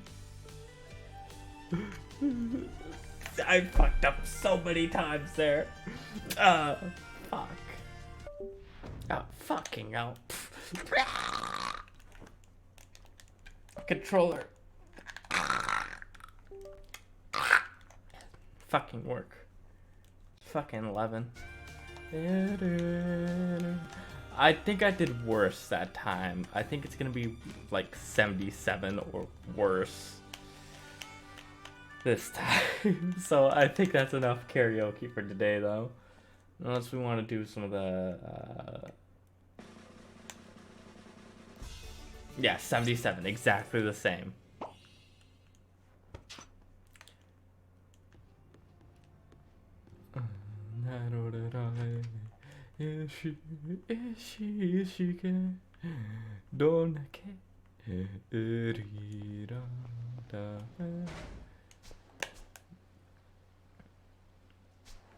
Okay.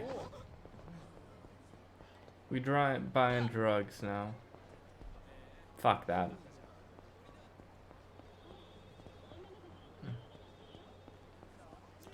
Shit. This is the drugstore now? Yes. We're buying drugs.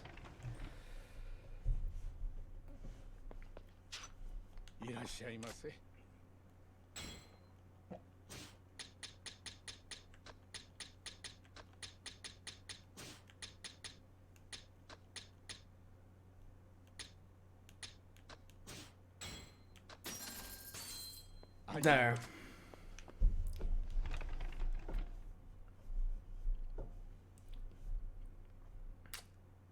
After this, I don't really know what to do.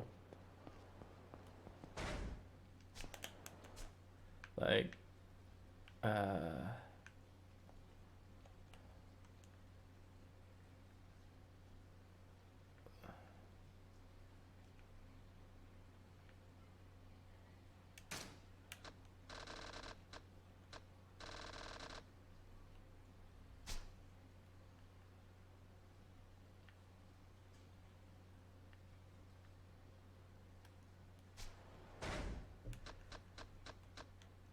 unread messages too.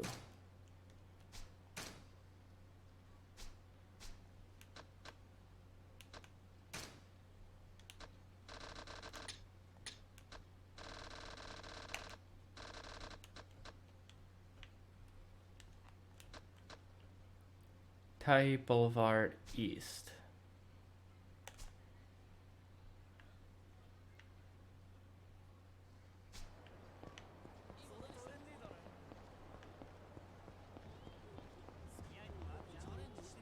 So she's somewhere around here.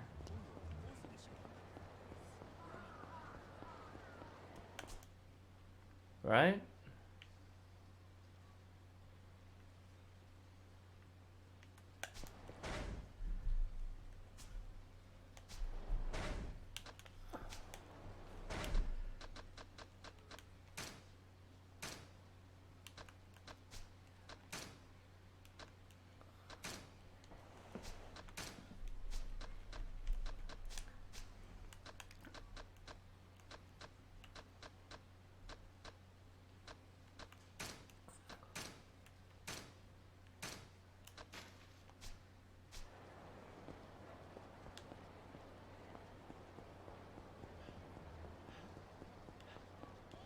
Hi, let's fight.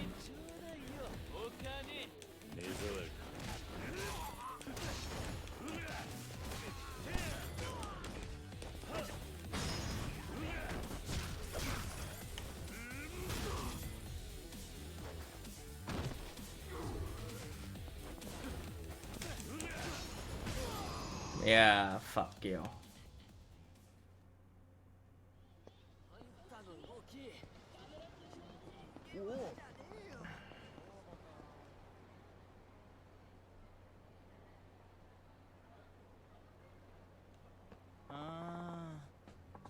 Where's the producer? If he doesn't show, we're screwed. Well, there's that huge argument the director had last shoot. Or he's probably still butthurt. Yeah, our director is something else. He probably won't budge an inch. That means butting head with the producer. Or the crew can't deal with him either. Maybe it'll be a strike. Whatever the reason, we could try to shoot a location without the producer. The director is going to boil over. It's really gonna boil over. Maybe we can find someone who can stand in for him? Oh, sure. Someone who can stay calm and cool with all that crap director dishes out. Yeah, we need a guy with an aura of toughness. A guy command respect in the room. I guess guys like that aren't a dime a dozen, huh? You're right. Not like a guy who does it all. I was gonna want, huh? Bold demeanor, that aura of unassailable authority, and a faint hint of danger. That's our man. Poster child of a producer just walked into the scene. Eh? Wait, please, wait. Our savior, I mean, you, sir. I made a cool aura with a magnificent voice. Yes, I mean, yes, I meant you. May I have a moment? We're a production team for a TV show. And what would it with me? Well, we're going to be shooting a short segment in a restaurant here, the gourmet food program. We're down a man, and we're desperate. Will you help us? What? How could someone like me that doesn't know the first thing about show business be useful for you? No. With an aura like that magnificent, you don't have to do anything, just stand there and look authoritative. Oh, I can't see. Your aura's so bright. It's dazzling. This reeks BS. No, honestly, we're not trying to pull your leg. We're sincere about this. We'll do all the heavy lifting. Well, actually, we may ask you to move things. And help with simpler tasks, but helping out a TV show, huh? Is that not something everyone gets to experience? Please! It has to be you. No one else can do this. They are kidding about being desperate. Should I help? I'll help out. Fine. That's great. Thank you so much. Also, my name is Morty. I'm the director's assistant. This is Kawaguchi, our cameraman. I'm Kawaguchi. Pleasure to meet you. I'm Kiryu. Good to meet you. No, what am I supposed to do? Well, the show producer is supposed to be there, but something came up last minute and he can't make it. So we need you to stand in for him, Kiryu-san. What? Wait, what? I don't even know what a producer does, but isn't that role pretty important? No way. You might think that, but all a producer does is really act all high and mighty. It's a total fluff job. Is that it? No wonder. I had no idea what I'm doing, though. People will know I'm faking it, won't they? Don't worry. Once we get you into some clothes with more executive style, you totally pass as a producer. But you mean producers have a look? Sure they do. Now let's get looking for like a big shot.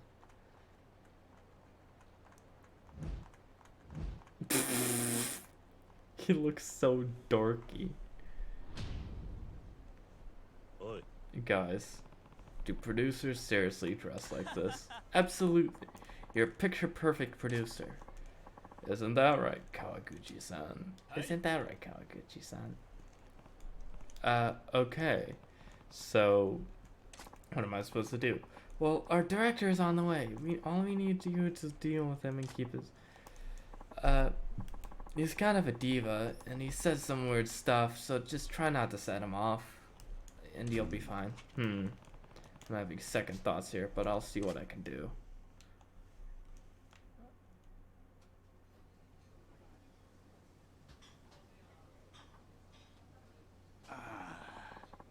He should be here any minute. Mori. Oh! Director's here. Here he comes, Kiryu-san. Try to act natural. Act natural. Got it.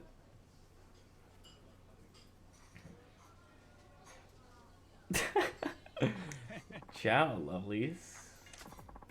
Good morning. Mori-chan. Guten Morgen, baby. Yeah, Guten Morgen to you, too. Don't ever change, Mori-chan. I'm counting on you to change. Bling, bling, ka-ching, baby. Bling, bling, ka-ching, baby. What in the blazes? Where's our intrepid producer? Where's my Linda-chan? Lida-chan. Sorry, Lida-chan got little Stan called in sick this morning. Kiryu-san is standing in for today. Kiryu, never heard of him. He must be he the real deal, baby? Yes, of course. Kiryu-san does a lot of work on location overseas. This is his first domestic shoot in a while. That's probably why you don't recognize him. Oh, Celeste Bay. I don't care who you are, just as you, well, when you're on location with me, everyone has to pull their weight, capiche? Kiryu-san, this is our director, Papillion Kato-san. I'm Kiryu. Good to meet you. Stiff as a stiff. You drag this guy out of the river, boys? Because, well, the people really do seem to be shallow. This guy's irritating. Better play around with this side. What's your problem, Kiryu? Can't you ring a single greeting? Your history? A proper greeting is important. What should I do? Get goofy.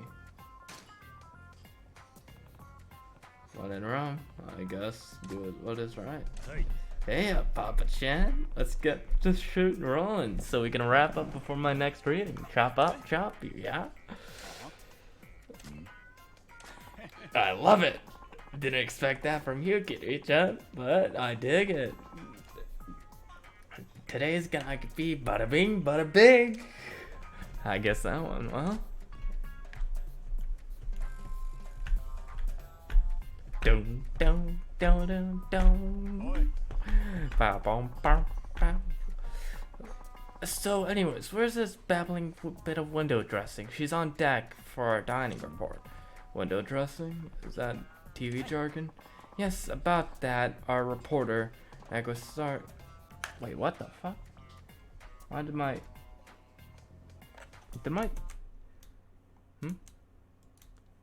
Why did my app go down? Okay. Then why the fuck are we here?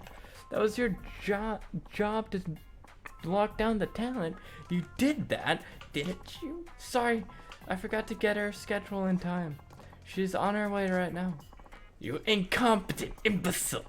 If we go over on time, we'd be screwing over this restaurant. You're a nice guy, Mori, but that doesn't cut the mustard. I'm sorry. This director, what a change from the cheesy goofball he was seconds ago. This guy's got a short fuse. Oh, here she comes. Sorry I'm late. No problemo, baby doll. We were as patient as pie. Oh la la, looking ravishing today. Kato-san, don't be silly. Okay, gang. Let's get this party started. S'il vous plaît. I know a little bit of French. I know a little bit. It's just been a while since I've seen it. Fantastico! To your marks, everyone. Let's roll. Mon Dieu, what the hell is this? Where is the erasable? Oh, sorry. We'll get it. Sorry, can you grab the erasable from the table and bring it over here? Erasable. Check what's on the table. Alright, hold on.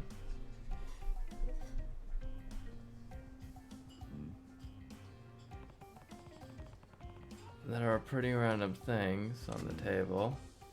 Which one do I take? Erasable must be something to do with props. The food. Erasable is this. Okay, brought the erasable. Thanks, Kiryu-san. Set it on the table if you would. Got it. I mean, they're doing an interview. Of course they're gonna make me, like, putting down food. Oh, that looks tasty. It does look tasty. And it looks like a PNG. Doesn't it? I want you to savor it now. Let it linger on your luscious lips. This is my tour de force.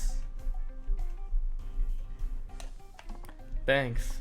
And sorry for making you bring it over, Kiryu-san. Don't worry about it. But boy, Kiryu-san, I'm so glad you figured out unerasable is what our crew calls consumable prompts, like food.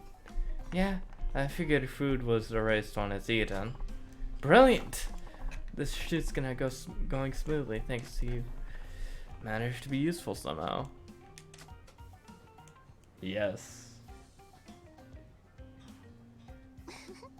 Wow, that looks delicious. There's so much, but it all looks so tasty. I could eat it all in one sitting. Good, the shoot's going along smoothly. Pardon me, Kiryu-chan, but we still have life in that erasable later.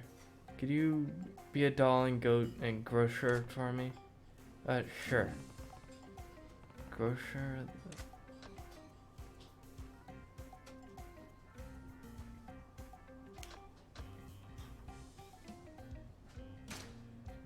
Tilt the food out of your grocer, huh? I got this. Heh. That's a great looking grocer job if I say so myself. Hey, grocered it. Brilliant! Thank you, Kiryu-chan. Let's take a look.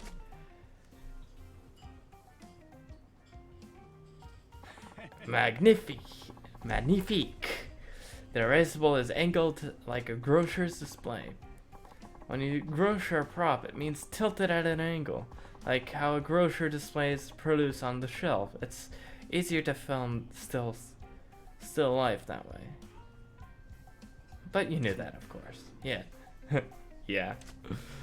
I managed to get it right. I'm getting it right. I forgot completely what the answers are since when I last played this. So I am... It's a fucking godsend that I'm getting this right. Thank you for the wonderful meal. That was delicious. That shoot's almost done. Sorry, Kiryu-san. Can I get you to jeer these prompts? That's about to strike the set. Jeer these prompts, strike the set. Punch the dishes. Remove the dishes. I've got this. Thank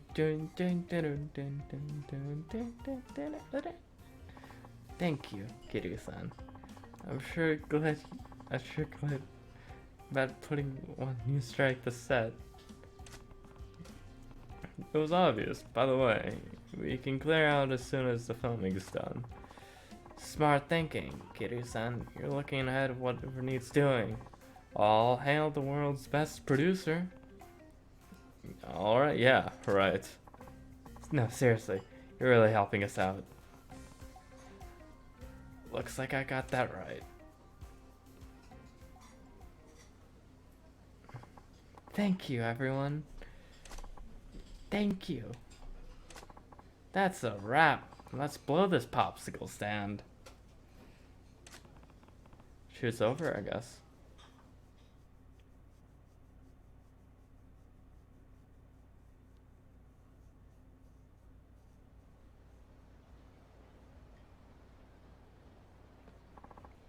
Kiryu-san, you saved us. You know showbiz lingo like a pro. No problem. I had fun with that. That was something else. It's rare to see a producer who can take change on location like you. Please accept our thanks. You got a magnetic necklace. You have all the makings of a great producer. I'd like to have you back anytime. Hey, what's going on here? A producer, Lita? You should... Did the shoot go down okay without a real crew? The producer. Speak of the devil. Why would you even bother showing up? You need it on a teleprompter? We're here to beat some manners into you. This is for working us like slaves late in the night. Who the hell do you think you are? We got into broadcasting because we love television, but thanks to you, we don't have time to go home and watch TV. That's no way to live. What can I say? It takes blood, sweat, and tears to make a TV show. Fortified, gentlemen. Big talks as always, director. But who made you so important to make you to think that you can treat a producer like this? I've had it with you. That's why we boycotted the shoot today. We're on strike. Boycotted? More like let your personal trauma get in the way of work. You call yourselves professionals? Yep, all you want. This is the last time we'll ever see you. So let's end this shit show on a happy note for us. Shit. Oh my gosh, what are we going to do? I got this. Huh? Kiryu-san. Hey, hold it. Huh? Who the hell are you? The name's Kiryu. I'm the producer here. We can't have you people harassing my crew. Kiryu-chan, Wait, you're my replacement? You just doubled my fun. I'll show you how irreplaceable I truly am. Come on, boys. We'll deal with this faker first. Alright. I'll fuck you up. Wait, you have a fucking knife.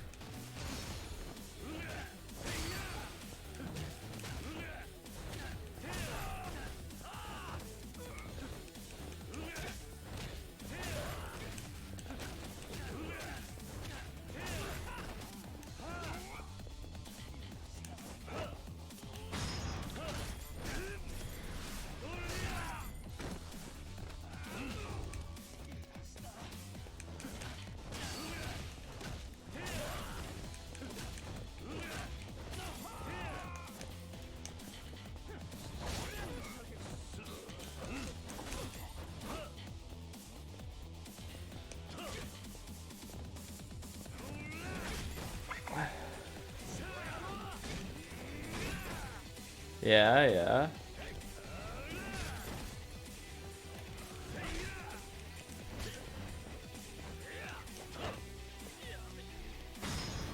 Boom, boom.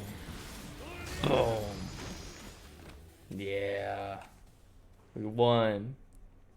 I love these side quests. Did they ever pull this guy off the bodybuilding show? Forget this.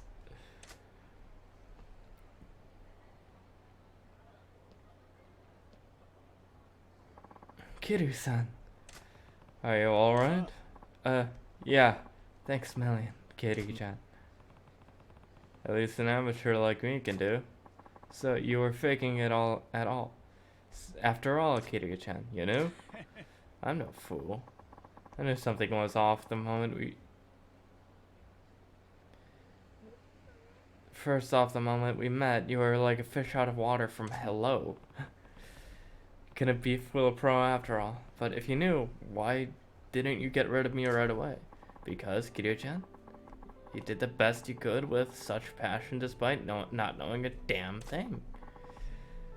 TV is not a gentleman, but even for a minute, even for a few seconds of footage, can take dozens to hundreds of hours of hard work. The struggle is, as we say, real. The challenge demands an incredible level of precision, experience, and skill. But for something even more important than those, that mon ami, that is passion. Passion. I believe that TV gives viewers hopes and dreams.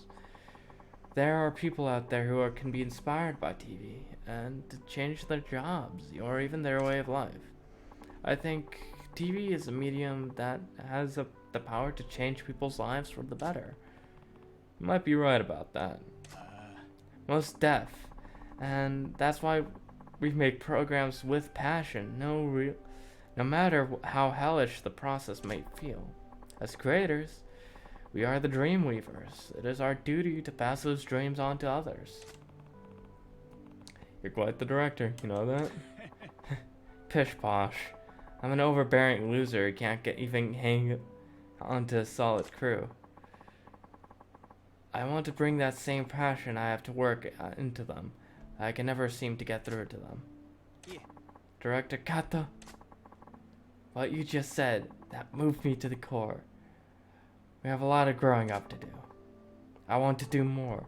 I want to make better programs. I want to create shows that bring people joy and inspiration.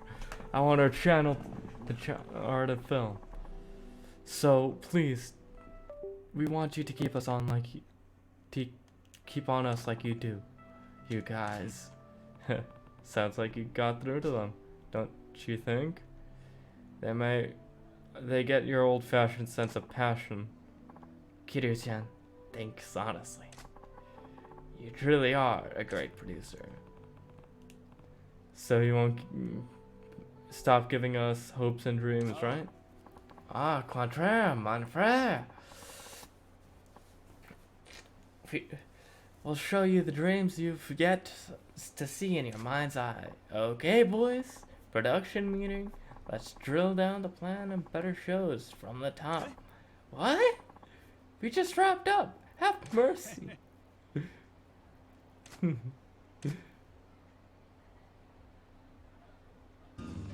What in the heck does from the top mean? I love these side stories. Just wander around and fucking find stuff.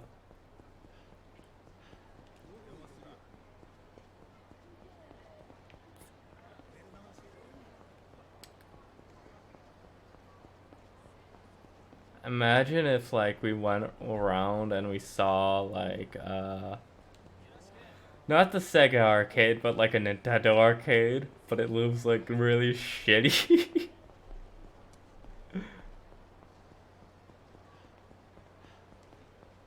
And you know,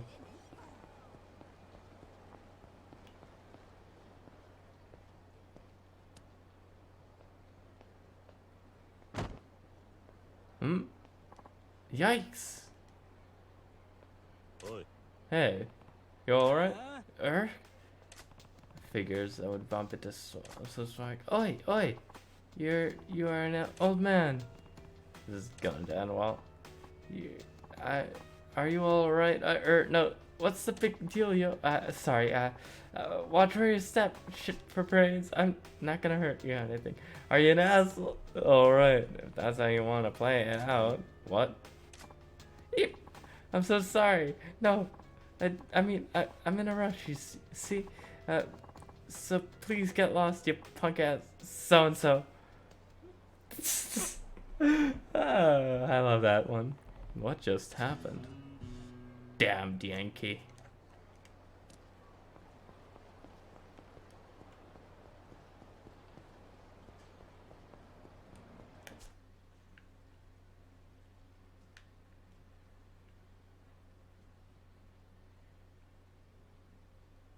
Oh.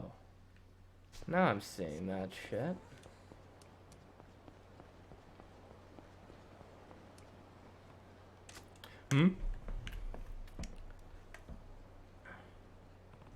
What's going on? This is a rough looking crowd.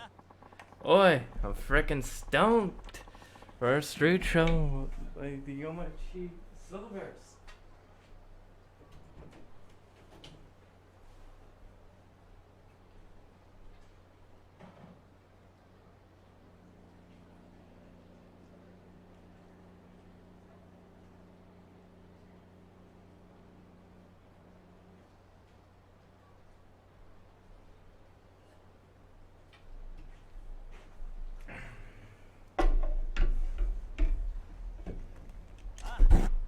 Too right. Those guys got the rock and roll gods. Look at this bitching crowd. They drew all these punks without any ads or nothing. Crazy Kaio and the Yomichi Silvers fucking rule. And keep your pants on. I heard the Yomichi Silvers are doing a Q&A panel too. No effing way. They're famous for never saying a word or letting their music do the talking. I wonder what the hell they'll talk about. Sounds like some band's doing an event here. Must be popular with the local punks. Hmm?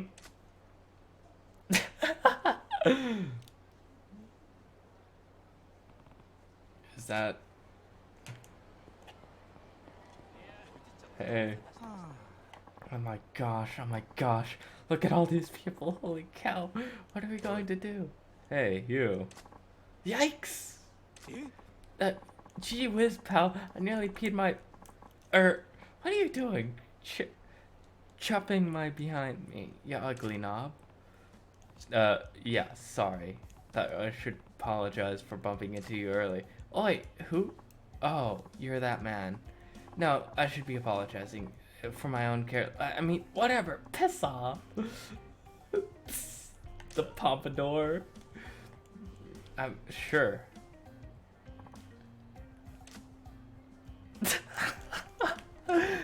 Wait a second. Could you possibly be unaware of who I am? Are you asking me if we met before? We bumped into each other. If we did, I don't recognize you. Wait a second then. That you really don't know who... Willikers, what a relief. What? Oh, I'm sorry. Not... my name's Kyo. Stage name Crazy Kyo. I'm the vocalist in the band. Let me guess. Yomichi Silver's same band these young punks are so excited to see. Aren't you kind of the legendary Yankee band? Yes, that's us. We're going to a street show down here. Oh, sorry to bug you before your show. Good luck. Oh, whoa. Where the hell do you think you're going? Old man? Or, jeez, don't go. Maybe you could save me? Save you? Nani? What? Are you even hardcore in slightest? Nope. As a joke, we tried dressing up as a punk show. To our shock, we got pretty popular with the Yankee crowd, and now we have to keep the shred full time. Over time, we gained a fan base of wannabe punks, and Yomichi Silvers became heroes of the rebellious youth of Japan. The whole style is called Yankee now. There's more running to band. What does that mean by so? What do you mean? Did you?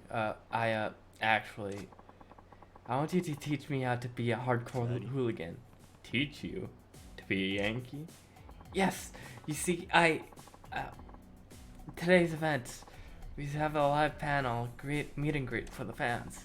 Every member of the Yomichi Silvers, myself included, are light-abiding choir boys. We've never even shoplifted. If we were to talk in front of a real Yankee, they'd realize we were phonies. Fake punks, huh?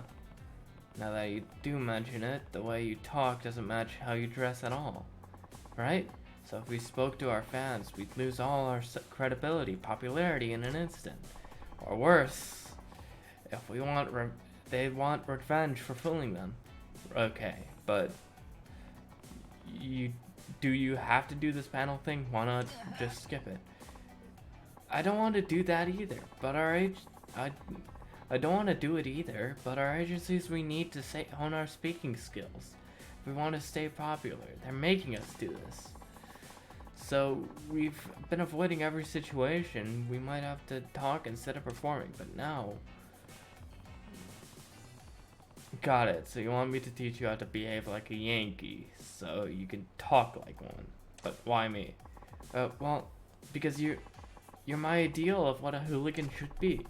Confident demeanor, razor-sharp glare, barbed wire attitude that says, touch me and get cut.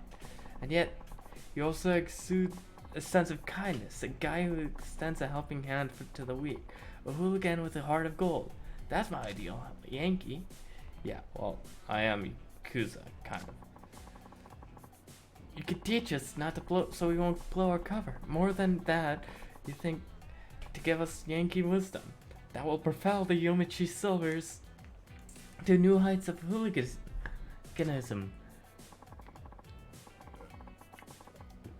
Oh shit, this is really hard on my voice. Please, we lose this chance, the Yomichi Silvers may have to break up. Please teach me how to carry myself like a true Yankee. Okay then. Okay then. I'm not sure of how useful I can be, but I'll try. Really? Thank you so very much. Oh, I'm so sorry I didn't catch your name. It's Kiryu. It's Kiryu. Okay, dokie, Kiryu-san. Give me a second, please. I'll go get the others. Sorry to keep you waiting, Kiryu-san.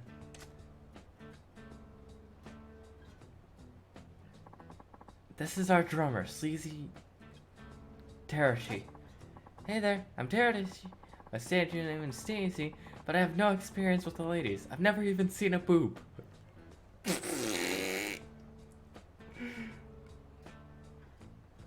Okay. Even I've seen some shit, man. Even I've seen some shit, and I'm still a virgin. This is Bassett, our bassist. Big bad boy Aku. I'm Aku. My hobby is caring for elders. This is Kiryu-san, who's gonna impart us the way of the true Yankee-style hooliganism. Please teach us, Kiryu-san. You guys are polite and proper. I'm starting to wonder if there's anything I can do for you. Oh, no, please don't say that. We're all pretty good guys at heart, so please help us.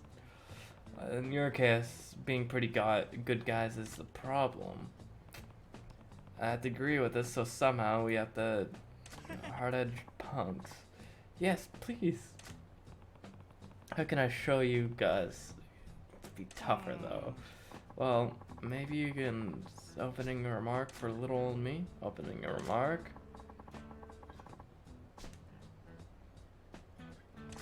Weaker resident. The zinger of an opening line.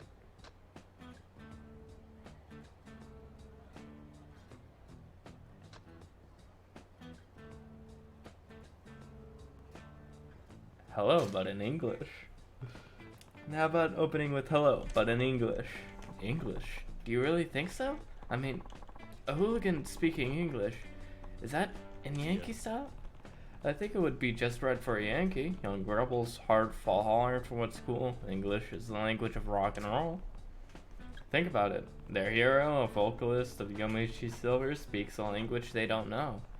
They can't help but be impressed by his worldliness. But do I have to keep speaking English afterwards? It's going to be a challenge. I only know a few greetings. Same goes for them, though. If you sound like you know what you're saying, you can get away with it.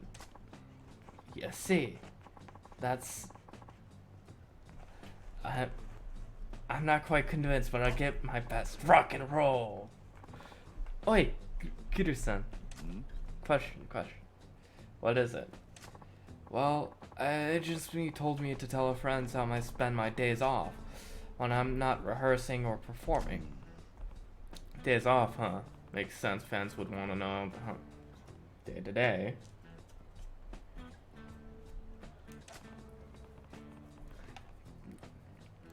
Terashi, how do you spend the day off? Well, I make a habit of greeting a bride up and early and make some pancakes. After breakfast, I take my darling puppy, Chibi-chan, to the park for mid-morning stroll, and then we have lunch after a cheap cafe at our feet. On our way home, we do a little window shopping. After that, I binge watch the dramas I've got on my VCR until it's bedtime. You just described a typical girl's day. Oh, sorry, that really made you sound like a fashionable young woman. A fashionable young woman. I was surprised. I got intense. I'm so scared. Oh no, Kiryu-san, you shouldn't shout like that. You made Sleazy Terashi cry. That's a bit much, don't you think? Oh dear. should say sorry. Yeah, my bad, Terashi. It's alright. I was startled. I was expecting it. It's all.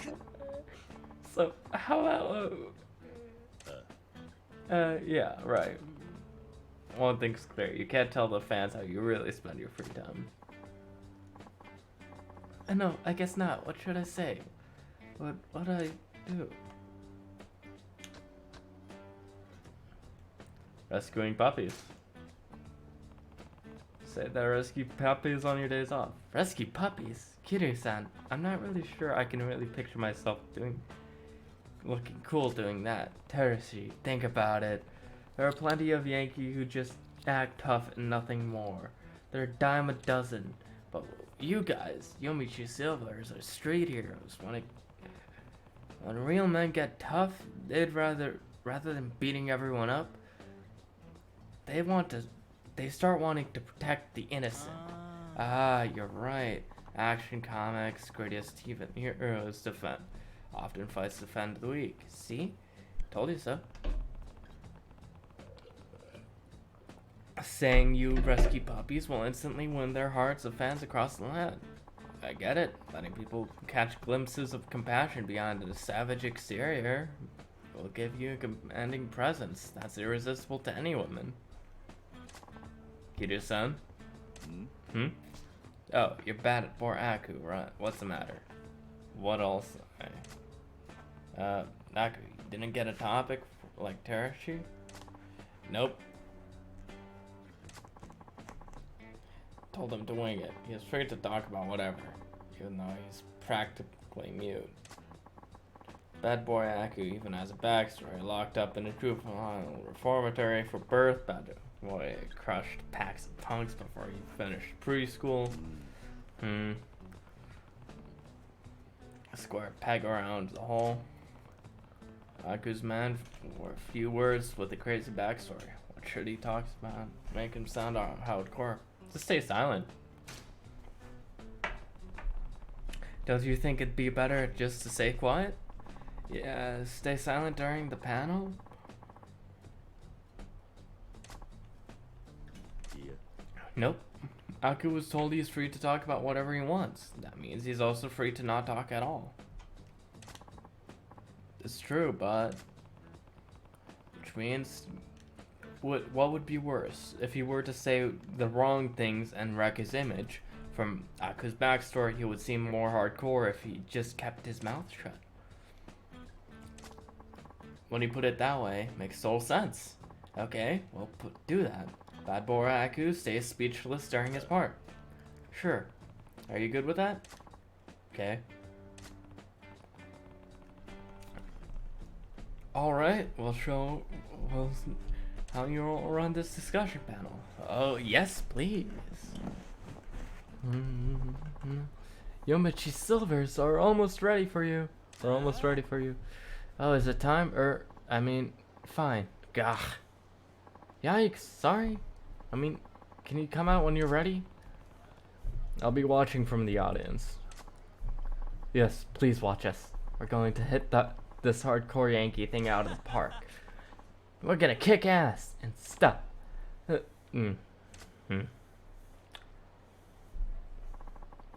There they are. Put your hands together for the Yomichi Silvers. Whoa! Crazy guy, you sad! Big bad boy Aku over here! Oh! Check out Crazy guy who says this! ESP guitar smoking rat style! He's got that angular nail!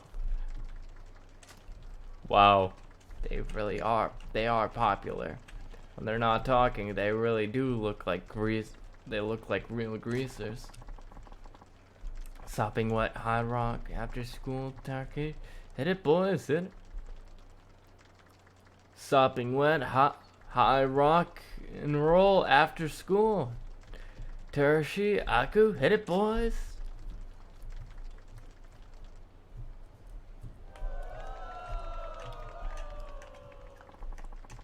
That concludes today's performance by the Yomichi Silvers. Just listening to the songs, I can see why the Yankee kids across Japan look at the crazy Kaya's band. Now, we would like to move on to the special meet and greet panel discussion to the band members. Whoa, no way, no way! You're gonna talk to us? That it's totally mental. No fucking waiting to Aku's voice. Here it gets real. They pull it off. Yo, Grease Sounds. Hello, everyone. Rock and roll. We are the Yomichi Silvers. What? Can you even speak English? That's so bitchin'. I'm gonna go totally mental. No, yeah.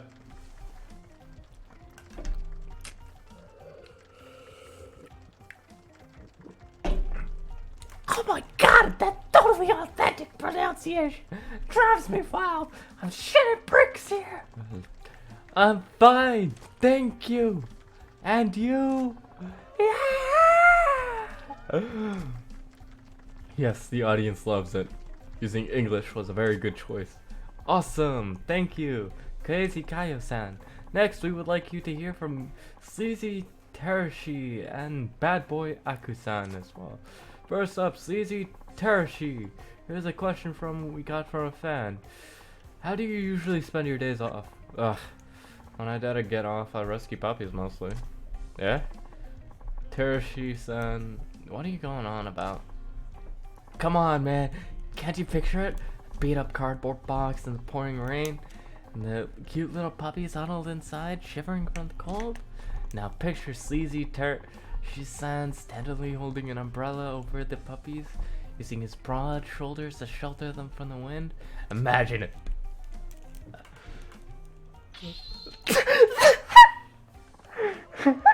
Shit! Yeah, it's so fucking cool! That's what makes Terashi-san so badass the way he is. Yeah, those little guys flip out and mob me whenever I get home. Little twerps are noisier than I thought. He got them! I'm trying not to be loud because it's like fucking midnight. It just turned midnight. Good, the fans love it. Even rebels have a soft spot for puppies. Fair. Thank you, Sleazy Terashi-san. To close it out, we have some for Bad Boy Aku-san to say a few words.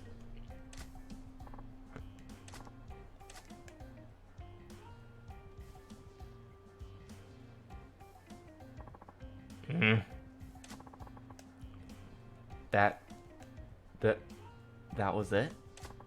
No way! He just stood there in front of the whole panel discussion. That's...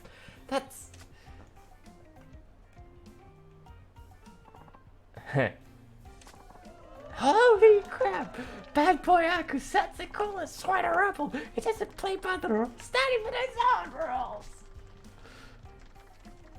He rules! Good. It was the right decision to not let the quiet Aku speak after all. It doesn't take big... It doesn't take big talk to make a big man. And attitude speaks louder than words. Very true. Same thing with fucking actions.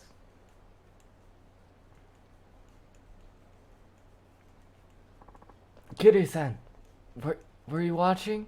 Yeah, I saw everything. Good work. Kiryu-san, we tried to apply what we learned from you, the ways of our Yankee, to our panel, and our fan response was fabulous. I'm still in shock. Yeah, it seemed that way. You guys learned well. I'm proud of you all. Looks like we're the Yomichi Silvers are shooting up towards stardom at the speed of light. We owe you big time, Kiryu-san. You got a wild shirt. For the most fun we have ever had in Kiryu-san, thanks. From now on, we're gonna keep working hard to expand on what you taught us. The way of the Yankee will work on our speaking skills as well. Keep an eye on us, Kiryu-san. The Yomichi Silvers are kicking up another gear. Yeah, give it your best shot. We will.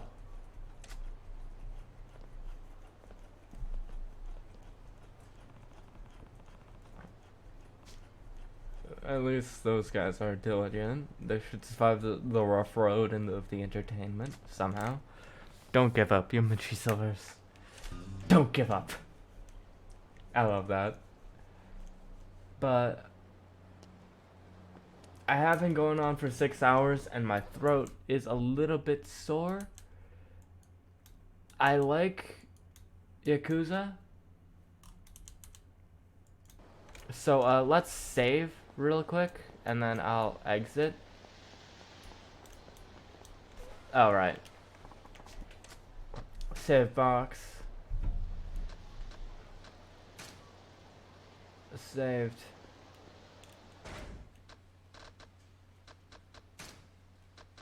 Return to title.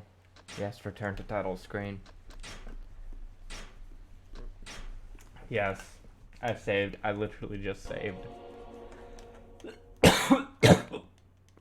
Really, because I use a gamepad. Yeah. Yeah, I'm using a gamepad. We're just gonna...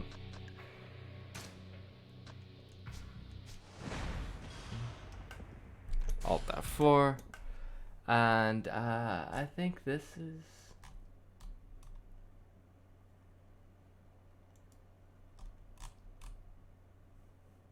Yeah, I'm just gonna look for someone to raid, and that's gonna be that.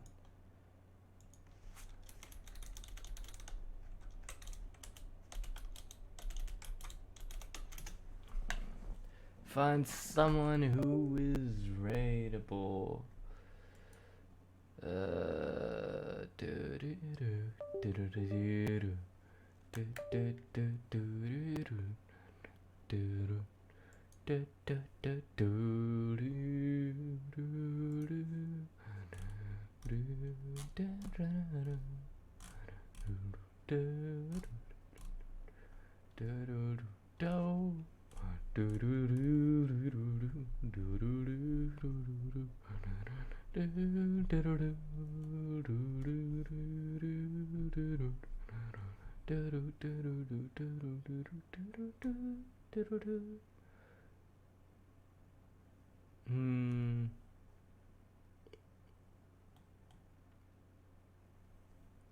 Let's check out Finny. We haven't done Finny. We haven't seen Finny in a while. Give them a little bit of a raid. Yeah, let's then, like, first time they're here. So let's just... First time I've seen them in a while, so let's just /raid. Wait, how long have they been going? Just about 2 hours, so maybe.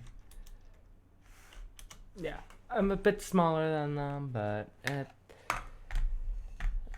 it doesn't matter. It doesn't matter. It doesn't matter. They seem sweet, so let's go. Let's go. /raid, CS Finny. 4 viewers are ready, and let's go. Thank you guys so much for watching. I really appreciate you guys, and bye bye.